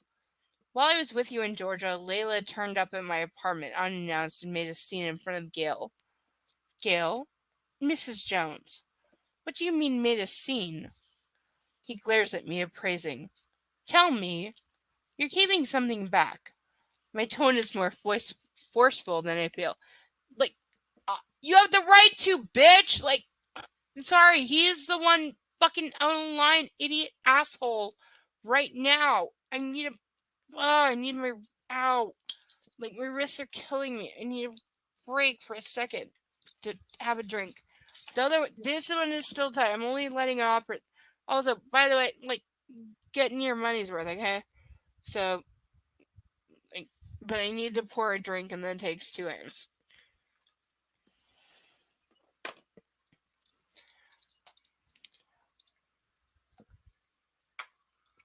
Mm. Mm.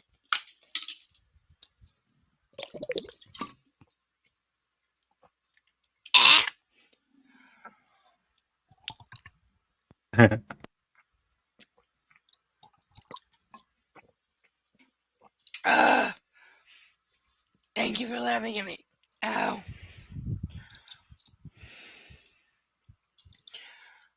I don't see you wearing handcuffs. It's probably a good thing. Probably.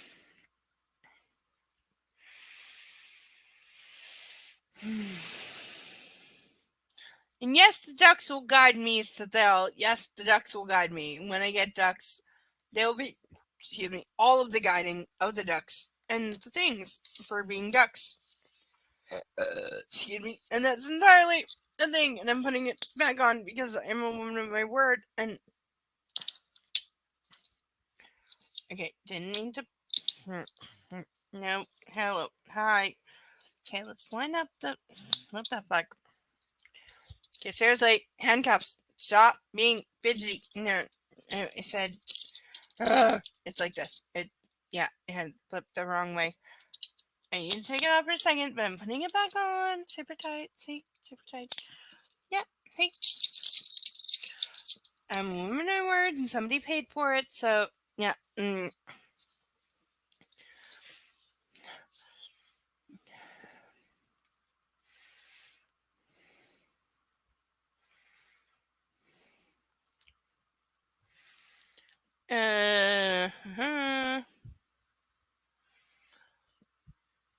He blinks at me, surprised. Anna, He stops. Please. He sighs in defeat. She made a haphazard attempt to open a vein. I'm sorry, but that's the most bullshit attempt to say somebody, like, legitly tried to commit suicide ever. Of, like, it's like, oh, she tried to kill herself, but, like, it was, like, a year after I used her body for sex and treated her like garbage and physically abused her and mentally utterly abused her and destroyed her. So, I don't know, ass clown. Oh no. That explains the bandage on her wrist. I'm sorry, if you see a bandage on someone's wrist with blood bleeding, you don't know, again, Anastasia is not a real person. She's a fucking. Does anybody know the movie Simone or Sim 1? Depending on how you went. Al Pacino, and I don't remember the dumbass actress's name. But that movie, that's effectively how he sees women.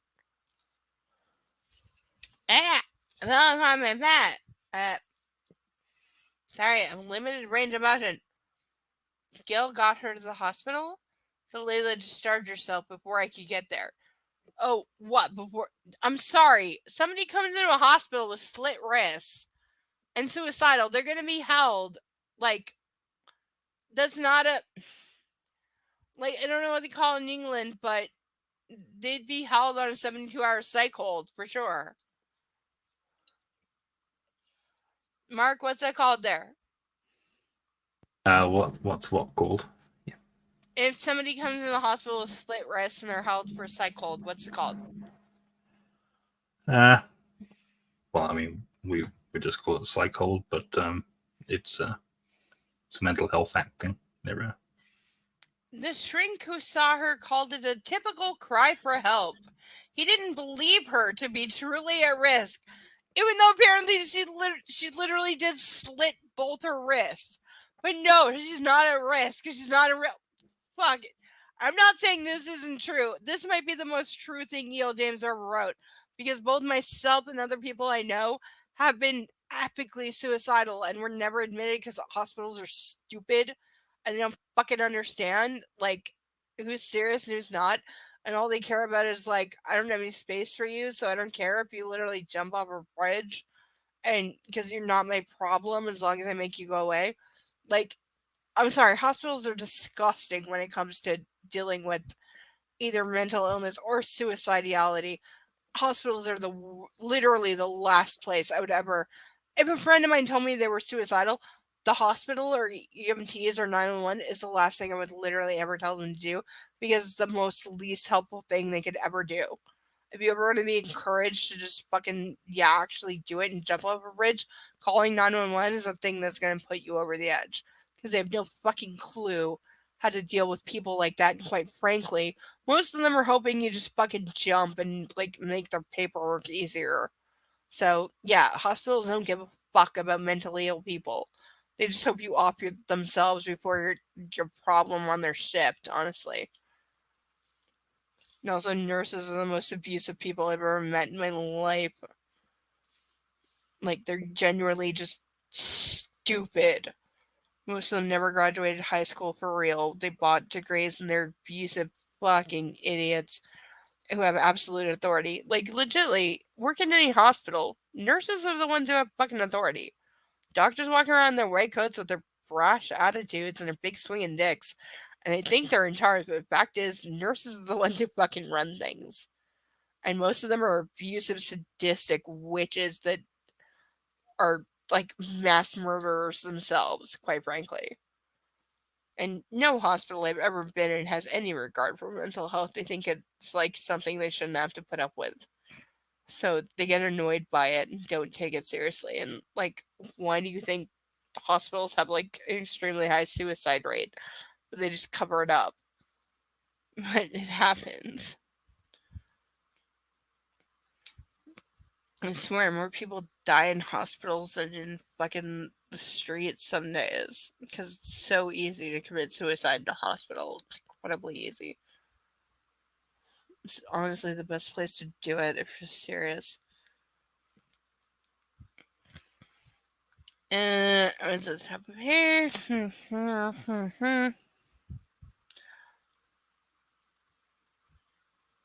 Where was I? One step from suicide.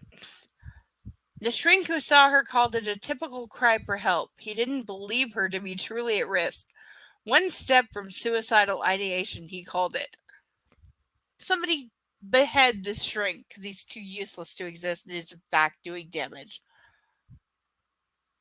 One step from suicidal ideation, he called it, but I'm not convinced. I've been trying to track her down since then and get her some help. I don't believe him. I don't believe him for a minute. I don't believe him for a goddamn second, ever.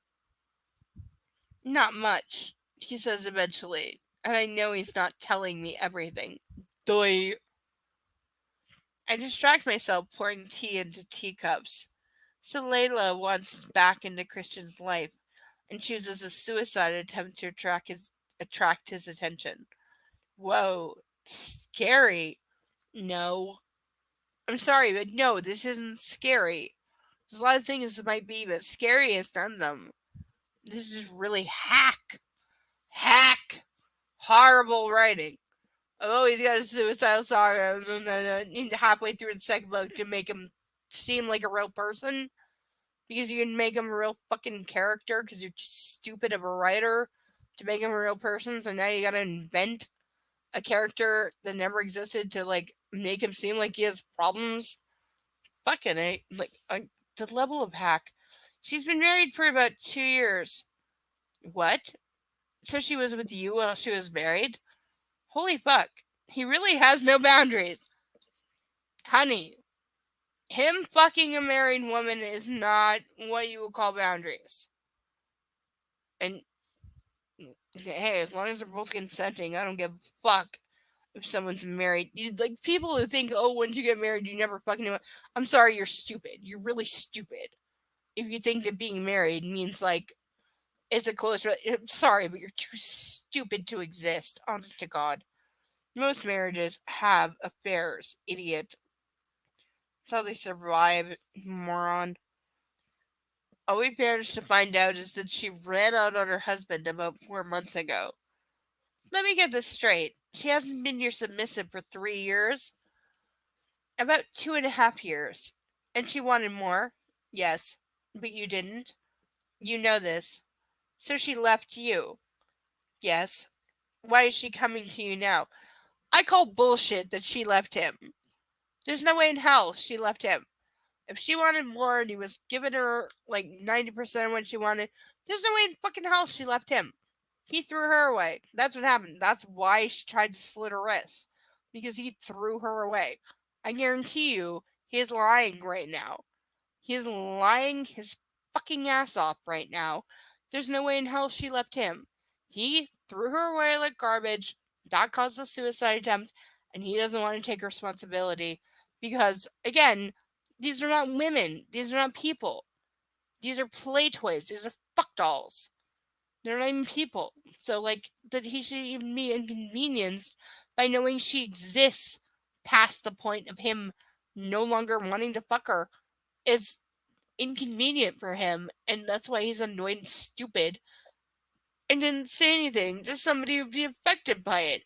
Because, excuse me, hiccups. He considers it inconsequential because she's not a person. Hiccups. Okay. Because she's just a thing he fucked and then threw away, and he doesn't understand why she can't accept that she was. I apologize for using this term, hiccups. She was just a cum dumpster that he conveniently used for a while and then threw away, but she can't accept that, and he doesn't understand that. He's like, well, I never treated you like a person anyway, so why are you like offended that I threw you away like trash when all I ever did was treat your body as a convenient repository and you're a fuckdoll. I never treated you like a person. But clearly she's deranged. The fact that like James makes her like a married character, apparently she's married to someone else and like had an affair with Christian Grey, that's disgusting on a whole other level. And makes me wonder how many affairs she's had. Because she's married, and I'm sorry, but there's no way in fucking hell somebody who writes what she does has ever been faithful in any way, or like, if her husband pimped her out, I wouldn't be surprised. Because great, seriously, somebody check up on Neil James's marriage if she thinks this is fucking normal. Are you asleep yet, Mark? Not far off. Well, I'm gonna take 2 seconds to go to the ladies' room, if you don't mind. So please entertain the ducks. Ow. I really do just need 2 seconds to pee. So I'll be right back.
Hello.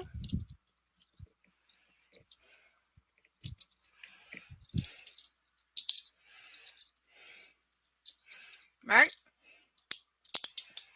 Yeah.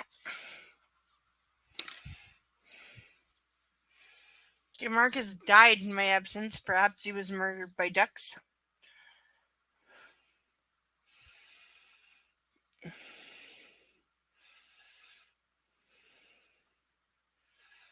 Me? What would you want with me? What do you have that I don't? I stare at 50, magnificently naked from the waist up. I have him. He's mine. And what I have.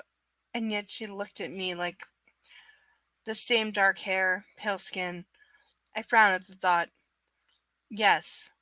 What do I have that she doesn't? You're way more bendable to being his fuck slut than she was, apparently. Though again, E.L. James needed to make a distinction here, and she didn't. Because this woman is clearly stupid and vulnerable enough to just let Christian Grey use and abuse her body, and he just got bored of her. So I'm sorry, but she has nothing that Anastasia doesn't, other than he was not psychologically in the place where he wanted to marry a fuck slut to have a permanent one. Like, he was working up to that. So there's literally nothing to do with Anastasia Steele. She could be anybody. He was in the place where he wanted to just basically purchase a vagina that he could do anything he wanted to, and in his mind that means marrying it, and that's what he did. And that's, I'm sorry, but that's an extremely conservative view that is prevalent all over the world. That once you marry a woman, you can do whatever the fuck you want to her. And so a lot of men like seduce young women and marry them and then think, I own you, you're my slave, and I can do anything to you. And there are multiple conservative religious books that back this up. And like, I will never forget reading a tale of one woman who, after like 2 years of being denied medical care because her husband was like, you don't need to go to a doctor, I own you and I won't let you, was finally like taken to the hospital, and she had like stage 4 breast cancer. And she literally like wrote publicly to her own family that she believed this was God's mercy of letting her die of untreatable breast cancer because it had progressed so far they couldn't treat it, because that was her way of like being released from a physically and sexually abusive marriage that she'd been suffering since she was 16, and which her whole family knew about, but nobody ever let her out because they're like, well, you married him so he can do anything he wants to you. And she was like, well, this is God's mercy that he gave me stage 4 breast cancer and I'm gonna die within 3 months, and that's my way out of this abusive relationship. That's God's mercy. While my whole family said like, oh, you married him, so it's okay if he beats and rapes you.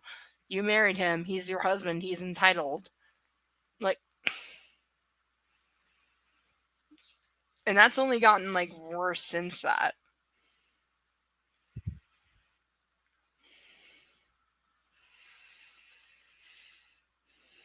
Where was I? Why didn't you tell me yesterday? He asked softly. I forgot about her. I shrugged apologetically. This was today, right? This is not a different day.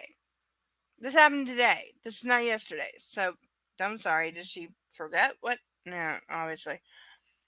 You know, drinks after work at the end of my first week.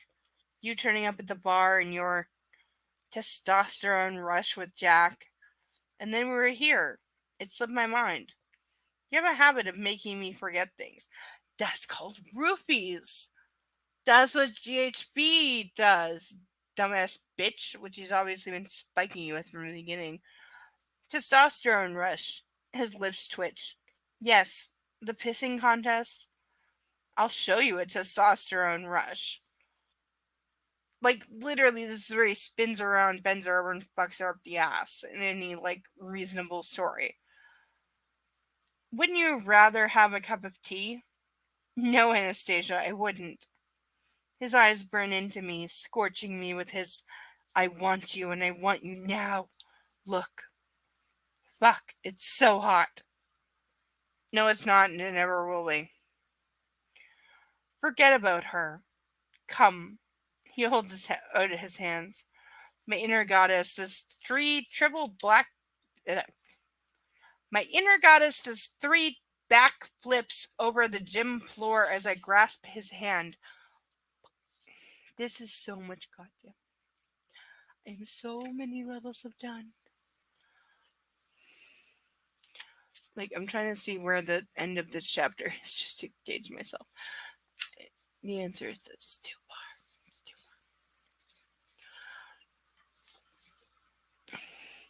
I wake too warm and I'm wrapped around in naked Christian Grey. So apparently they're off-screen sex. Even though he's fast asleep, he's holding me close. Soft morning light filters through the curtains. My head is on his chest, my leg tangled with his and my arm across his stomach. I raise my head, scared that I might wake him. He looks young and relaxed in his sleep, and he's mine. Reaching up, I tentatively stroke his chest, running my fingertips through the smattering of hair. He doesn't stir. I can't quite believe it. He's really mine. For a few more precious moments, I lean over and tenderly kiss one of his scars. He moans softly but doesn't wake, and I smile. I kiss another and his eyes open. Hi, I grin at him guiltily. Seriously, bitch. Fucking seriously, Sethale, I need you to...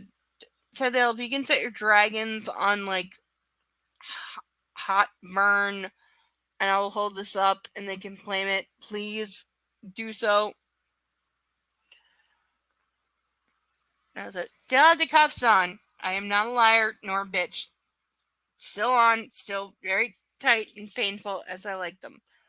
But I'm not a goddamn liar. So why won't you let me touch you? Suddenly he moves on top of me, pressing me into the mattress. His hands on mine, warning me. He strokes my nose with his. I think you're up to no good, Miss Steele, he accuses, but his smile remains. I like being up to no good near you. You do? He asks and kisses me lightly on the lips. Sex or breakfast? He asks, his eyes dark and full of humor. His erection is digging into me and I tilt my pelvis up to meet him. Then you're already having sex, you dumbass. Good choice, he murmurs against my throat as he kisses down to my breast. Really? I stand at my chest of drawers, staring in the mirror, trying to coax my hair into some semblance of style. Really, it's just long. I'm in jeans and a t-shirt. Honestly, my hair is like halfway down my back right now, and it's so hot in the summer, like you want short hair. And granted, I had long hair till I was in my 20s, never a question of cutting it. But I get it. And I saw a hairstyle recently, very short, but kind of bushy shorn, that I really wanted, and because somebody that I'm vaguely interested in that I might have real world sex in eventually at some point, I didn't cut my hair. I'm gonna cut my hair. I'm saying that right now. The next week I'm gonna have a different hairstyle because I'm gonna cut my hair the way I want it and not let somebody who may or may not arrive in my life and have sex dictate that they like long hair. Well, I'm not yours, so yeah, I'm definitely gonna look up those pictures and cut my hair to match. And yes, I've cut my own hair since I was a teenager, since I figured out that basically salons charge by length. And so when I had hair like halfway past my ass, salons wanted like $180 just for a wash and shampoo. And it's like, yeah, it's because your hair is really long, and basically once it's like past your neck, we add like $30 an inch, basically. What I'm saying is women get fucked over at salons, but I can cut my own goddamn hair. And I've cut other people's hair and gotten compliments, by the way. Yeah, like my roommate who is extremely conservative and never cut her hair, but she didn't like the same person who is legally deaf. She was also legally blind. She was also legally deaf, and she wore hearing aids, and so having long hair around her ears really bothered her because it got in the way of her hearing aids. So just having somebody to be able to do literally just a decent haircut to where it was short around her ears and didn't literally get in the way of her hearing aids, and just she liked short hair. That was her style. She liked it short above the collar. That was her personal preference. And the fact that I was just able to cut her hair in the way that she liked and would not interfere with her assisted devices, like, I did that for free as her roommate, and yet she, for years, gone to salons and paid hundreds of dollars and said she was never happy. She was never happy because they never listened. They never cut enough of her hair away. Like, it's not a quack.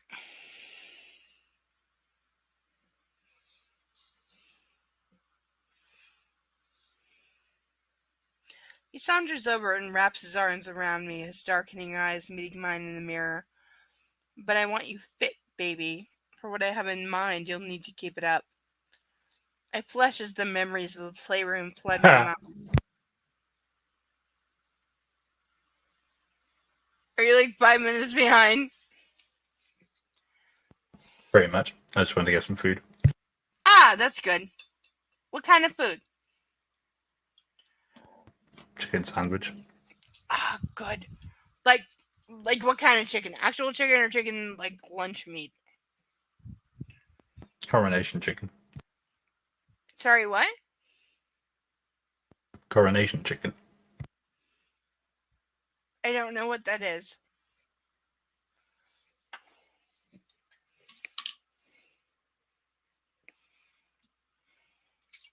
Ow, ow, ow.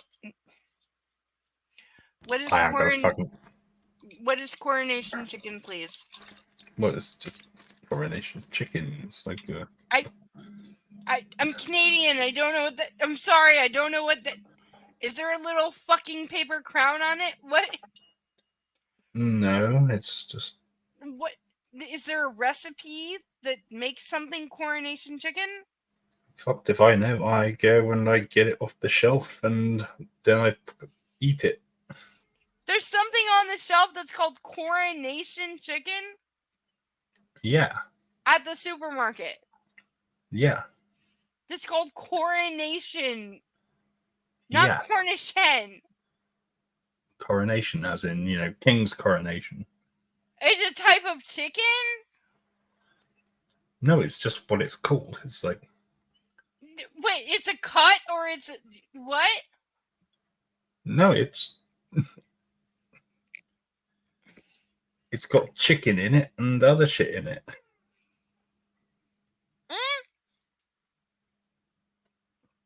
Yeah, it's like, So it's like a pre-made meal? No, it's a sandwich. Oh, it's a sandwich called coronation chicken. Yeah. That has like chicken and other shit in a sandwich, and that's what they call it. Yeah.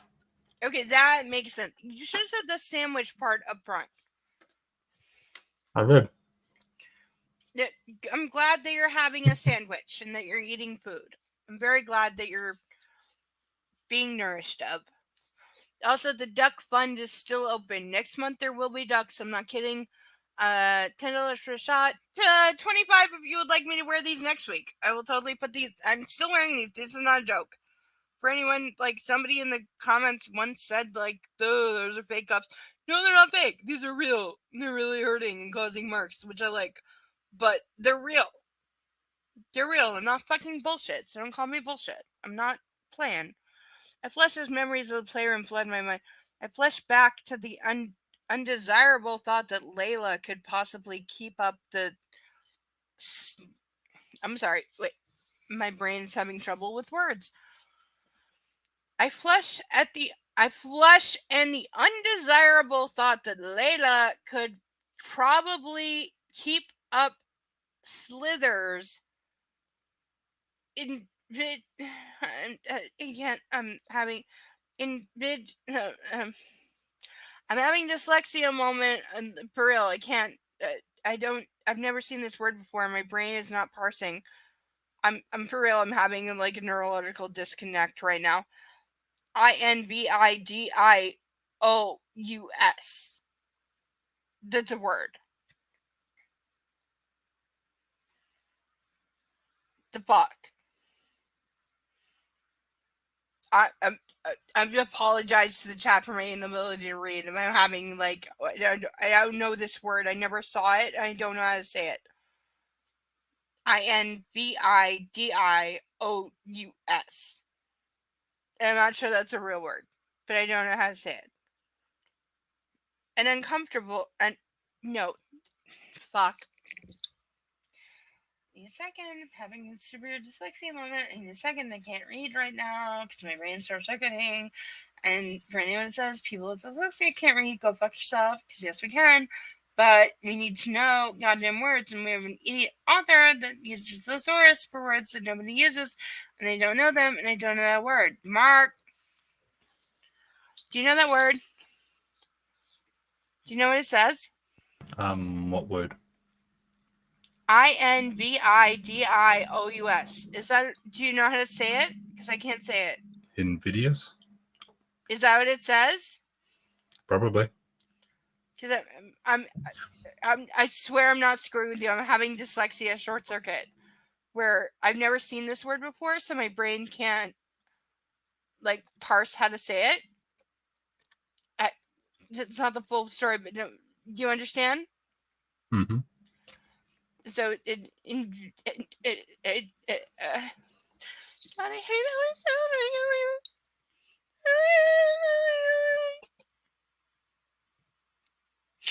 It's not okay. Like, it's not.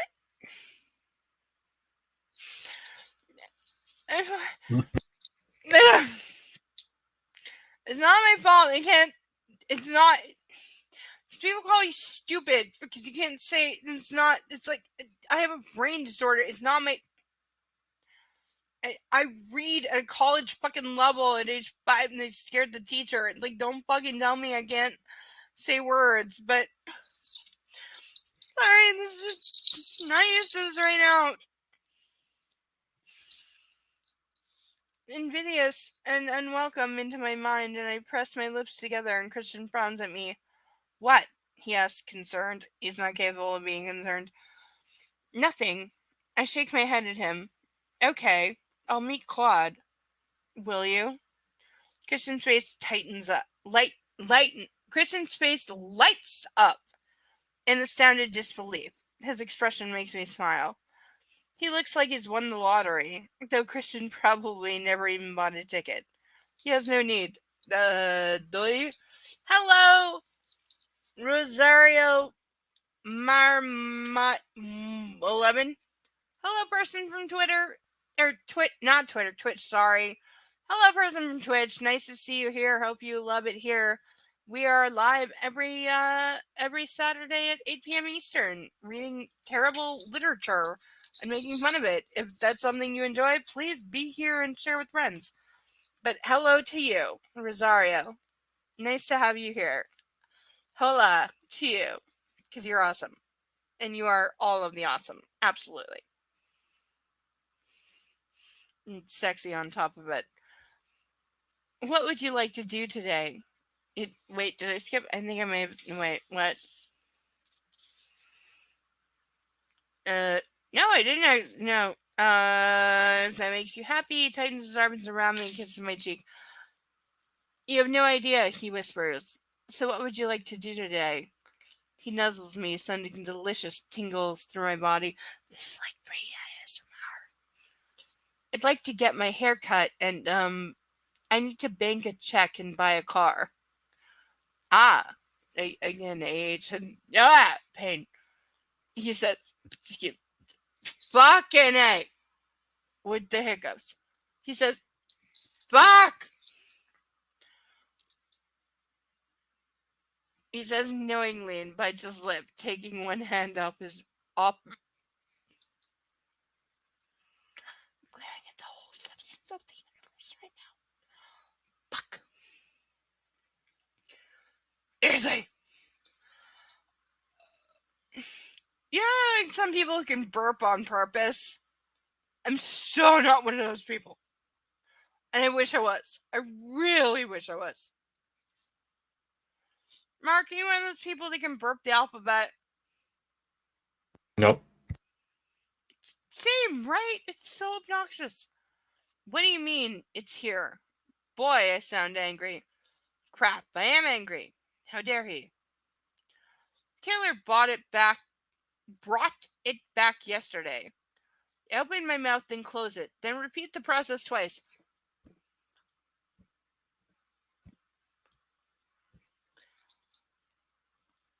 Oh no, that's your money. No, it isn't. I'd like to buy the car from you.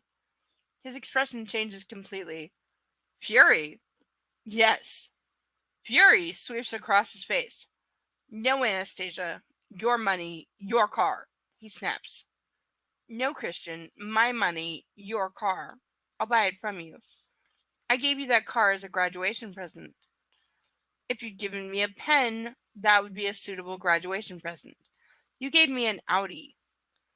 Do you really want to argue about this? No. Good. Here are the keys. He puts them on the chest of drawers. So not only did he illegally take her other car that she clearly had emotional attachment to and did not wish to sell, but he sold it without the title, without the registration, and claimed that a 10-year-old Beetle sold for more than the original cost of a new one but he has now given her the money and bought her a new car and is insisting she keep both. And is somehow saying that, like, that's not what he's doing. And I don't believe he's that stupid. He's not that stupid. He knows exactly what he's doing. And that's been my point from the beginning. He knows the psychological warfare he's waging on these women and uses it to its advantage. The fucking Layla girl with the slit wrist, that's his fucking goal. He wants them to be so goddamn dependent on him that they literally can't live without him. The problem is he gets bored, throws them away, and then doesn't care if they literally die without him. As we've said, she is one of like maybe 4 subs that he's confirmed they're alive after he lets them go. So there's 11 that are buried in his basement that I still maintain. I still maintain he killed at least 11 of his subs when he got bored with them. I maintain that 100%, and I will never give that up. Again, it's way too easy to recut these movies into the horror, like, mashups that people have done. And there's a reason for it, because, yeah, it is a horror movie. That's not what I meant. End of discussion, Anastasia. Don't push me. Right there. Right there is your world's biggest red flag. Do what I said. Don't push me. Or what? The end of that sentence is or what? And the end of that sentence is or I'll do the thing you told me not to do again, i.e. beating you with a belt. That is what he's saying. Don't argue with me or I will beat you until you comply. Because that is his entire way of having a relationship. That's his every rule. Do what I said or I will beat you. That's his entire contract. Do this, and don't do this, or I will physically abuse you or sexually abuse you out of you're breaking that rule. That's why he's not a real dom. That's why he's just an abusive asshole. He's just an abusive rapist asshole who's rich and gets away with it. He's not into BDSM at all. He has no idea what it is. He's not a dom in any way. He's just an abusive, murderous boyfriend that's gonna fucking beat and rape you till you die or he gets bored, whichever comes first. But he's not into BDSM at all because he doesn't understand consent and the power dynamics of that. Because if anything, he's a weak, pathetic, coward asshole who probably can't get it up unless a woman's screaming at him not to fuck her. Honestly. Given that we know he is, I believe the term is two-pump chump, but that's how he's certainly shown himself. Like, fucking A. I scowl at him. Then inspiration hits me. I can't turn my... And the cups are...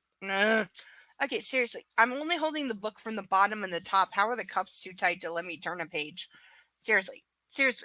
Like, literally, I'm trying to... I can't turn the page because the cups are too tight.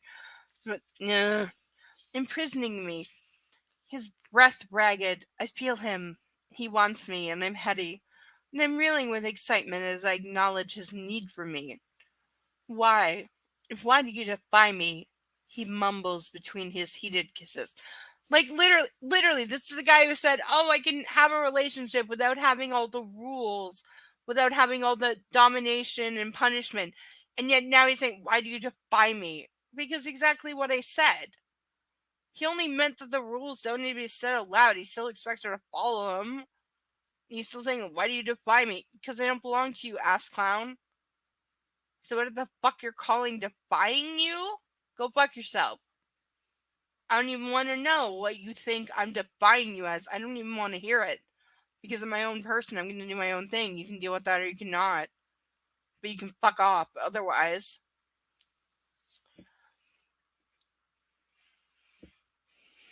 My blood sings in my veins. Will he always have this effect on me? An eye on him? No.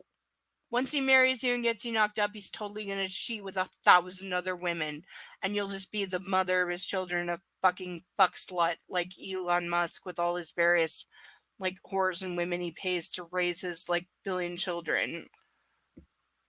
And you make me mad, I whisper, in every way. He shakes his head.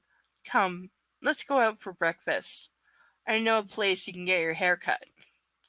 Okay.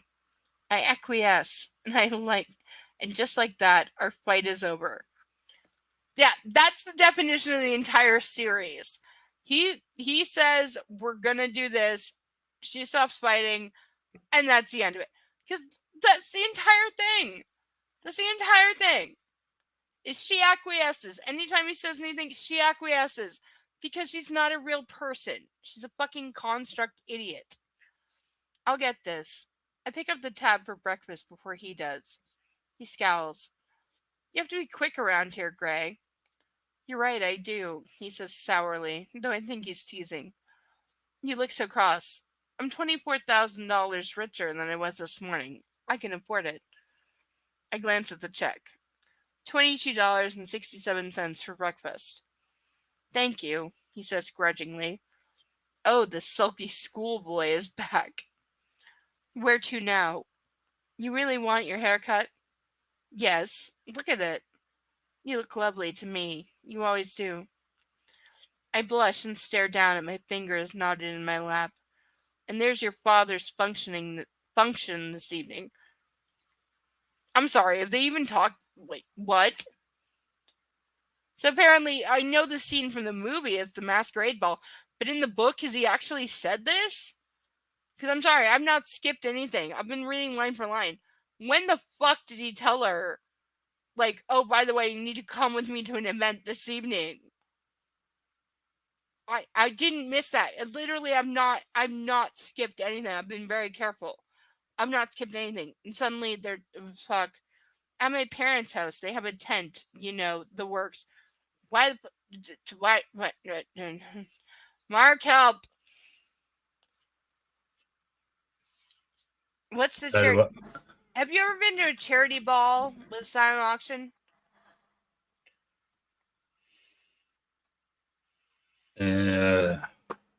Ages ago? No joke. The night that I was hit by the car in the car accident that destroyed my life. No joke. We were on me and my mother were literally we were about a block from the venue because the only reason we were out that night is a friend of hers, Loretta, was hosting for a large charity a silent auction, and my mom happened to run into her after not seeing her for like years. She ran into Loretta on the bus like the day before. And Loretta was like, yeah, I'm hosting this big charity auction, it's a really big event. You should come, bring your kid. It's really great. You don't need to bid anything, but it's a great time. And so it's the only reason we were even going out that night in the rain to that venue was because her friend invited her to this charity event that she was hosting. And that's why we were standing on the corner when we got hit by the car. Damn. Yeah. I always remember, to this day, I don't know what the charity was for. I always wish that I knew, because Loretta was a very good friend of my mother's. I remember her. I legitimately remember her, and I liked her. She babysat me a few times. I was only, 10 years old when this accident happened, so, pre-memory is sketchy. And I don't remember the actual accident. On that day, I remember stepping out on the porch, my mom saying, oh, it's raining, and going back in for an umbrella, whereas I like to walk in the rain, so I never wanted one, which made her mad. Well, not mad, but, as a mom, she didn't prefer that I like to walk in the rain, but it didn't make her mad, but it was not mommy preference. But she went back for an umbrella, and then we were delayed a couple minutes while she looked for one, and then we went out and walked up the street, and we were standing on the corner with the 5 other people that were standing there. I don't even remember that. I remember the porch. I remember she went back in for an umbrella. And then the next thing I remember was stepping on the road and she shoved me. And next thing I remember is being in hysterics in the hospital, being told she was dying.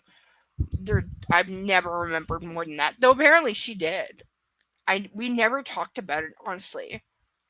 She died about 6 years later, but honestly, we never talked about it. She did. And I knew this. My mom did actually remember every second of the car accident. She remembered everything, including shoving me, because I asked her once if she remembered. And she was like, yeah, because I was trying to push you past the car because I saw Hmm. it coming at us, and I was trying to push you out of the way. That's why I shoved you. Because I wasn't sure I remembered that right at first. But she was like, no, yeah, I saw it coming and I tried to push you out of the way. That's why I pushed you. Because I remember feeling her push me in the back, and I had started to turn and look back like, why are you shoving me? And because I didn't see the car, but she did. She was the only person that did. And I remember the next thing I remember seeing the guy who died brains on the sidewalk. Because, like, he was dead. And there was a moment as a kid, like, you know, again, I woke up with this hysterical blindness and hysterical deafness eventually. But I remember this split-second image of just seeing this guy's skull broke open and his brains on the wet black asphalt.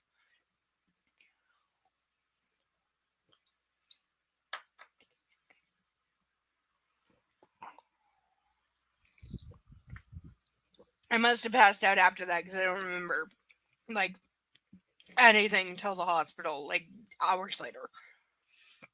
But I learned later, like, and here's twisted fate. The guy who died, whose brains I saw in the accident, he literally had just flown in from India like 4 hours earlier and gotten picked up by a friend who was also severely injured in the accident. But literally, the guy had just arrived in Canada 4 hours earlier, had a wife and 4 kids. And he's killed in a random accident. Like, that always struck me as just being so fucking twisted. Like, he came here just for business and he's here like 4 hours and he get like hit by a car and dies. Like, fucking, I can't even imagine like what his family.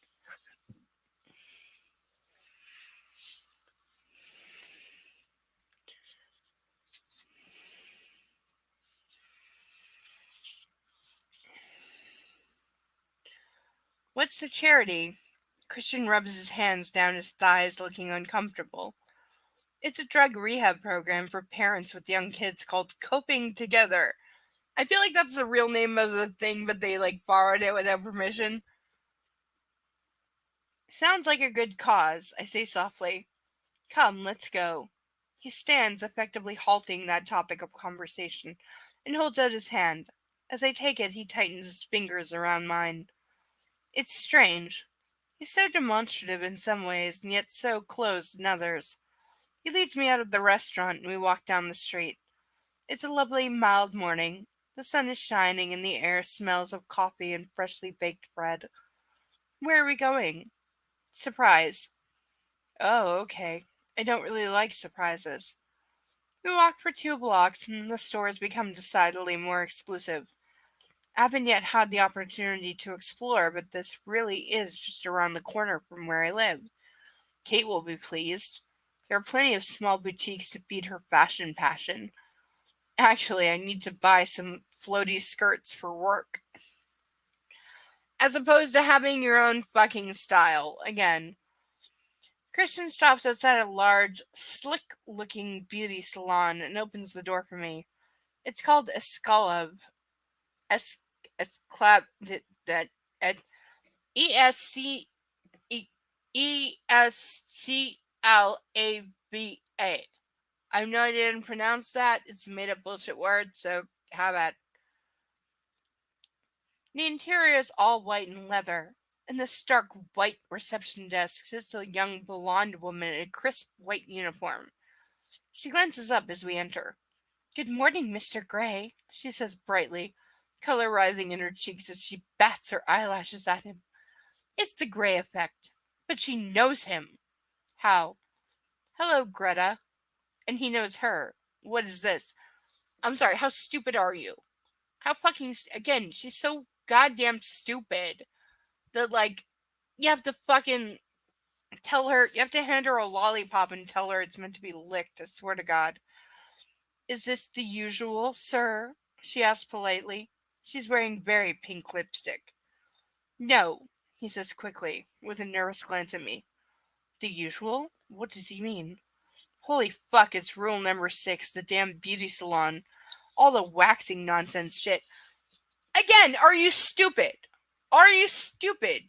Like, again, he is stupid in this moment. As a relationship and a boyfriend, he's monumentally stupid, and she has every right to slap him and then punch him in the face, as well as kick him in the balls for doing this right now. But seriously, is she that goddamn? Yes, apparently she is. Because the following, this is where he brought all his subs. Maybe Layla too. What? Ah, book. Nah, thing. Nah, couldn't read. God damn it. What the hell am I supposed to make of this? You're supposed to kick him in the dick, punch him in the face, and then run the hell away. That's what you're supposed to do. Because again, what did I say? They're both trying not to be each other, except he's not actually doing it. He's doing exactly the same he would for any other sub, i.e., bringing them to the spot owned by Mrs. Robinson because she knows what he's looking for and literally physically manipulates the bodies of his subs into being what he wants, i.e., hair color, eye color, waxing, body tone, whatever. She makes his horrors fuckable for him, is what she does. And he's still, even though he said, I'm not doing that with you, I want something different with you, he's still bringing her to the same place. Like, it's I apologize for referencing this movie because this movie's good-hearted, but it's that scene from Wizard of the Oz where they enter the Emerald City and they get the spa treatments and everyone's like, we can do whatever you want because we all just want to please you. And Dorothy Gale's like, oh, can you even dye my eyes to match my... And she points at her dress. I'm not sure what the actual word is. It's muddled, whatever. I did not watch the reboot, and you could not pay me to. Literally, it would take like... If somebody gave me $1,000 to watch the Wizard of Oz reboot that nobody fucking talked about, I would not do it. I would not do it for that amount of money. I would not do it. But it's the same thing. This is the salon where his fuck dolls are painted up. It's like that scene from Hostel 2 where we see the blonde girl getting like painted up before she's put in the chamber for execution. She bites the nose off the lady, and yeah, that's what this is. This is it's disgusting. And he's gonna be like surprised. Like I haven't seen it, but I've told the movie Taxi has a scene where the main guy takes a woman on a date, but he takes her to like a porno theater to watch a movie, and he takes her up for a movie, but it's like a porno movie, and she is like really offended, but he doesn't understand why she's offended because it's just a movie. I feel like that is this, except without the being charming or sexual part. Again, I've not seen this movie. I only know that Ronald Reagan got shot because somebody was in love with the 12-year-old Jodie Foster prostitute from that movie. So I don't know any of it. But it feels like that. You live over there?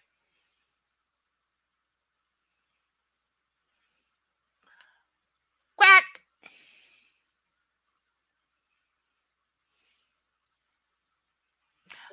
I think Mark has died. Possibly by ducks. This is where he brought all his subs, maybe Lila too. What the hell am I supposed to make of this? Miss Steele will tell you what she wants. I glare at him. He's introducing the rules by stealth. I've agreed to the personal trainer, and now this. Yeah, that's my fucking point. That's what he said from the beginning. Is he's gonna waive the paperwork, but he's still gonna be the controlling narcissistic asshole that expects her to abide by his bullshit rules just without voicing it. Like, fucking A. Why here? I hissed at him. I own this place, and 3 more like it. You own it? I gasped in surprise. Well, that's unexpected. Why is that? He literally bought the place you've been working for 2 days. Why do you think he would ever bring you to a place he doesn't fucking own? Again, she's too stupid to exist because she's been shown proof of this. She should not have a problem with this. She literally is too stupid to exist as a person. She needs to be like run over by a bicycle and die because she's that fucking stupid. Yes, it's a sideline. Anyway, whenever you want, you can have it here on the house. all sorts of massage: Swedish shiatsu, hot stones, reflexology, seaweed baths, facials, all that stuff that women like. Everything. It's done here. That wasn't sexist or fucking demeaning, condescending bullshit ever.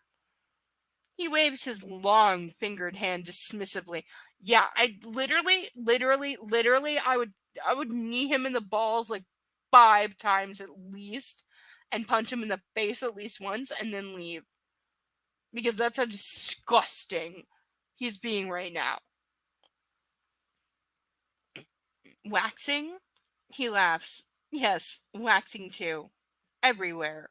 He whispers conspiratorially, enjoying my discomfort. I blush and glance at Greta, who's looking at me expectantly. I'd like a haircut, please. Certainly, Miss Steele. Franco is free in 5 minutes. Franco's fine, Christian says, reassuring me. I'm trying to wrap my head around this. Christian Grey, CEO, owns a chain of beauty salons? Yeah, people who are rich and have way too much money own chains of a lot of things. That's what they do with their money and make more money, you idiot slut. And she's not even a slut. That's the thing. That's an insult to sluts, because she has no sexual interest. She's like asexual lump of clay idiot, and nothing more. Platinum, I peek up at him and suddenly he blanches. Something or someone has caught his eye. I turn to see where he's looking, and right at the back of a salon, a sleek platinum blonde has appeared, closing a door behind her and speaking to one of the hairstylists. Platinum blonde is tall, tanned, lovely. In her late 30s or early 40s, it's difficult to tell. She's wearing the same uniform as Greta, but in black. She looks stunning. Her hair shines like a halo, cut in a sharp bob.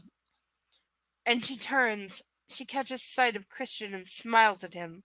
A dazzling smile of warm recognition. Excuse me, Christian mumbles hurriedly.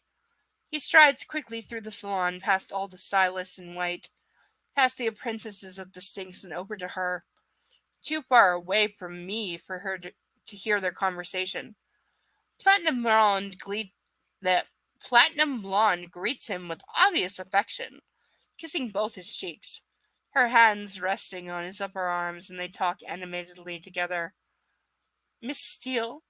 Greta, the receptionist, is trying to get my attention. Hang on a moment, please.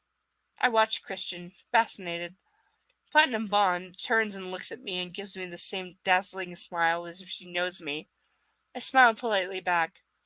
Christian looks upset about something. He's reasoning with her, and she's acquiescing, holding her hands up and smiling at him. He smiles at her. Clearly they know each other well. Perhaps they've worked together for a long time? Maybe she runs the place after all. She has a certain look of authority. Then it hits me like a wrecking ball, and I know, deep down in my gut, on a visceral level, I know who it is. It's her. Stunning, older, beautiful. It's Mrs. Robinson. End of chapter. Also, not a dramatic reveal, because you basically made her less than 10 years older than both of them, while saying that she was in her 40s and took advantage of a 16-year-old Christian Grey. And yet now, suddenly, even though he's 20 years older, somehow she's still within 5 years of his age range. So you forgot the, age of your main villain, slut? And, I'm sorry, but again, in the movie, she has to be blonde because E.L. James does the hair color as virtue thing, but she was not in a, bob cut being a mid-30s something to his, because he's almost 30, seriously. I'm sorry, E.L. James, did you realize once they actually had to film this shit that you should make her more than, 5 years older than him because she's supposed to have schooled him since he was a teenager? Because he literally said he was, 14, 15 when she made him her sub and, sexually abused him. And she was married in her 40s. So now it's 20 years later, so she should be, in her 60s And yet you just said she's in her 30s. Literally? Seriously? Also, that's the end of the chapter, and therefore the end of the evening. Mark, are you still awake? Just about. So what do you think about the age-disparaging Mrs. Robinson? I think E.L. James is a bloody pillock. Yeah. And again, you actually have my much better writing that you've not read yet. I'll get to it eventually. Yeah, get to it now. Well, I can't right now. It's nearly bedtime. Oh, yeah, because it's 7 a.m. Yeah. All right, music coming up. But here's the results, so everyone knows I'm not a liar. Here's the actual marks on my wrist, because I did genuinely have those on very tight the whole time. I'm not a fucking liar. I did Watch your it for cuffs. real. You could get help from Chile to sue for that. I mean, you'd have to sue yourself, but I got paid. Hey, I got paid to do it. I'm fine. And I like I said, I wish that I bruised. I wish that these resulted in like black band bruises for months. I really do. I wish that I got that. I really do. I wish that happened to me. I really do. But it doesn't, because I'm just, I don't know, genetically, I don't know. Like I said, I broke my fucking nose in a car accident and I never got bruises, and I can't explain that ever. I don't know why. It just is a thing. And yet, no joke, a friend of mine in grade 8, no joke, a friend of mine, I felt so bad. Like, literally, if I ever could have, like, taken somebody else's, like, injury and worn it for them, it would have been this person, because she was my friend. And literally, the night before, we were in 8th grade, and the night before class photos for the year, I lost a bookmark. Oh no, one of my bookmarks. Oh no. But the night before, she fell out of a tree and broke her nose, and it gave her double raccoon eyes. And yeah, she then like had to take her school photos with 2 double massive black eyes and a bandage on her nose for that year, in a graduation year. Like, I felt so bad. Like, I remember when she showed up that morning and I saw the bruise, I was like, oh my God, what happened? And just literally, she just climbed a tree at the park and she fell out of it and just landed wrong and broke her nose. And she's super pale and like a skinny, emaciated person. And so, yeah, she just got spectacular bruises. And yeah, that was fucking picture day. And I was like, oh God, no. It was the worst. I felt so bad. And I was next to her in class, and I was glad to be. I like, yeah, I'll stand right next to you because you're my friend, and dear God. And like, even in Photoshop, which is burgeoning at the time, they couldn't even fix it from how much black eye, because she literally had like the most massive, like fully encompassed all the way around. It wasn't even just like under here. It was like full, like black. You could not have done Hollywood movie makeup of black eyes worse than it was just oh my God, like fate just fucking. And this is a friend who 2 years later, no joke, this is true story. I was away at my grandparents when she but earlier I knew this happened, but I didn't know all of it. A couple years later, she climbed a tree in Gore Park and had fallen out of it, and actually, the way she fell, one of the branches had stabbed her through the chest and actually stabbed into her breast and actually had severed her nipple from her body. And so she was rushed to the hospital where they did. Yeah, no, yeah, and she only. I know exactly where she fell, and I even knew the tree because there was crime scene tape up around it. She legitimately only fell about like 2 to 3 feet. She didn't fall far, but it was just one of those freak goddamn accidents where literally a branch just stabbed her in the chest into her breast, and like it only stopped because it hit her ribs. That's the only reason it didn't go into her heart, because that's where it stabbed her. It stabbed her like right on. And so she got rushed to the hospital. They obviously had surgery and plastic surgery, and they did reattach her nipple, but they even said, like, if she ever had children and wanted to breastfeed, she couldn't do it out of that side because the milk duct connective had basically been severed. So basically they reattached her nipple in like a cosmetic way, but not a functional way.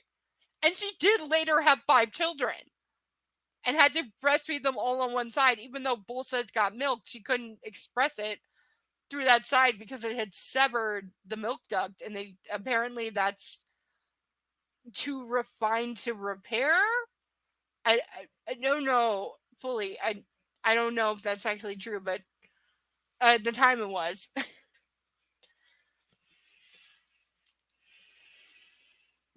And I remember because I was away at my grandparents, and my mom told me when I got back she'd come over because she wanted me to go to the hospital with her to get her stitches out because she was really nervous sexually about the placing and being treated certain ways. But I wasn't there. I was at my grandparents. I was away for the summer. We were both like 13 when this happened. Yeah, she was really young and just fell out of a tree and like just catastrophic bad thing happened. But I ran into her on a bus like a year after I graduated high school, and yeah, she had 5 kids. She had one that was starting school that day, and she was really upset because it was her first baby, like leaving home, and she was having mommy anxiety.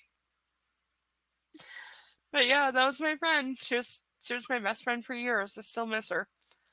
And that will do it for book club because we finished both chapters and I'm still talking for some reason.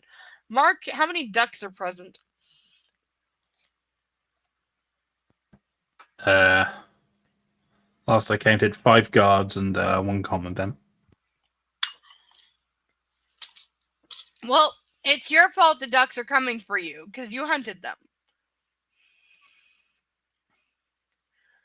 They were legitimate kills. Tasty too. And yet, why are they still coming for you?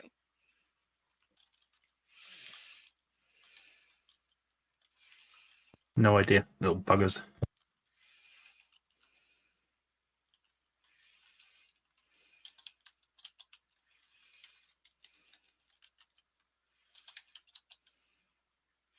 Not a revenge? I don't know, probably.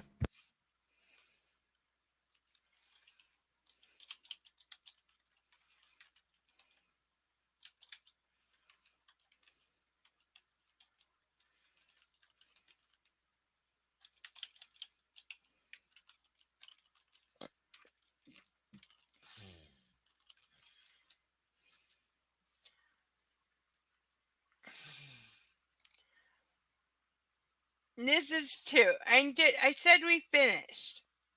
We finished the 2 chapters. This is just wrapping up. We're done for the evening. I'm going to go off and, things. But thank you, Mark, for being here. Thank you, everyone, for being here. Please love on your fur babies, all of them, especially for Snickety. I need a picture. For Snickety, it has been way too long. It's been at least 2 weeks since I got a picture of Sasha. Are you kidding me? I need a picture of her in her full glory. I need her fully laid out on the couch, being a puppy and owning the entire couch, and showing you that, she's tiny, but she's not shiny. But I need her fully laid out on the whole couch with her belly up and you rubbing her belly on the belly rubs that I am sending her.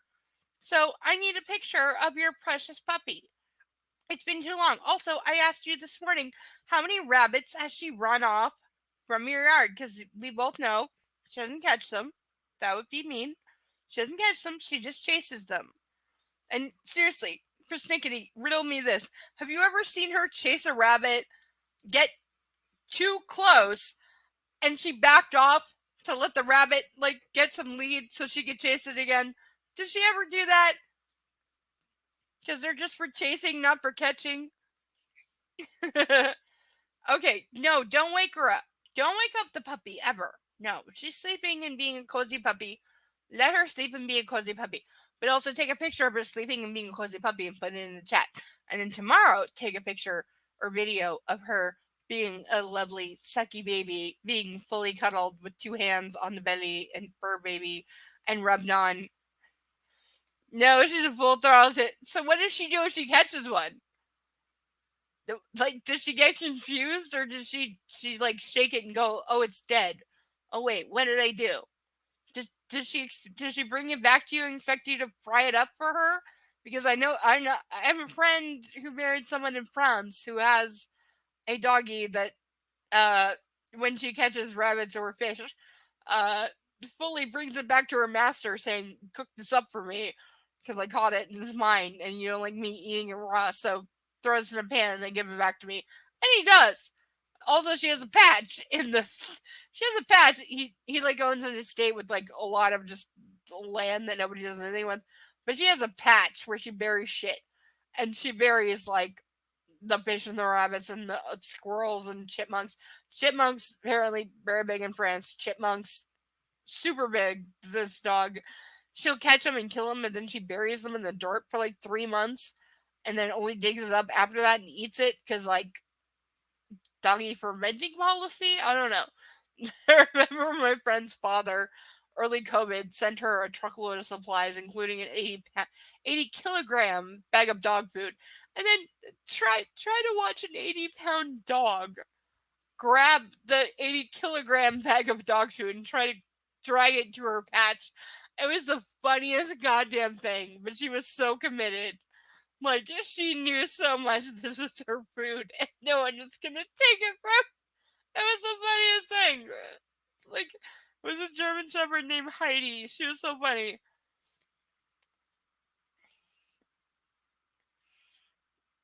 Yeah, she should be quite proud of herself, but also kind of, what? Mark, are you there? Mhm. Oh, look. Oh, Mark, you're in my Discord, right? Look at the Yeah. picture of the puppy. Look at the picture, Sasha. Oh my god, that's like one of the best puppy pictures ever. Mark, do you agree?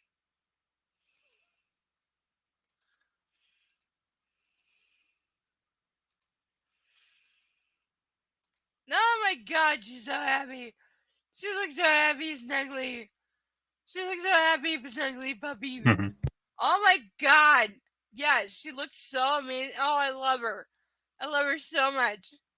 Oh, happy baby. Oh, she looks so cute and snuggly. Oh my god. So cute. So cute. Thank you, Sasha, for being a puppy. Thank you, Persnickety, for sharing with us. Oh my god, she looks so cute. She really does. She looks adorable. But that will do it for tonight. Thank you, everyone, for attending. Please be back next week. If any of you know Deadpool and can reach out to him and tell him to stop being an ass clown and actually talk to me to resolve our bullshit fight that my alters instigated and made him not be my friend because I really want to be his friend. So if anyone knows Deadpool and can reach out to him and tell him to stop being a toddler and talk to me as a person to resolve this shit, which I can do, if he will literally just let me talk to him, please do. I'm no shame in making this public at all because he's being an idiot and he's my very good friend and I want him to be my very good friend. But my alters are, like I said, vicious, venomous bitches. And they ran him off, and I'm sorry for that. But I can make it up if he will literally let me have 30 seconds airtime talking to him, but he won't do that. So anyone who knows Deadpool, tell him to talk to Insane Lane / Lisa Rowe if you know him, please. And that is my level of venomous bitch that I am enticing myself. Not to my alters, they are a whole other level, but my own level, I accept this. And if you want to call me a vicious, see you next Tuesday for it. Be loud. That's all I say. Be loud. Own your shit. I own mine. You own yours. And that will do it for this evening. So everybody have a good night. Thank you, Mark, for being here. You are a spectacular friend. You are the best ever. You really are. So is your good lady wife for putting up with you in spite of nothing. Yeah. Also, she's a spectacular person who is totally invited anytime she want to be here. But thank you for being a spectacular person and my friend. I love you so much. So, everyone, love on yourself, love your fur babies, and we'll see you next week.